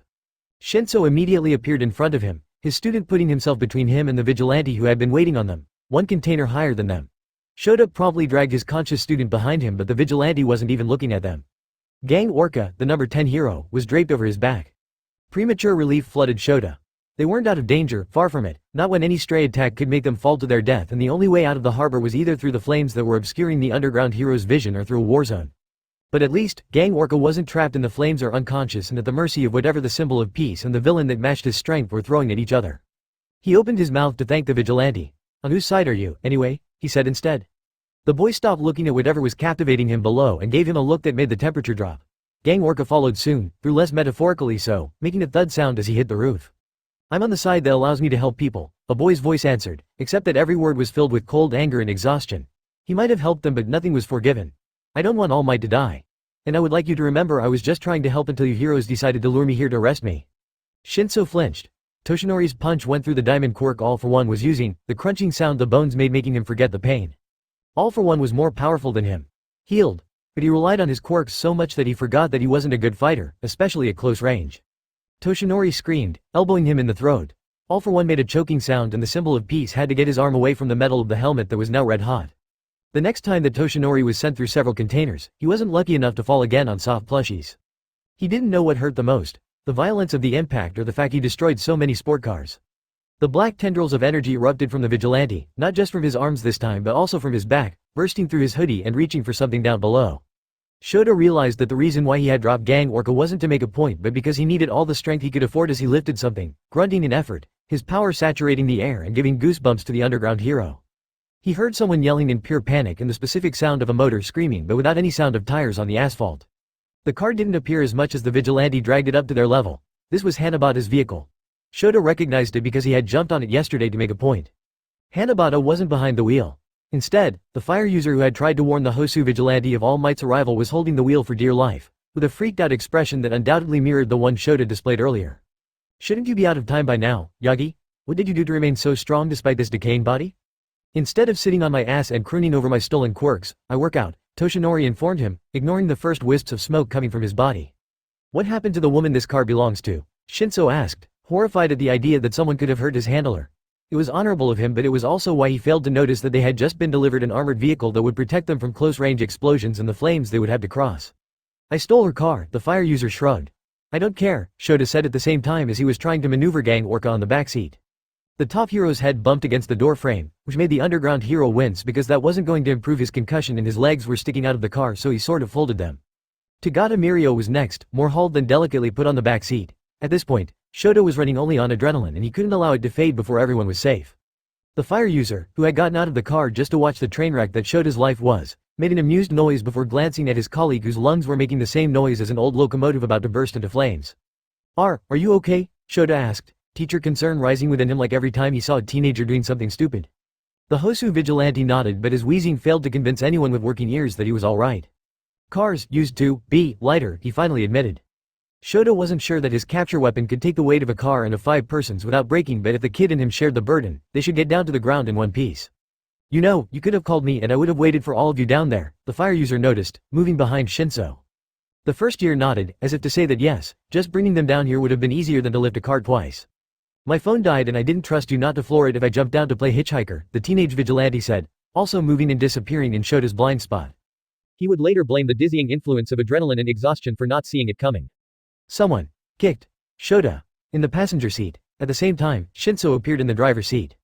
Horrified, they both looked back to see the teenage vigilante hopping a couple of times to gain some momentum, jumped one last time and roundhouse kicked the back of the car, sending all of them into the emptiness, a 15 meters fall. Black tendrils caught them. The landing was still brutal. Dabi looked at the harbor being reshaped by his flames and the power of the 2 men fighting through them, repressing a flinch every time a shockwave reached them. He couldn't look away, though. Terror was coursing through his veins, his fire begging to be left out. There was something mesmerizing to it, like standing close to a tornado or a tsunami. It was as horrifying as it was humbling, and some part of him couldn't help but to covet such power. No wonder the world had almost collapsed when quirks had appeared. No wonder people back then had turned people with powers into gods. Because the alternative was to make them into monsters, and the perspective to live in such a world would have been far too scary for a human mind to stay intact. Maybe we should have kept Eraserhead around, Dabi somehow managed to say calmly. Yami shook his head. He is useless with all this smoke. The last thing I need is for him to use his quirk on a vague shape among the flames only for All for One to kill a depowered All Might. He was standing straighter than a moment ago, all of his exhaustion seemingly gone, but Dabi knew that he had to be running on fumes by now. Yami's quirk was just as otherworldly as All Might's and All for One's, but if he put himself between those two, he would die. So, what's the plan? His boss eloquently answered. You have a plan, right? Give me a minute, Yami growled. All for One chose this moment to somehow make All Might trip on his own feet and to hit the number 1 hero with a car, twice. Instead of obeying the laws of physics by being crushed under the sheer weight of a work vehicle, All Might somehow survived it, ripped the car and stabbed All for One with it. I have a plan, Dabi smiled. It wasn't a good smile. If you're interested. No. Just no. That's the most stupid plan I have ever heard in my life. All for One was stronger than him. Toshinori had hoped that he had just regrown his arm, but a minute of fighting with him had made it clear that his health was back to what it had been before their last fight. His quirks had changed, many of them now suited to close combat instead of the long-range ones from before. And every time he managed to land a blow on Toshinori, he decreased the time he could use one for all. Toshinori couldn't match him in power. So he had to be better than him. He stayed close so All for One couldn't roast him with fire without being also in danger. Every time metal serpents tried to get a hold of him, he broke them and used them as weapons. All for One was faster than him. Toshinori compensated by not wasting any movement, moving slower but more efficiently. All for One was stronger than him. Toshinori fought harder, pushing way past his limits, keeping his mind clear. Panic was his enemy. Anger would allow him to hang on.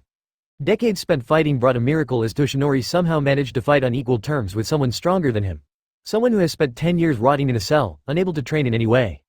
All for One was lashing out every time Toshinori got too close, jumping back or using too much power to keep him away, leaving openings that most fighters wouldn't even have noticed, but Toshinori dived into them, for they were the only things that kept him breathing. You remember, don't you? You remember what it is to die at my hands? Toshinori knew it because he had been haunted by the shadow of All for One those past years. He had seen him in so many fights, his body reacting as if he was really in danger, gutted and half dead.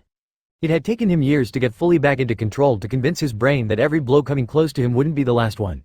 Unlike All for One, who had been free for less than a year. The symbol of peace, weakened, running on fumes, kept battling the rejuvenated symbol of evil, using every trick in the book and some he invented on the spot to delay his death. They both knew it couldn't last. All for One broke his arm like a twig. Better than his neck, but it was the beginning of the end for Toshinori's body. It registered all the wounds, internal and external, that it had received. His wishful thinking stopped having much effect on it and his time was reduced to several minutes. It had taken a miracle forged with his own hands for Toshinori to survive so long. He didn't have the strength to build another one. All for One lunged at him. A shadow passed over them, forcing them to jump back just as All for One was about to crush him, and a container crashed between them, steel screaming as the impact ripped it open, boxes spilling out with familiar comics. God, having his arm broken hurt less than knowing DC Comics were about to be destroyed in that fight. All for One and All Might paused for a heartbeat before looking in the direction the container had come from at the same time. Perched on a dangerously unstable pile of containers was standing the thief. All Might had no idea of how he had come back here. All for One was glaring in the teenager's direction, and despite the helmet, Toshinori's mind managed to conjure the offended look on his face. The thief didn't seem too worried about it. He apparently preferred to hold out his fingers like a gun, pointing at the symbol of evil and pretending to take a shot.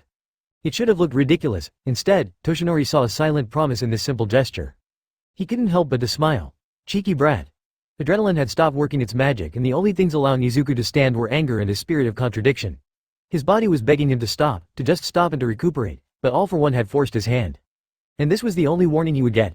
Down below, All for One glared at him, obviously wanting to break him in half for interrupting his moment with the symbol of peace. Izuku glared back. Do you remember when I told you that if you ever tried to kill All Might, I would make your life a living hell?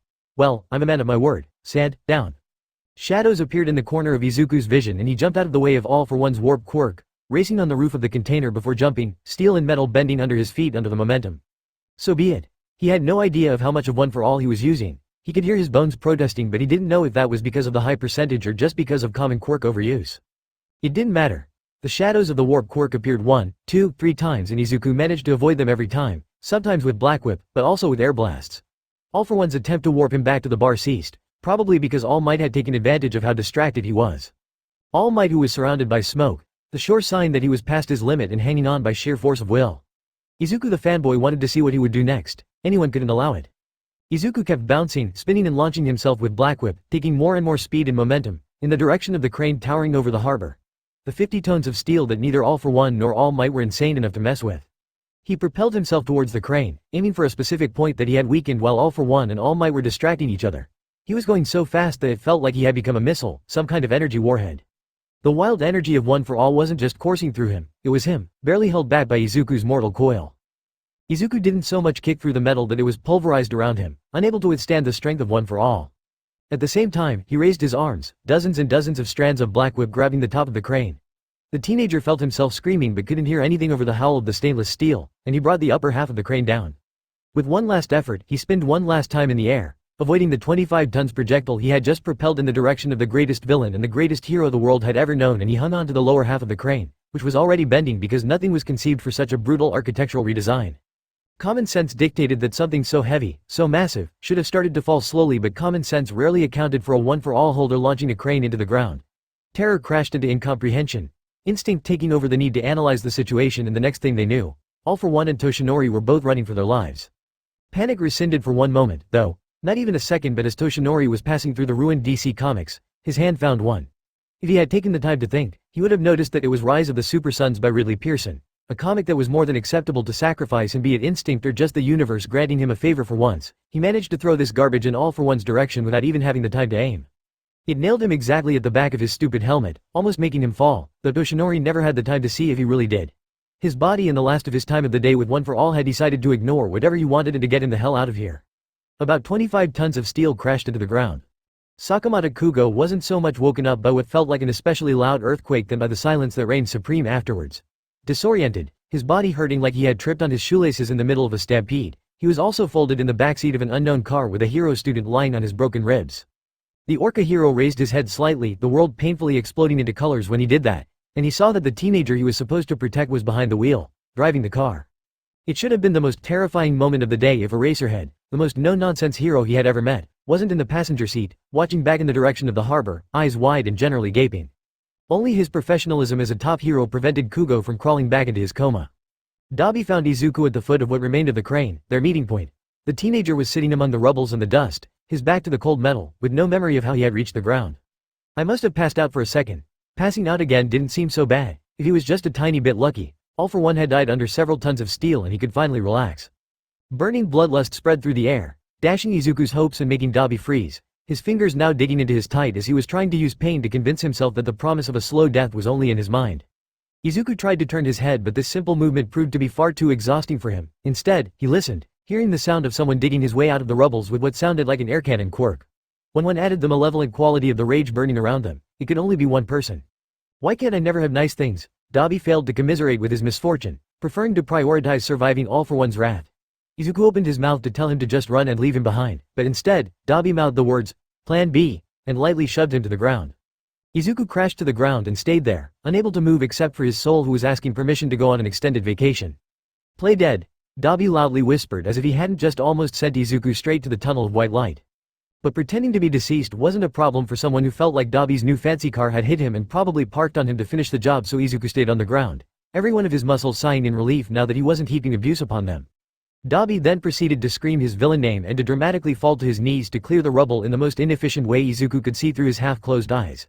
Eyes that were burning and begging to be closed for a couple of days, at least, but the teenager was used to ignoring the demands of his body. It's never going to work. Izuku had meant it when he had said that Plan B was ridiculous. All For One's bloodlust disappeared right as he appeared next to Dabi, pushing him out of the way and rushing to Izuku.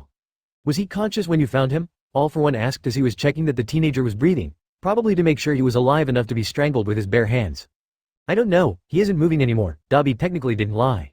All For One took Izuku in his arms and warped away, Dabi narrowly jumping in the perimeter of the quirk in order not to be abandoned again. They reappeared in the bar, where Kurogiri was waiting for them. "Kurogiri," All For One ordered, "call Sakamoto." Izuku chose this moment to seemingly come back to life, springing into action like a devil out of his box, and his hands found each side of All For One's face, forcing the supervillain to look at the enraged One For All holder. "What the hell is wrong with you?" Izuku roared. Toshinori's body failed him right outside the harbor, the jump he had made to get away from the crane finishing his reserves. The embers of One For All were still there, still burning within him, but he was cut off from his quirk until he recuperated. Of course, at this point, One For All was hardly his quirk anymore. The power was burning so brightly within the thief that it was almost blinding. A thief who now had a quirk eerily similar to All For One's. The black tendrils he had used to swing through the harbor like Spider-Man could be the twins of the one the fiend had used to poke at him. A little voice that eerily sounded like Mariah whispered that maybe the quirkless kid they had looked for had never been quirkless, just a story in order to move him, but he pushed it away. He remembered the roof. The hope on the boy's face. The despair when All Might had told him that he didn't think he could be a hero. It wasn't something that could be fate.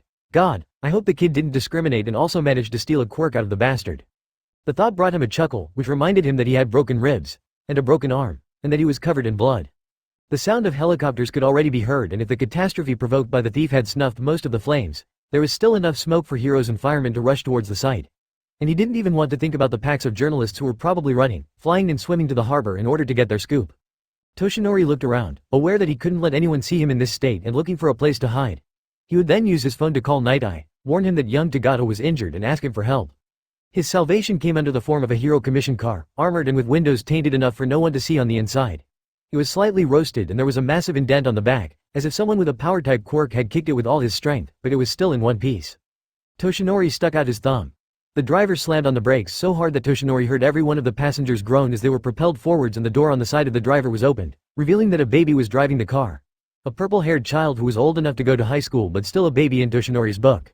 The boy looked at him, frowning, and Toshinori saw both him and Eraserhead, who was in the passenger seat, failing to recognize him at the symbol of peace. It didn't matter that he was in costume. They couldn't recognize the symbol of peace in the slightly scorched scarecrow in front of them. And Toshinori was more than fine with that. He preferred to be mistaken as an adult in cosplay accidentally caught in the aftermaths of a villain attack than to be recognized as All Might while he was under this form. But someone on the back seat, Gang Orca, and seeing him was pure relief, as he had seen that he hadn't been with Aizawa and his student but hadn't found him afterwards, as if he had been spirited away from the harbor, opened his door, revealing Mirio, who was still unconscious. "Are you alright?" He couldn't help but ask. He didn't even use All Might's booming voice or regained his muscle form or did anything that could be linked to the number one hero, and yet, he saw them focusing on him, realization on their face, surprise and horror and awe as they saw his real form. Slowly, all of them except young Tagata nodded. "You wouldn't be going to UA, would you?" Toshinori asked in a more sheepish way. Eraserhead kicked out his student from the driver's seat and got himself behind the wheel while All Might took his place, doing his best not to wince as he nursed his broken arm. He had failed to kill All For One, and he had failed to convince the thief from giving back One For All. His worst fears had been realized, as All For One hadn't only found the thief but he obviously had some kind of relationship with him that had resulted in the thief obtaining a new quirk.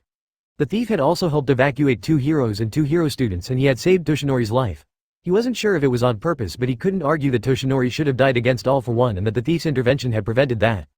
All for One, who is fully healed and who could have ambushed me anytime he wanted. He only intervened when I had a chance to take back One for All. Toshinori could only find one reason as to why Unhealed All for One hadn't tried to kill him sooner. His interest no longer laid in All Might. Instead, his attention was now completely focused on the new One for All holder. Meanwhile, in Ua, with the taste of poison paradise. I am addicted to you, don't you know that you're toxic? Following the movement of the dancer on the screen, Yayorozu turned her head and accidentally whipped her hair in Shoto's face. For a second, the hero student was blind and the students behind him complained because, since Ishido's laptop was too small for everyone to follow the steps of the Just Dance song, many of his classmates were just copying each other. And I love what you do, don't you know that you're toxic? All the students Ishido had managed to bring along in the game threw their hands to the side and a cry of pain was heard from the back of the class. It was probably Ida's sharp movements claiming another victim, but since no sound of someone being knocked unconscious reached them, no one in 1A bothered to stop playing the strange game aboard Ishido had summoned from the depths of the internet. It's getting late to give you up. I took a sip from my devil cup. In Iida and Yarozu's defense, they had done their best to control the class in the absence of the homeroom teacher.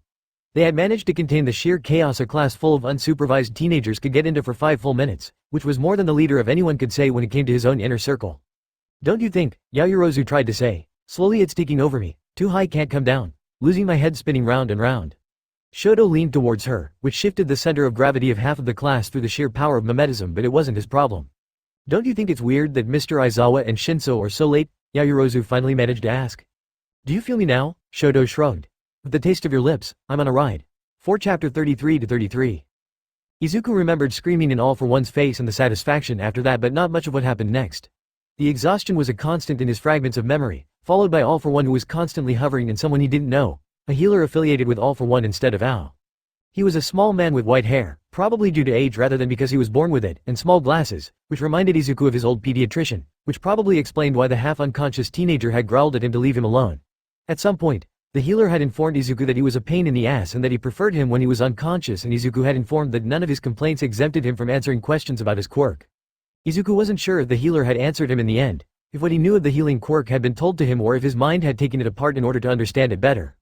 Soon, it didn't matter. Izuku didn't know if he was called or if he chose to go there, but he closed his eyes for good, and in the same moment, he was in the land where the night sky was full of stars and where the earth was frozen.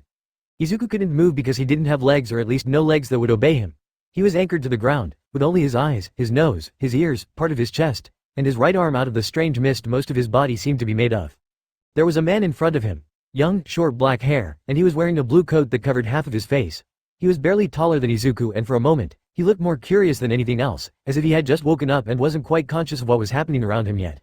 Awareness crashed into him at last, his eyes widening a moment before he ran towards Izuku, his hands grabbing the teenager's shoulders as he tried to push him. Oh no, you can't be here, he grunted as he did his best to unroot Izuku. If she learns what I've done, she will make my life a living hell. Through the contact between them, Izuku felt something flashing from the past One for All holder to him, something awfully familiar even if it didn't hurt this time, but it still made him flinch. Stop doing that. The ghost barked even though Izuku hadn't done anything, unless he was blaming him for the fact he was impossible to move. Or if you must, at least don't tell her who gave you that quirk. I can't snitch, Izuku said, except for the fact it came out more as mmffffmmmm, because he didn't have a freaking mouth. I think we're well past that. Sixth, a deceptively calm voice said at the same time. Sixth froze, and for a moment, he refused to look back, since Izuku was standing in the opposite direction. He didn't have this luxury and was looking at the beautiful black-haired woman in a black costume, yellow cape, and white gloves. She was also holding a trombone. Since she was glaring daggers at the back of Sixth's head and since her arms were as muscled as Izuku's, if not more, for a terrifying moment, the teenager wondered if he was going to watch her crack the Sixth holder's skull with it. Izuku wasn't proud of it, but he wondered if the quirk would still work after the ghost's potential death. Move along, she said instead. I'm not here for you, but I promise you that we will have a conversation soon enough. Sixth patted Izuku's shoulder twice in a gesture that could have been comforting if he then didn't flee without one last glance at the boy he was abandoning at the mercy of a very angry woman and her trombone. And you call yourself a hero? Izuku silently cursed Sixth as he left him behind, about to be bludgeoned by a musical instrument. The trombone-wielding menace took one step towards him before raising her hand, a vault appearing next to her. It was so black that it seemed to absorb the light, and a thick glistening chain was circling twice around it. The former One for All holder grinned, pure malevolence revealed in one flash of teeth. Then she went to work. What she did with this trombone should have been punished by the Geneva Convention. It was the worst thing Izuku had ever heard, his ears begging for the permission to be slowly melted in a vat of acid, as it would be less painful than listening to this, but from a certain point of view, it was also a work of art. She wasn't thoughtlessly blowing air through the trombone. No, she had perfected the art of the cacophony, knowing how to make her instrument produce the most excruciating sound out of it. Even worse, While Izuku refused to qualify what she was doing as a symphony, there was definitely a tempo there, something that tricked him into believing that maybe, just maybe, the worst was behind him, only to set fire to his hopes and dreams. But eventually, the vault itself disappeared as if it had managed to flee while Izuku was a captive audience, and the hero put down her trombone. Now that it's done, she said in the tone of the conversation, the trombone disappearing as if it had never existed. I have been dying to talk to you for a while now. Izuku tensed, perfectly picking on the animosity hidden behind the calm voice. Now, she was looking at him, her eyes so cold that Izuku could feel a chill taking hold of him. Allow me to introduce myself. I used to be known as Shimura Nana. She pretended to curtsy but she didn't look away from him. Past holder of that quirk and now a vestige, mother and hero, and someone who died fighting your roommate. And you are the one who hurt someone I love. The reflex of blurting out what was going through his mind overtook Izuku but no word came out. It wasn't that the words stayed stuck in his throat. No, the problem is that he had no throat and no mouth, which was a slightly terrifying sensation. He only had eyes to see, ears to hear and one hand. After a moment of hesitation, he reached for the very space around them, keeping in mind how Shimura, and why was that name familiar, had made things appear out of thin air. His first thought was a stick but he didn't see himself slowly writing everything he had to say while Shimura waited for him to be done. No, his mind soon went to his clamor server and the many messages on his screen. With an effort of will, letters appeared in front of him. Uran's predecessor, because One for All was passed from hero to hero until Izuku had broken the cycle. Of course, the one who had chosen All Might as a successor would be here. With a grudge. Aren't you a clever one, she said, her face blank but her eyes were doing all the talking. Izuku wasn't sure if she was talking about his deduction or the fact he had been able to interact with the space inside the quirk, but one thing was certain, she hated him. Warmth appeared around Izuku, someone embracing him from behind and for a terrifying second, the teenager was convinced that All for One had found his way to a place where he couldn't escape his hugs. He had a long day, 7th, a familiar voice stated, a note of warning in his voice. Izuku looked up. Flowing white hair entered his field of vision, followed by the face of the first person who had ever greeted him in this strange place. Green eyes crinkled as the first holder of One for All smiled at him. I had a short life and very stressful past months, Shimura snapped back. You won't prevent me from talking to him, I have questions. She marched until she was right in front of Izuku, towering over him. First pressed the teenager's back against his chest. This absence of awareness when it came to personal space confirming that he was indeed All for One's brother but also putting Izuku on edge because he had memories of classmates holding his arms behind his back while another was hitting him. Be brave, he ordered himself, forcing himself to stand straighter and to raise his head. You took the quirk. Now, it's time to handle the consequences. You are a walking contradiction, Shimura stated. You were powerless and you endured abuse because of it. You witnessed the unfairness of the world firsthand and you decided to do something about it. Anyone, the proof that anyone can be a hero, the hand in the dark you so desperately needed and that you're now providing for others.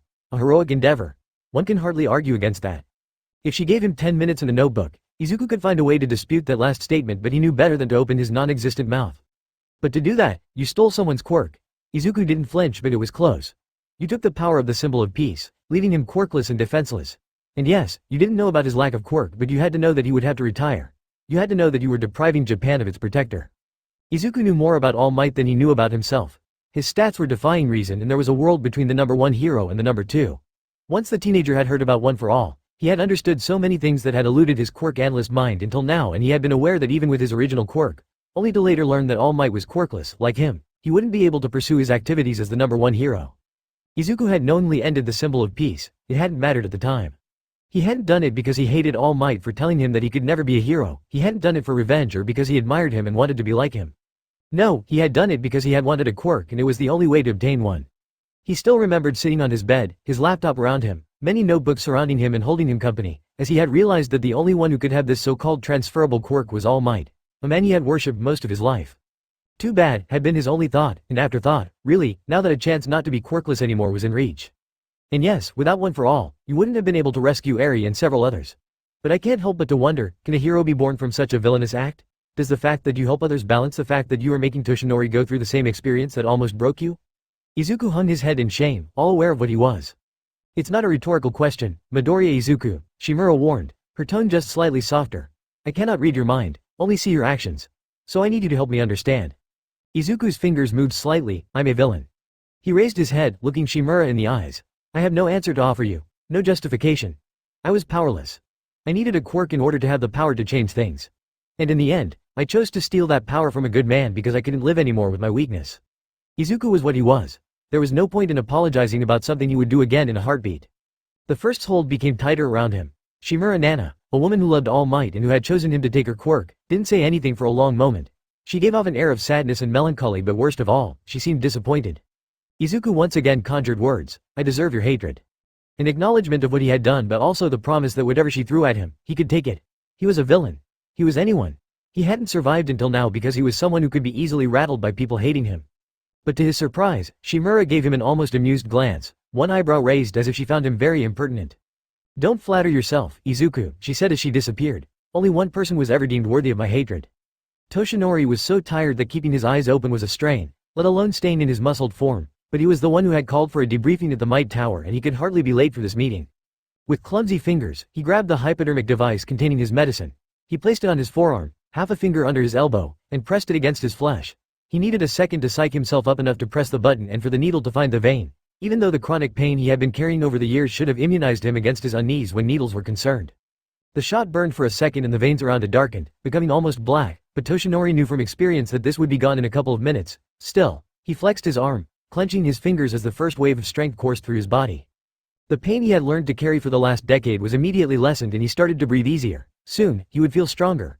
One for all, or at least what little remained of it, hummed under his skin, reinvigorated. Toshinori sighed, leaning back into the couch. His body might be at peak strength now that he had recuperated, but his soul was weary. And if he didn't get up right now, he would be late to the meeting.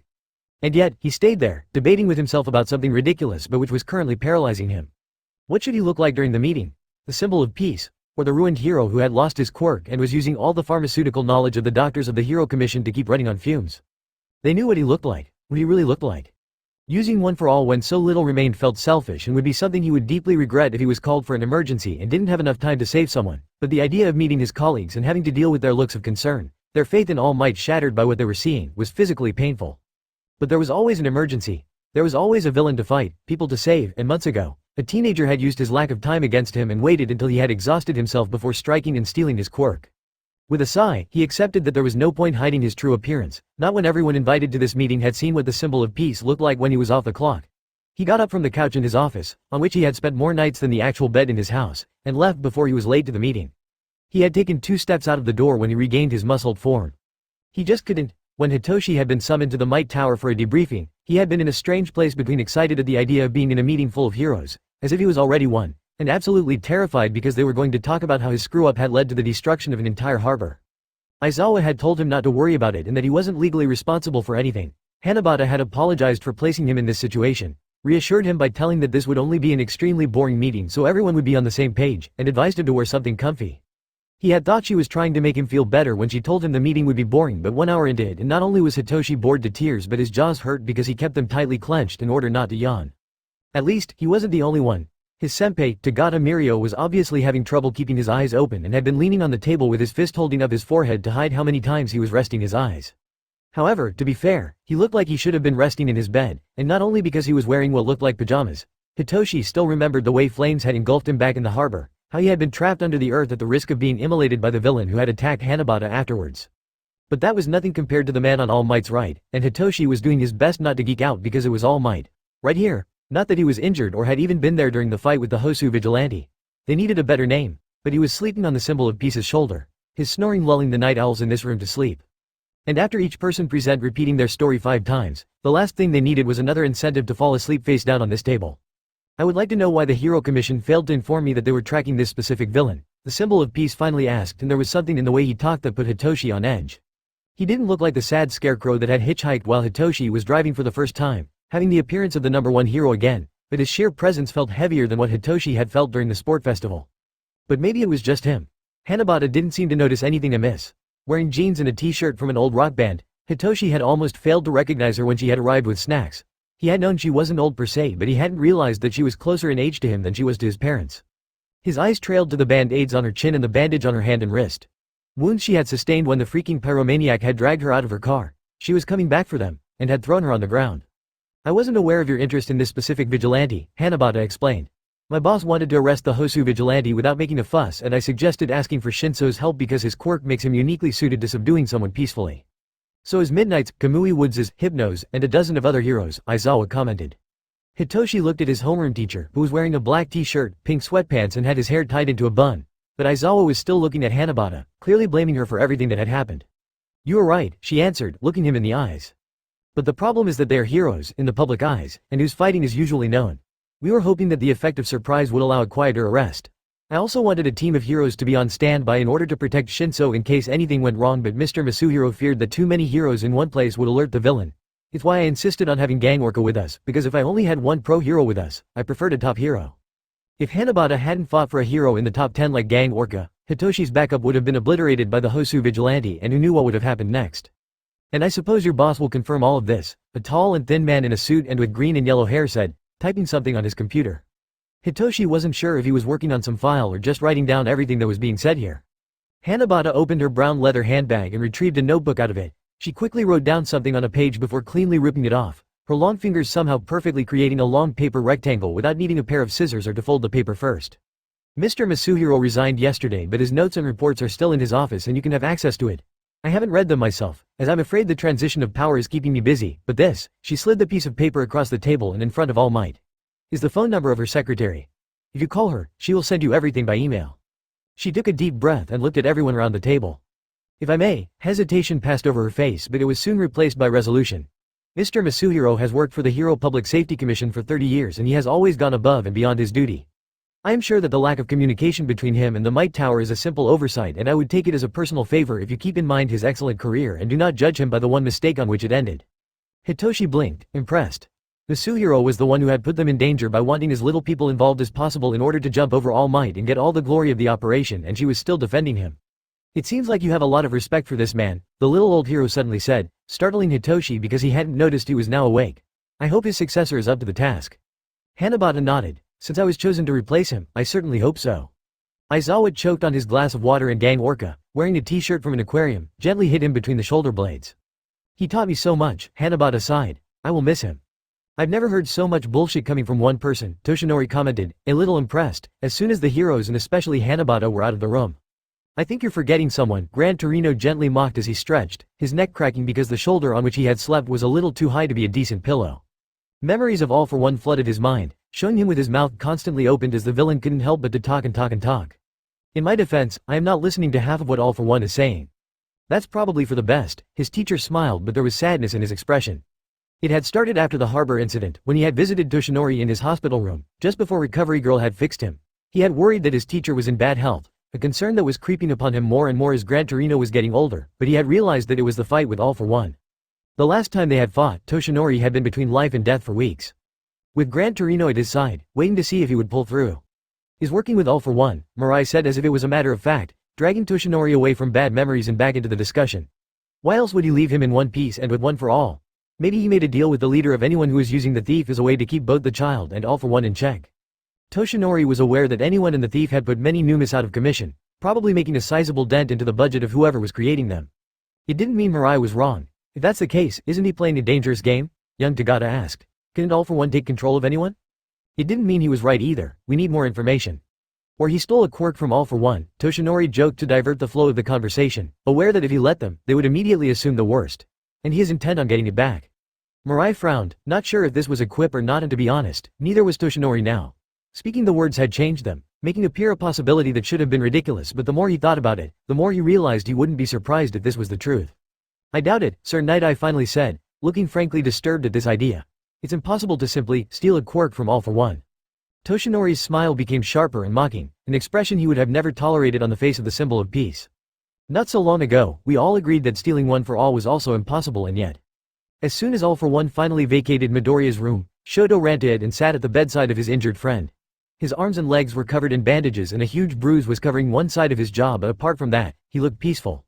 So unlike the insane, shamelessly reckless, villain mastermind that he actually was. Shoto squeezed Izuku's hand, feeling energy coursing under his skin, just like when he was using One for All. Maybe he was talking with the vestiges. Maybe it was why he wasn't waking up, too busy talking with them about quirks. Or just robbing them blind of said quirks. Shoto glanced back at the door to make sure that no one was around to hear what he was about to say, and he leaned forwards, so Midoriya could hear it. All for One is your dad. I repeat, All for One is your dad. How many quirks do you need to literally steal from the other quirk you stole for you to admit it? Midoriya twitched in his sleep. With a long-suffering sigh, Shoto grabbed the PowerPoint named Dad for One on his phone. He had never managed to go beyond 2 slides before Midoriya fled, but now, he couldn't escape the truth. You owe me a car, you little shit, Dabi snarled. Who asked you to give it to heroes? Yami failed to apologize or to offer the keys of another armored vehicle, preferring to keep snoring, so Dabi raised his black marker, a devious smile on his scarred face. only to suddenly feel cold eyes drilling a hole in his back. Izuku was trapped in First's arms and he didn't seem to intend to let him go anytime soon. Instead, he was hugging him like a plushie, his chin on the top of Izuku's head, and if he was a cat, he would be purring. The teenager came to the conclusion that there was only enough place for one white cat in his life. If he was going to get hugged against his will, it ought to be by the one who made him breakfast every morning. You do realize that after the stud you pulled, my brother is going to throw you into the nearest vault and keep you there for the next 20 years, First eventually said, startling Izuku, who had gotten used to both the silence and the embrace that would make a boa constrictor proud. Todoroki will break me out. Nagisa and him have full access of anyone if something happens to me. The beauty of handing the reins to both Todoroki and Nagisa was that he was confident that they would make a fine team where they complemented each other, but that they also wouldn't overwork themselves if they had distinct fieldworks and were more willing to delegate. Not that Izuku did everything on his own, not when the sheer amount of work would have killed him, but anxiety didn't let him let go of his iron grip on the server. It would be entertaining to watch, but I will give you a little spell that you, well, he won't calm down, but I hope it will break his brain enough for you to get a running start. First chuckled, which was a really bad sign. When his brother smiled like that, it meant someone was about to suffer. But be careful, it will only work once. Izuku woke up to see Todoroki, a look of intense concentration on his face, butchering an apple. The teenager stayed still, a state helped by this strange feeling that his limbs were made of lead, and he looked at his best friend trying and failing to cut little slices of apples into specific shape, probably because the knife he was holding was too big for the task. Unless the task was violently torturing the fruit. This definitely not OSHA-compliant attempt at making a snack made Izuku feel warm, as if he was finally noticing how cold he had been before. Maybe because he had woken up to see that his friend was here, watching over Izuku while he was unconscious and hurt, and making sure he would have a snack as soon as possible. Maybe it was the pretty strong medication he could feel coursing through his veins. Izuku stared some more, wincing in sympathy at how Todoroki was ending the apple's misery. Then he winced in pain as about everything was starting to hurt again, even his forehead. Todoroki and him were in the room Izuku occupied every time he spent the night at the beach house. The second most spacious room of the house, with a large window facing the beach, so he only had to jump from 2 floors when he wanted to go for a swim at night. Todoroki was sitting on a chair taken from the office where All for One hid the best snacks and that Izuku regularly raided. His mind felt less hazy than before, so he came to the conclusion that his concussion had been taken care of, unlike the rest of his injuries, which was petty, even coming from All for One. Todoroki finally realized that Izuku was awake and looking at him, a smile spreading on his face as the realization hit him, but his eyes were tired. Hey, Izuku said. Hey, Todoroki greeted him back. I made you apples. All for One also made some and they're prettier, but in my defense, I didn't have a century to get it right. He paused for a second, looking at the knife in his hand, then at Izuku. Tell me it's not the knife you used to stab Gran Torino in Hosu.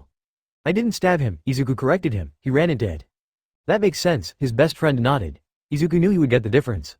And no, he reassured him. My knife is in the drawer of my nightstand. Yes, Todoroki nodded once again, finders keeper. Exactly. A plate of apples perfectly cut to look like bunnies was indeed waiting on Izuku's nightstand, recovered by a plastic film, but Todoroki's looked better, so he ate those. You were in bed for 2 days, his friend filled him in while Izuku was inhaling the apples. He hadn't realized how ravenous he had become. You woke up several times, mostly when one of us put a cup of coffee under your nose, but All for One warned us you wouldn't remember most of it. Every hero and student involved in what is starting to be known as the harbor disaster made it back to UA, but now, Japan is aware that anyone exists. Some members were arrested for vigilantism, but Nagisa tells you not to worry about it, she handled it. But you have to call her back. My brother was mad about the car, but I handled the situation because he was being very annoying about it. Also, we need to go now. Izuku didn't even ask him why, too busy that he was scrambling out of bed. Todoroki dashed towards his closet, picking clothes because Izuku was still in his pajamas, not even hero-themed ones. But as soon as he put his feet on the cold floor, the door burst open and All for One appeared. Todoroki and Izuku froze, pinned down under his stare. All for One walked to Izuku and he grabbed his face between his hands, forcing him to look up before he examined him, probably trying to find if he was conscious enough to be aware of what kind of agony he would bring upon the innocent teenager because of the whole crane business. Sometimes the better defense was to attack. I saw your little brother. He said that you would be upset because you didn't manage to kill Eighth and that I should give you a message from him, but... Doubt poked at him. Go ahead, All for One enunciated, the room losing 10 degrees with just 2 words. I am not sure of what that means, Izuku mumbled. He wasn't nervous because All for One was obviously considering the idea of throwing him through a window. He could deal with near-death situations. No, what was paralyzing him with stress was the knowledge that this was slang that was almost 2 centuries old and that he would look like an absolute idiot if he flubbed it. Tell me, All for One ordered. Plus ultra. Ah, poor little meow meow. Izuku didn't know what he was expecting, but one thing was certain. He never thought that the result would be so immediate. All for One made a strange sound, as if someone had punched him in the solar plexus, and he completely froze, his eyes now haunted and looking in the distance. Izuku poked his hand twice with his index finger. All for One didn't move. He slowly got All for One's hands away from him and made a break for it, Todoroki in tow. He looked back one last time to see that the symbol of evil was still frozen where he was, as if his brain had crashed in a fiery explosion and was now rebooting. What the hell did those words mean? Running down the stairs woke every ache in Izuku's body, but he was excellent at ignoring such details, and the only reason why he took the arm Todoroki was offering him was so his friend wouldn't worry. That was easier than expected, he muttered while looking back at all for one who was still frozen. Todoroki shook his head, gently urging him to keep walking. There is a vault in the basement, Izuku frowned. There is no place to put a vault in the basement, the teenage villain reminded him. We tried to store a box of books there and we had to put them in Dabi's closet because there was nowhere to put it. There isn't a vault in the basement, Todoroki corrected himself. There used to be a basement and now there is just a giant bank vault. Izuku blinked. You drop a crane on all for one? You tried to flatten him like a pancake? Oh, vault for the sun. Vault for 1,000 years. Yoichi, please. Ken clutched the knife in his hands, uncomfortable because he might be a rascal, a thief, and a villain, but he didn't like attacking kids. Threatening adults when they were with their kids was already towing the line, and even if he had to admit that it was more efficient in the long run, an adult alone might try to fight, but a parent would give him everything they had to keep their child safe. The expressions on their little faces had haunted many sleepless nights. However, money and occasions were scarce these days. Ken had a couple of bad encounters. Surprised you don't want to experiment more with that quirk, one of the two boys in the alley was saying. It's unlike you. Ken couldn't see his face, not with the black cap he was wearing, but his clothes were from expensive brands. He held his head high, like he had never bowed to anyone before, and he expressed himself in a refined way. Ken had been in the game long enough to recognize a rich kid who probably didn't hesitate to use his parents' credit card. You make me sound like I'm obsessed with quirks, the second boy that Ken couldn't see muttered. Now, if he hadn't already been thinking about how to spend his money, his rent was overdue and Sergeant Whiskers deserved some treats.